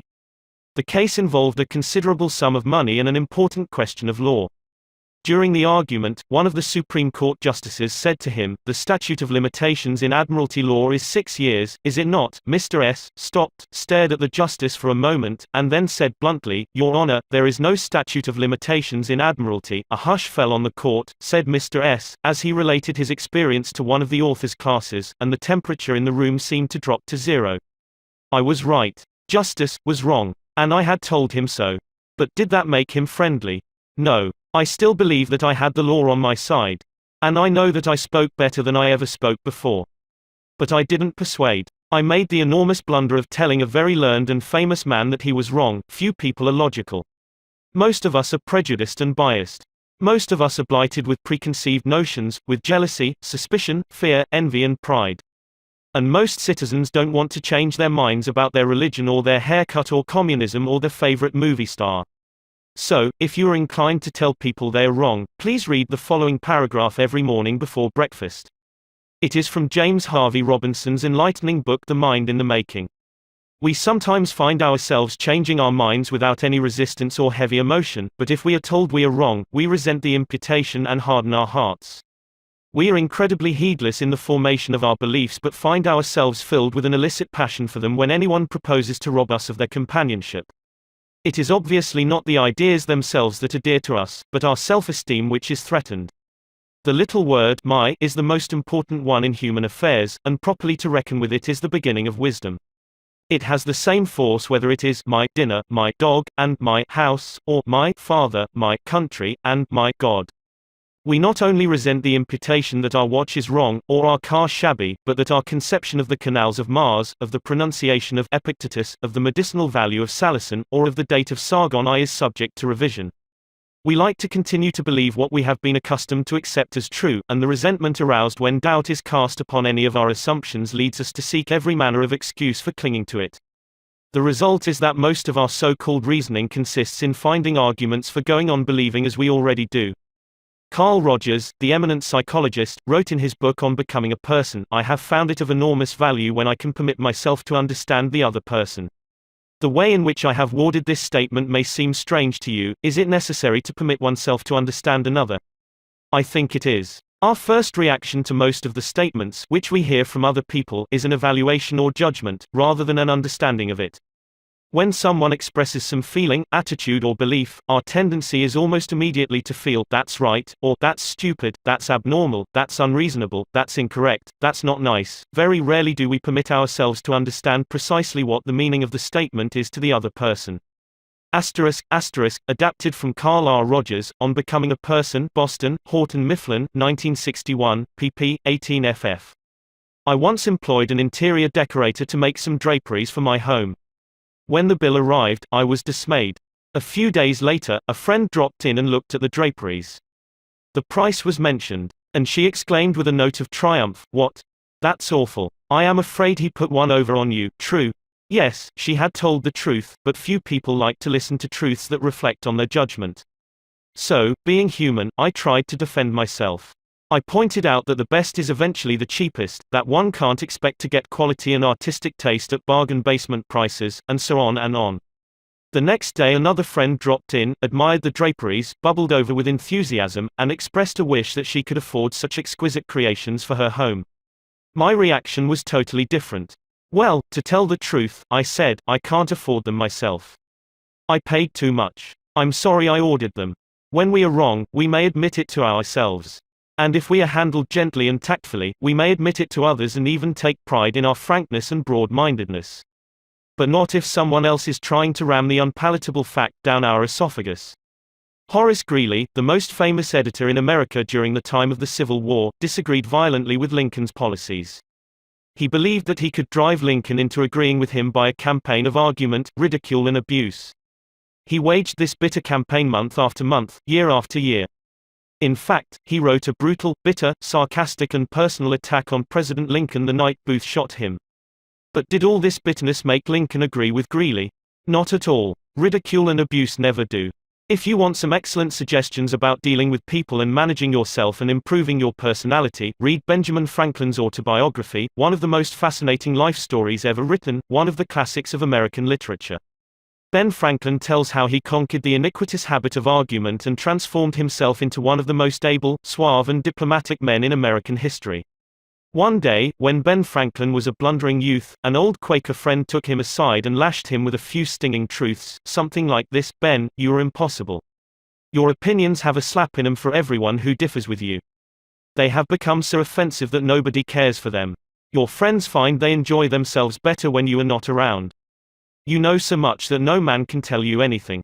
Indeed, no man is going to try, for the effort would lead only to discomfort and hard work. So you are not likely ever to know any more than you do now, which is very little." One of the finest things I know about Ben Franklin is the way he accepted that smarting rebuke. He was big enough and wise enough to realize that it was true, to sense that he was headed for failure and social disaster. So he made a right about face. He began immediately to change his insolent, opinionated ways. "I made it a rule," said Franklin, "to forbear all direct contradiction to the sentiment of others, and all positive assertion of my own. I even forbade myself the use of every word or expression in the language that imported a fixed opinion, such as certainly, undoubtedly, etc., and I adopted, instead of them, I conceive, I apprehend, or I imagine a thing to be so, or it so appears to me at present." When another asserted something that I thought an error, I denied myself the pleasure of contradicting him abruptly, and of showing immediately some absurdity in his proposition, and in answering I began by observing that in certain cases or circumstances his opinion would be right, but in the present case there appeared or seemed to me some difference, etc. I soon found the advantage of this change in my manner. The conversations I engaged in went on more pleasantly. The modest way in which I proposed my opinions procured them a readier reception and less contradiction. I had less mortification when I was found to be in the wrong, and I more easily prevailed with others to give up their mistakes and join with me when I happened to be in the right. And this mode, which I at first put on with some violence to natural inclination, became at length so easy, and so habitual to me, that perhaps for these 50 years past no one has ever heard a dogmatical expression escape me. And to this habit, after my character of integrity, I think it principally owing that I had earned so much weight with my fellow citizens when I proposed new institutions, or alterations in the old, and so much influence in public councils when I became a member, for I was but a bad speaker, never eloquent, subject to much hesitation in my choice of words, hardly correct in language, and yet I generally carried my points. How do Ben Franklin's methods work in business? Let's take 2 examples. Catherine A. Allred of Kings Mountain, North Carolina, is an industrial engineering supervisor for a yarn processing plant. She told one of our classes how she handled a sensitive problem before and after taking our training. Part of my responsibility, she reported, deals with setting up and maintaining incentive systems and standards for our operators so they can make more money by producing more yarn. The system we were using had worked fine when we had only 2 or 3 different types of yarn, but recently we had expanded our inventory and capabilities to enable us to run more than 12 different varieties. The present system was no longer adequate to pay the operators fairly for the work being performed and give them an incentive to increase production. I had worked up a new system which would enable us to pay the operator by the class of yam she was running at any one particular time. With my new system in hand, I entered the meeting determined to prove to the management that my system was the right approach. I told them in detail how they were wrong and showed where they were being unfair and how I had all the answers they needed. To say the least, I failed miserably. I had become so busy defending my position on the new system that I had left them no opening to graciously admit the problems on the old one. The issue was dead. After several sessions of this course, I realized all too well where I had made my mistakes. I called another meeting and this time I asked where they felt the problems were. We discussed each point, and I asked them their opinions on which was the best way to proceed. With a few low-keyed suggestions, at proper intervals, I let them develop my system themselves. At the end of the meeting when I actually presented my system, they enthusiastically accepted it. I am convinced now that nothing good is accomplished and a lot of damage can be done if you tell a person straight out that he or she is wrong. You only succeed in stripping that person of self-dignity and making yourself an unwelcome part of any discussion. Let's take another example, and remember these cases I am citing are typical of the experiences of thousands of other people. R.V. Crowley was a salesman for a lumber company in New York. Crowley admitted that he had been telling hard-boiled lumber inspectors for years that they were wrong. And he had won the arguments too. But it hadn't done any good. For these lumber inspectors, said Mr. Crowley, are like baseball umpires. Once they make a decision, they never change it. Mr. Crowley saw that his firm was losing thousands of dollars through the arguments he won. So while taking my course, he resolved to change tactics and abandon arguments. With what results? Here is the story as he told it to the fellow members of his class. One morning the phone rang in my office. A hot and bothered person at the other end proceeded to inform me that a car of lumber we had shipped into his plant was entirely unsatisfactory. His firm had stopped unloading and requested that we make immediate arrangements to remove the stock from their yard. After about 1/4 of the car had been unloaded, their lumber inspector reported that the lumber was running 55% below grade. Under the circumstances, they refused to accept it. I immediately started for his plant and on the way turned over in my mind the best way to handle the situation. Ordinarily, under such circumstances, I should have quoted grading rules and tried, as a result of my own experience and knowledge as a lumber inspector, to convince the other inspector that the lumber was actually up to grade, and that he was misinterpreting the rules in his inspection. However, I thought I would apply the principles learned in this training. When I arrived at the plant, I found the purchasing agent and the lumber inspector in a wicked humor, both set for an argument and a fight. We walked out to the car that was being unloaded, and I requested that they continue to unload so that I could see how things were going. I asked the inspector to go right ahead and lay out the rejects, as he had been doing, and to put the good pieces in another pile. After watching him for a while it began to dawn on me that his inspection actually was much too strict and that he was misinterpreting the rules. This particular lumber was white pine, and I knew the inspector was thoroughly schooled in hardwoods but not a competent, experienced inspector on white pine. White pine happened to be my own strong suit, but did I offer any objection to the way he was grading the lumber? None whatever. I kept on watching and gradually began to ask questions as to why certain pieces were not satisfactory. I didn't for one instant insinuate that the inspector was wrong. I emphasized that my only reason for asking was in order that we could give his firm exactly what they wanted in future shipments. By asking questions in a very friendly, cooperative spirit, and insisting continually that they were right in laying out boards not satisfactory to their purpose, I got him warmed up, and the strained relations between us began to thaw and melt away. An occasional carefully put remark on my part gave birth to the idea in his mind that possibly some of these rejected pieces were actually within the grade that they had bought, and that their requirements demanded a more expensive grade. I was very careful, however, not to let him think I was making an issue of this point. Gradually his whole attitude changed. He finally admitted to me that he was not experienced on white pine and began to ask me questions about each piece as it came out of the car. I would explain why such a piece came within the grade specified, but kept on insisting that we did not want him to take it if it was unsuitable for their purpose. He finally got to the point where he felt guilty every time he put a piece in the rejected pile. And at last he saw that the mistake was on their part for not having specified as good a grade as they needed. The ultimate outcome was that he went through the entire carload again after I left. Accepted the whole lot, and we received a check in full. In that one instance alone, a little tact, and the determination to refrain from telling the other man he was wrong, saved my company a substantial amount of cash, and it would be hard to place a money value on the goodwill that was saved. Martin Luther King was asked how, as a pacifist, he could be an admirer of Air Force General Daniel Chappie James, then the nation's highest-ranking black officer. Dr. King replied, "I judge people by their own principles, not by my own." In a similar way, General Robert E. Lee once spoke to the President of the Confederacy, Jefferson Davis, in the most glowing terms about a certain officer under his command. Another officer in attendance was astonished. "General," he said, "do you not know that the man of whom you speak so highly is one of your bitterest enemies who misses no opportunity to malign you?" "Yes," replied General Lee, "but the President asked my opinion of him, he did not ask for his opinion of me. By the way, I am not revealing anything new in this chapter. 2,000 years ago, Jesus said, 'See the point of thine adversary quickly,' and 2,200 years before Christ was born, King Akhtoi of Egypt gave his son some shrewd advice that is sorely needed today. 'Be diplomatic,' counseled the king. 'It will help you gain your point. In other words, don't argue with your customer or your spouse or your adversary. Don't tell them they are wrong, don't get them stirred up. Use a little diplomacy. Principle 2: Listen to the other person's opinions. If you're wrong, admit it. Within a minute's walk of my house there was a wild stretch of virgin timber, where the blackberry thickets foamed white in the springtime, where the squirrels nested and reared their young, and the horseweeds grew as tall as a horse's head. This unspoiled woodland was called Forest Park, and it was a forest, probably not much different in appearance from what it was when Columbus discovered America. I frequently walked in this park with Rex, my little Boston bulldog. He was a friendly, harmless little hound, and since we rarely met anyone in the park, I took Rex along without a leash or a muzzle. One day we encountered a mounted policeman in the park, a policeman itching to show his authority. "What do you mean by letting that dog run loose in the park without a muzzle and leash?" he reprimanded me. "Don't you know it's against the law?" "Yes, I know it is," I replied softly, "but I didn't think he would do any harm out here." "You didn't think. You didn't think. The law doesn't give a tinker's damn about what you think. That dog might kill a squirrel or bite a child.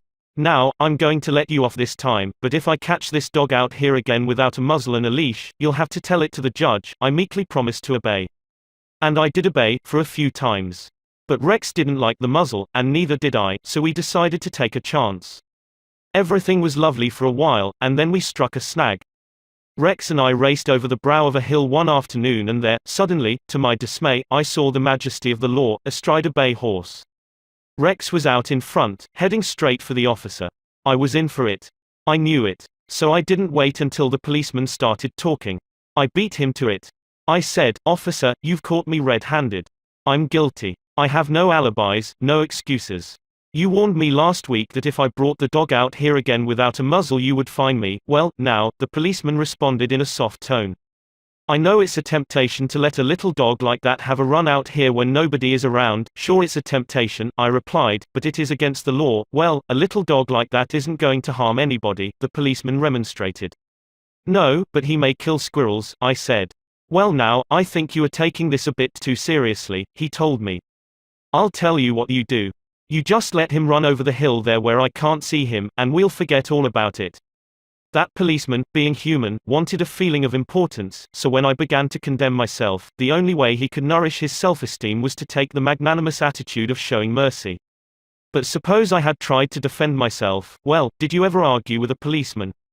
But instead of breaking lances with him, I admitted that he was absolutely right and I was absolutely wrong. I admitted it quickly, openly, and with enthusiasm. The affair terminated graciously in my taking his side and his taking my side.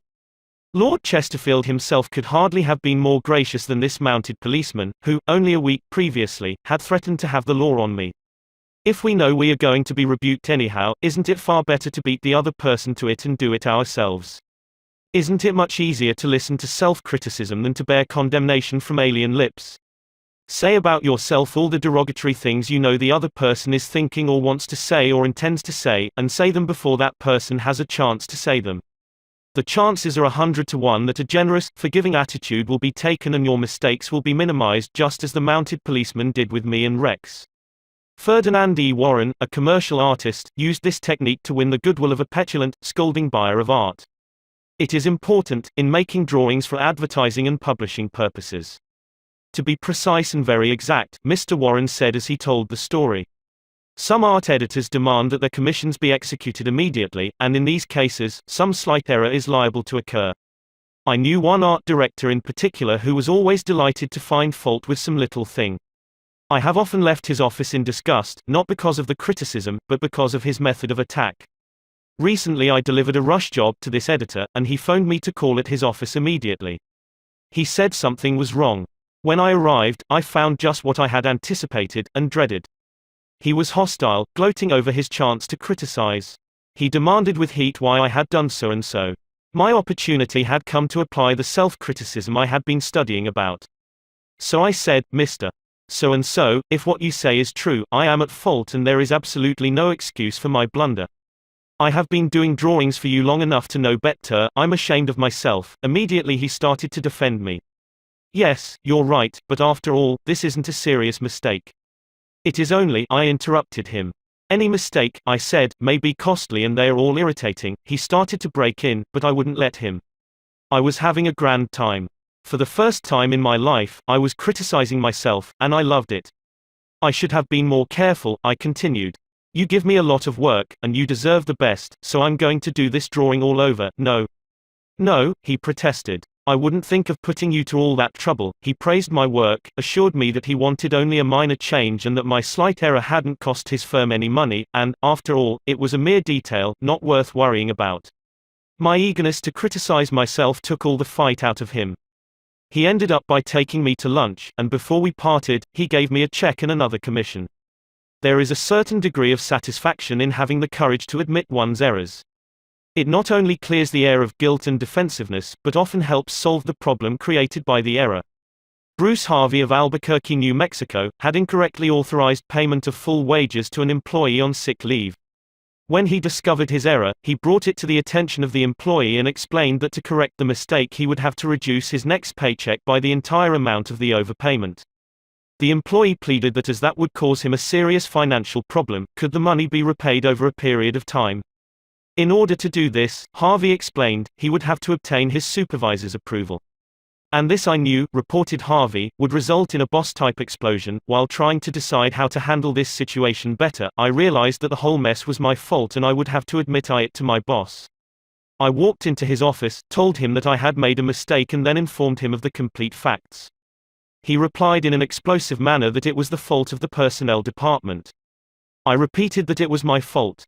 He exploded again about carelessness in the accounting department. Again I explained it was my fault. He blamed 2 other people in the office. But each time I reiterated it was my fault. Finally, he looked at me and said, "Okay, it was your fault. Now straighten it out." The error was corrected and nobody got into trouble. I felt great because I was able to handle a tense situation and had the courage not to seek alibis. My boss has had more respect for me ever since. Any fool can try to defend his or her mistakes, and most fools do, but it raises one above the herd and gives one a feeling of nobility and exaltation to admit one's mistakes.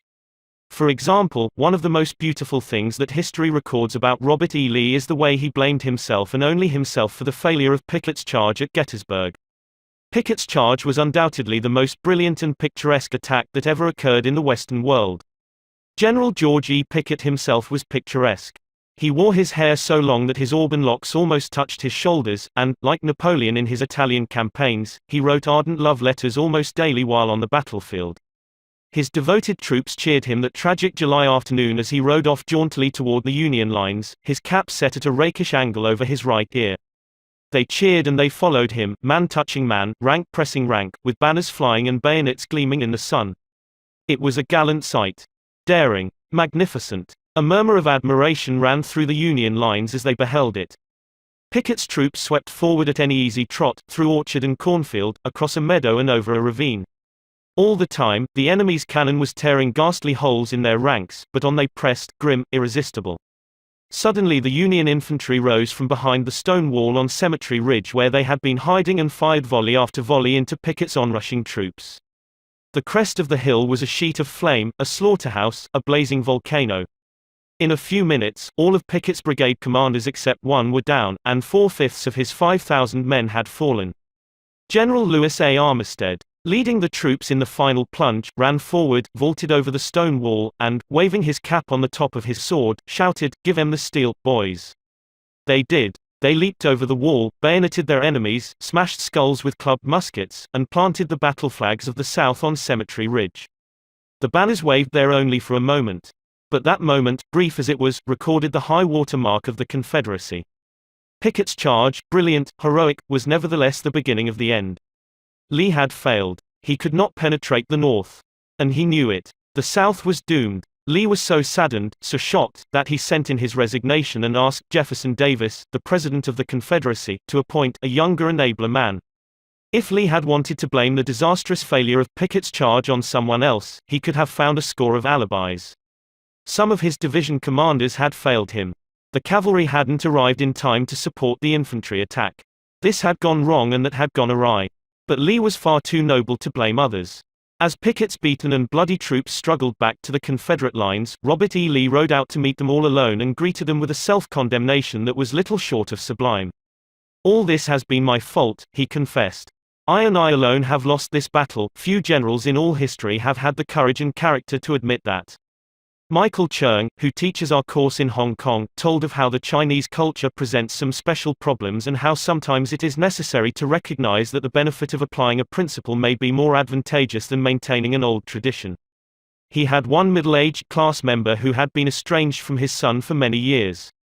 The father had been an opium addict but was now cured. In Chinese tradition, an older person cannot take the first step. The father felt that it was up to his son to take the initiative toward a reconciliation. In an early session, he told the class about the grandchildren he had never seen and how much he desired to be reunited with his son. His classmates, all Chinese, understood his conflict between his desire and long-established tradition. The father felt that young people should have respect for their elders and that he was right in not giving in to his desire, but to wait for his son to come to him. Toward the end of the course, the father again addressed his class. "I have pondered this problem," he said. Dale Carnegie says, "If you are wrong, admit it quickly and emphatically. It is too late for me to admit it quickly, but I can admit it emphatically. I wronged my son. He was right in not wanting to see me and to expel me from his life. I may lose face by asking a younger person's forgiveness, but I was at fault and it is my responsibility to admit this." The class applauded and gave him their full support. At the next class he told how he went to his son's house, asked for and received forgiveness and was now embarked on a new relationship with his son, his daughter-in-law and the grandchildren he had at last met. Elbert Hubbard was one of the most original authors who ever stirred up a nation, and his stinging sentences often aroused fierce resentment. But Hubbard, with his rare skill for handling people, frequently turned his enemies into friends. For example, when some irritated reader wrote in to say that he didn't agree with such and such an article and ended by calling Hubbard this and that, Elbert Hubbard would answer like this: "Come to think it over, I don't entirely agree with it myself. Not everything I wrote yesterday appeals to me today. I am glad to learn what you think on the subject. The next time you are in the neighborhood you must visit us and we'll get this subject threshed out for all time. So here is a handclasp over the miles, and I am, yours sincerely." What could you say to a man who treated you like that? When we are right, let's try to win people gently and tactfully to our way of thinking, and when we are wrong, and that will be surprisingly often, if we are honest with ourselves, let's admit our mistakes quickly and with enthusiasm. Not only will that technique produce astonishing results, but, believe it or not, it is a lot more fun, under the circumstances, than trying to defend oneself. Principle 3: If you are wrong, admit it quickly and emphatically. A drop of honey. If your temper is aroused and you tell him a thing or two, you will have a fine time unloading your feelings. But what about the other person? Will he share your pleasure? Will your belligerent tones, your hostile attitude, make it easy for him to agree with you? If you come at me with your fists doubled, said Woodrow Wilson, I think I can promise you that mine will double as fast as yours, but if you come to me and say, let us sit down and take counsel together, and, if we differ from each other, understand why it is that we differ, just what the points at issue are, we will presently find that we are not so far apart after all, that the points on which we differ are few and the points on which we agree are many, and that if we only have the patience and the candor and the desire to get together, we will get together. Nobody appreciated the truth of Woodrow Wilson's statement more than John D. Rockefeller Jr. back in 1915. Rockefeller was the most fiercely despised man in Colorado. One of the bloodiest strikes in the history of American industry had been shocking the state for 2 terrible years. Irate, belligerent miners were demanding higher wages from the Colorado Fuel and Iron Company. Rockefeller controlled that company.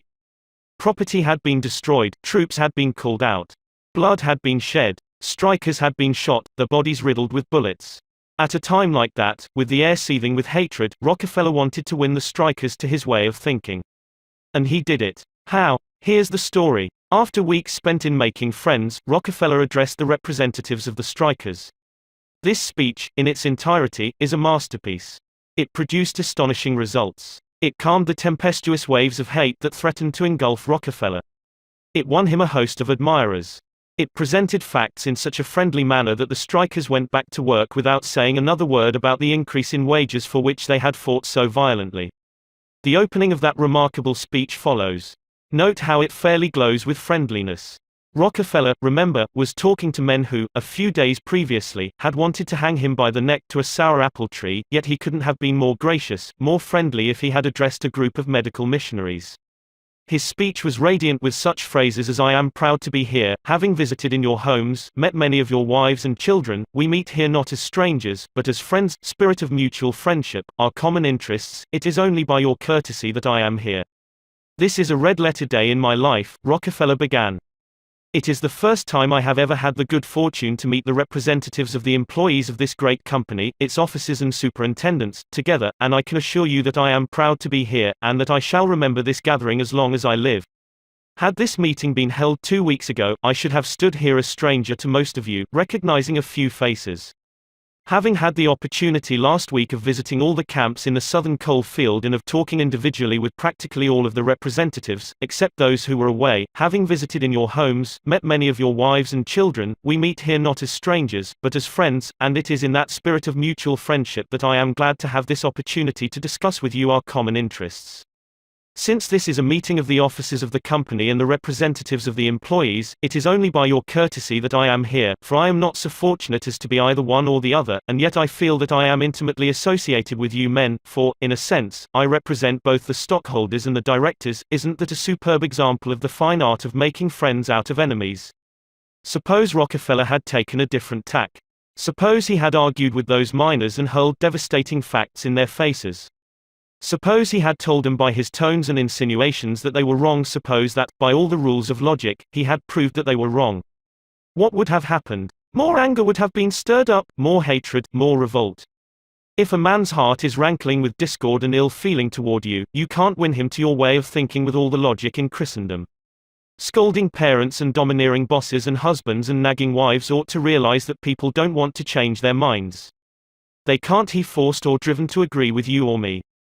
But they may possibly be led to, if we are gentle and friendly, ever so gentle and ever so friendly. Lincoln said that, in effect, over 100 years ago. Here are his words: it is an old and true maxim that, a drop of honey catches more flies than a gallon of gall, so with men, if you would win a man to your cause, first convince him that you are his sincere friend, therein is a drop of honey that catches his heart, which, say what you will, is the great high road to his reason. Business executives have learned that it pays to be friendly to strikers. For example, when 2,500 employees in the White Motor Company's plant struck for higher wages and a union shop, Robert F. Black, then president of the company, didn't lose his temper and condemn and threaten and talk of tyranny and communists. He actually praised the strikers. He published an advertisement in the Cleveland papers, complimenting them on the peaceful way in which they laid down their tools. Finding the strike pickets idle, he bought them a couple of dozen baseball bats and gloves and invited them to play ball on vacant lots. For those who preferred bowling, he rented a bowling alley. This friendliness on Mr. Black's part did what friendliness always does, it begot friendliness. So the strikers borrowed brooms, shovels, and rubbish carts, and began picking up matches, papers, cigarette stubs, and cigar butts around the factory. Imagine it. Imagine strikers tidying up the factory grounds while battling for higher wages and recognition of the union. Such an event had never been heard of before in the long, tempestuous history of American labor wars. That strike ended with a compromise settlement within a week, ended without any ill feeling or rancor.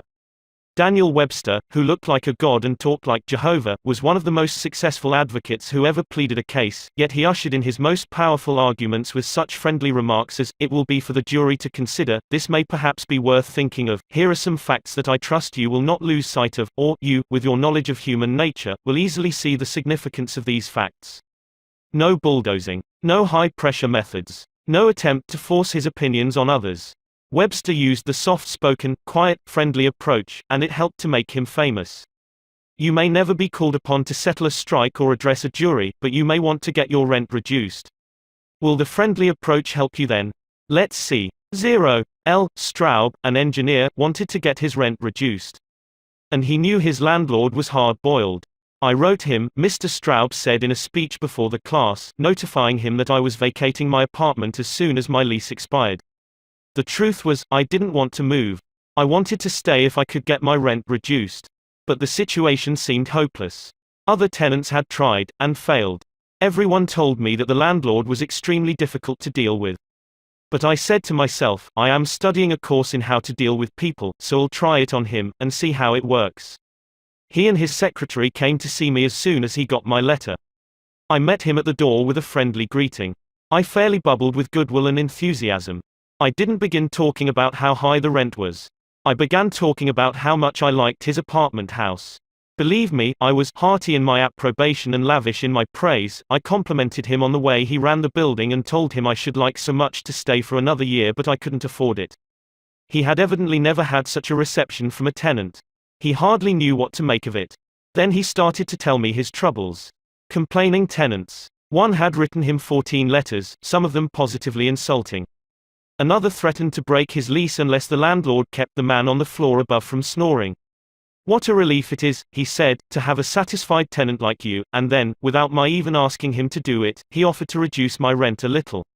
I wanted more, so I named the figure I could afford to pay, and he accepted without a word. As he was leaving, he turned to me and asked, "What decorating can I do for you?" If I had tried to get the rent reduced by the methods the other tenants were using, I am positive I should have met with the same failure they encountered. It was the friendly, sympathetic, appreciative approach that won. Dean Woodcock of Pittsburgh, Pennsylvania, is the superintendent of a department of the local electric company. His staff was called upon to repair some equipment on top of a pole. This type of work had formerly been performed by a different department and had only recently been transferred to Woodcock's section. Although his people had been trained in the work, this was the first time they had ever actually been called upon to do it. Everybody in the organization was interested in seeing if and how they could handle it. Mr. Woodcock, several of his subordinate managers, and members of other departments of the utility went to see the operation. Many cars and trucks were there, and a number of people were standing around watching the two lone men on top of the pole. Glancing around, Woodcock noticed a man up the street getting out of his car with a camera. He began taking pictures of the scene. Utility people are extremely conscious of public relations, and suddenly Woodcock realized what this setup looked like to the man with the camera. Overkill, dozens of people being called out to do a two-person job. He strolled up the street to the photographer. "I see you're interested in our operation." "Yes, and my mother will be more than interested. She owns stock in your company. This will be an eye-opener for her. She may even decide her investment was unwise. I've been telling her for years there's a lot of waste motion in companies like yours. This proves it. The newspapers might like these pictures, too. It does look like it, doesn't it? I'd think the same thing in your position. But this is a unique situation. And Dean Woodcock went on to explain how this was the first job of this type for his department and how everybody from executives down was interested. He assured the man that under normal conditions 2 people could handle the job. The photographer put away his camera, shook Woodcock's hand, and thanked him for taking the time to explain the situation to him. Dean Woodcock's friendly approach saved his company much embarrassment and bad publicity. Another member of one of our classes, Gerald H. Wynn of Littleton, New Hampshire, reported how by using a friendly approach, he obtained a very satisfactory settlement on a damage claim. Early in the spring, he reported, before the ground had thawed from the winter freezing, there was an unusually heavy rainstorm and the water, which normally would have run off to nearby ditches and storm drains along the road, took a new course onto a building lot where I had just built a new home. Not being able to run off. The water pressure built up around the foundation of the house. The water forced itself under the concrete basement floor, causing it to explode, and the basement filled with water. This ruined the furnace and the hot water heater. The cost to repair this damage was in excess of $2,000. I had no insurance to cover this type of damage. However, I soon found out that the owner of the subdivision had neglected to put in a storm drain near the house which could have prevented this problem. I made an appointment to see him. During the 25-mile trip to his office, I carefully reviewed the situation and, remembering the principles I learned in this course, I decided that showing my anger would not serve any worthwhile purpose. When I arrived, I kept very calm and started by talking about his recent vacation to the West Indies. Then, when I felt the timing was right, I mentioned the little problem of water damage. He quickly agreed to do his share in helping to correct the problem. A few days later he called and said he would pay for the damage and also put in a storm drain to prevent the same thing from happening in the future. Even though it was the fault of the owner of the subdivision, if I had not begun in a friendly way, there would have been a great deal of difficulty in getting him to agree to the total liability. Years ago, when I was a barefoot boy walking through the woods to a country school out in northwest Missouri, I read a fable about the sun and the wind. They quarreled about which was the stronger, and the wind said, "I'll prove I am. See the old man down there with a coat? I bet I can get his coat off him quicker than you can." So the sun went behind a cloud, and the wind blew until it was almost a tornado, but the harder it blew, the tighter the old man clutched his coat to him. Finally, the wind calmed down and gave up, and then the sun came out from behind the clouds and smiled kindly on the old man. Presently, he mopped his brow and pulled off his coat. The sun then told the wind that gentleness and friendliness were always stronger than fury and force. The use of gentleness and friendliness is demonstrated day after day by people who have learned that a drop of honey catches more flies than a gallon of gall. F. Gail Connor of Lutherville, Maryland, proved this when he had to take his 4-month-old car to the service department of the car dealer for the 3rd time. He told our class, "It was apparent that talking to, reasoning with or shouting at the service manager was not going to lead to a satisfactory resolution of my problems. I walked over to the showroom and asked to see the agency owner, Mr. White. After a short wait, I was ushered into Mr. White's office. I introduced myself and explained to him that I had bought my car from his dealership because of the recommendations of friends who had had previous dealings with him. I was told that his prices were very competitive, and his service was outstanding." He smiled with satisfaction as he listened to me. I then explained the problem I was having with the service department. "I thought you might want to be aware of any situation that might tarnish your fine reputation," I added. He thanked me for calling this to his attention and assured me that my problem would be taken care of.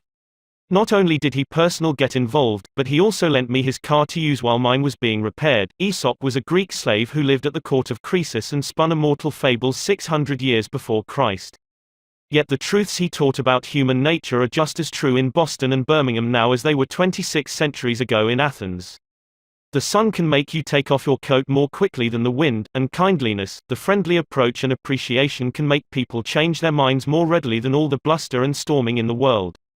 Remember what Lincoln said, "A drop of honey catches more flies than a gallon of gall." Principle 4. Begin in a friendly way. The secret of Socrates in talking with people: don't begin by discussing the things on which you differ. Begin by emphasizing, and keep on emphasizing, the things on which you agree.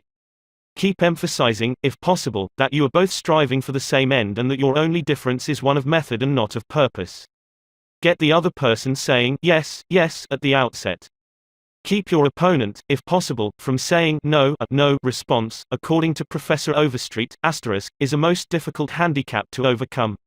When you have said no, all your pride of personality demands that you remain consistent with yourself. You may later feel that the no was ill-advised, nevertheless, there is your precious pride to consider. Once having said a thing, you feel you must stick to it. Hence it is of the very greatest importance that a person be started in the affirmative direction. Harry A. Overstreet, Influencing Human Behavior, New York, Norton, 1925. The skillful speaker gets, at the outset, a number of yes responses. This sets the psychological process of the listeners moving in the affirmative direction. It is like the movement of a billiard ball. Propel in one direction, and it takes some force to deflect it, far more force to send it back in the opposite direction. The psychological patterns here are quite clear. When a person says no, and really means it, he or she is doing far more than saying a word of 2 letters. The entire organism, glandular, nervous, muscular, gathers itself together into a condition of rejection. There is, usually in minute but sometimes in observable degree, a physical withdrawal or readiness for withdrawal. The whole neuromuscular system, in short, sets itself on guard against acceptance. When, to the contrary, a person says yes, none of the withdrawal activities takes place. The organism is in a forward, moving, accepting, open attitude. Hence the more yeses we can, at the very outset, induce, the more likely we are to succeed in capturing the attention for our ultimate proposal. It is a very simple technique, this yes response. And yet, how much it is neglected. It often seems as if people get a sense of their own importance by antagonizing others at the outset. Get a student to say no at the beginning, or a customer, child, husband, or wife, and it takes the wisdom and the patience of angels to transform that bristling negative into an affirmative. The use of this yes, yes technique enabled James Everson, who was a teller in the Greenwich Savings Bank, in New York City, to secure a prospective customer who might otherwise have been lost. This man came in to open an account, said Mr. Everson, and I gave him our usual form to fill out. Some of the questions he answered willingly, but there were others he flatly refused to answer. Before I began the study of human relations, I would have told this prospective depositor that if he refused to give the bank this information, we should have to refuse to accept this account. I am ashamed that I have been guilty of doing that very thing in the past. Naturally, an ultimatum like that made me feel good. I had shown who was boss, that the bank's rules and regulations couldn't be flouted. But that sort of attitude certainly didn't give a feeling of welcome and importance to the man who had walked in to give us his patronage. I resolved this morning to use a little horse sense. I resolved not to talk about what the bank wanted but about what the customer wanted. And above all else, I was determined to get him saying yes, yes from the very start. So I agreed with him. I told him the information he refused to give was not absolutely necessary. However, I said, suppose you have money in this bank at your death. Wouldn't you like to have the bank transfer it to your next of kin, who is entitled to it according to law? Yes, of course, he replied. Don't you think, I continued, that it would be a good idea to give us the name of your next of kin so that, in the event of your death, we could carry out your wishes without error or delay? Again he said, yes. The young man's attitude softened and changed when he realized that we weren't asking for this information for our sake but for his sake. Before leaving the bank, this young man not only gave me complete information about himself but he opened, at my suggestion, a trust account, naming his mother as the beneficiary for his account, and he had gladly answered all the questions concerning his mother also. I found that by getting him to say yes, yes from the outset, he forgot the issue at stake and was happy to do all the things I suggested. Joseph Allison, a sales representative for Westinghouse Electric Company, had this story to tell. There was a man in my territory that our company was most eager to sell to. My predecessor had called on him for 10 years without selling anything. When I took over the territory, I called steadily for 3 years without getting an order. Finally, after 13 years of calls and sales talk, we sold him a few motors. If these proved to be all right, an order for several hundred more would follow. Such was my expectation, right? I knew they would be all right. So when I called 3 weeks later, I was in high spirits. The chief engineer greeted me with this shocking announcement, Allison, I can't buy the remainder of the motors from you. Why? I asked in amazement. Why? Because your motors are too hot. I can't put my hand on them. I knew it wouldn't do any good to argue. I had tried that sort of thing too long. So I thought of getting the yes, yes response. Well, now look, Mr. Smith, I said. I agree with you 100%. If those motors are running too hot, you ought not to buy any more of them. You must have motors that won't run any hotter than standards set by the National Electrical Manufacturers Association. Isn't that so? He agreed it was. I had gotten my first yes. The Electrical Manufacturers Association regulations say that a properly designed motor may have a temperature of 72 degrees Fahrenheit above room temperature. Is that correct? Yes, he agreed. That's quite correct. But your motors are much hotter. I didn't argue with him. I merely asked, how hot is the mill room? Oh, he said, about 75 degrees Fahrenheit. Well, I replied, if the mill room is 75 degrees and you add 72 to that, that makes a total of 147 degrees Fahrenheit. Wouldn't you scald your hand if you held it under a spigot of hot water at a temperature of 147 degrees Fahrenheit? Again he had to say, yes. Well, I suggested, wouldn't it be a good idea to keep your hands off those motors? Well, I guess you're right, he admitted. We continued to chat for a while. Then he called his secretary and lined up approximately $35,000 worth of business for the ensuing month. It took me years and cost me countless thousands of dollars in lost business before I finally learned that it doesn't pay to argue, that it is much more profitable and much more interesting to look at things from the other person's viewpoint and try to get that person saying, yes, yes. Eddie Snow, who sponsors our courses in Oakland, California, tells how he became a good customer of a shop because the proprietor got him to say, yes, yes. Eddie had become interested in bow hunting and had spent considerable money in purchasing equipment and supplies from a local bow store. When his brother was visiting him, he wanted to rent a bow for him from this store. The sales clerk told him they didn't rent bows, so Eddie phoned another bow store. Eddie described what happened. A very pleasant gentleman answered the phone. His response to my question for a rental was completely different from the other place. He said he was sorry, but they no longer rented bows because they couldn't afford to do so. He then asked me if I had rented before. I replied, yes, several years ago. He reminded me that I probably paid $25 to $30 for the rental. I said, yes, again. He then asked if I was the kind of person who liked to save money. Naturally, I answered, yes. He went on to explain that they had bow sets with all the necessary equipment on sale for $34.95. I could buy a complete set for only $4.95 more than I could rent one. He explained that is why they had discontinued renting them. Did I think that was reasonable? My yes response led to a purchase of the set, and when I picked it up I purchased several more items at this shop and have since become a regular customer. Socrates, the gadfly of Athens, was one of the greatest philosophers the world has ever known. He did something that only a handful of men in all history have been able to do. He sharply changed the whole course of human thought, and now, 24 centuries after his death, he is honored as one of the wisest persuaders who ever influenced this wrangling world. His method: did he tell people they were wrong? Oh, no, not Socrates. He was far too adroit for that. His whole technique, now called the Socratic method, was based upon getting a yes, yes response. He asked questions with which his opponent would have to agree. He kept on winning one admission after another until he had an armful of yeses. He kept on asking questions until finally, almost without realizing it, his opponents found themselves embracing a conclusion they would have bitterly denied a few minutes previously. The next time we attempted to tell someone he or she is wrong, let's remember old Socrates and ask a gentle question, a question that will get the yes, yes response. The Chinese have a proverb pregnant with the age-old wisdom of the Orient: he who treads softly goes far.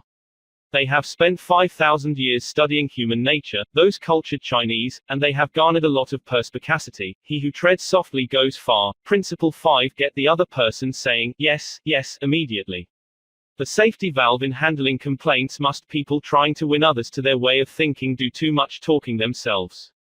Let the other people talk themselves out. They know more about the business and problems than you do. So ask them questions. Let them tell you a few things. If you disagree with them, you may be tempted to interrupt. But don't. It is dangerous. They won't pay attention to you while they still have a lot of ideas of their own crying for expression.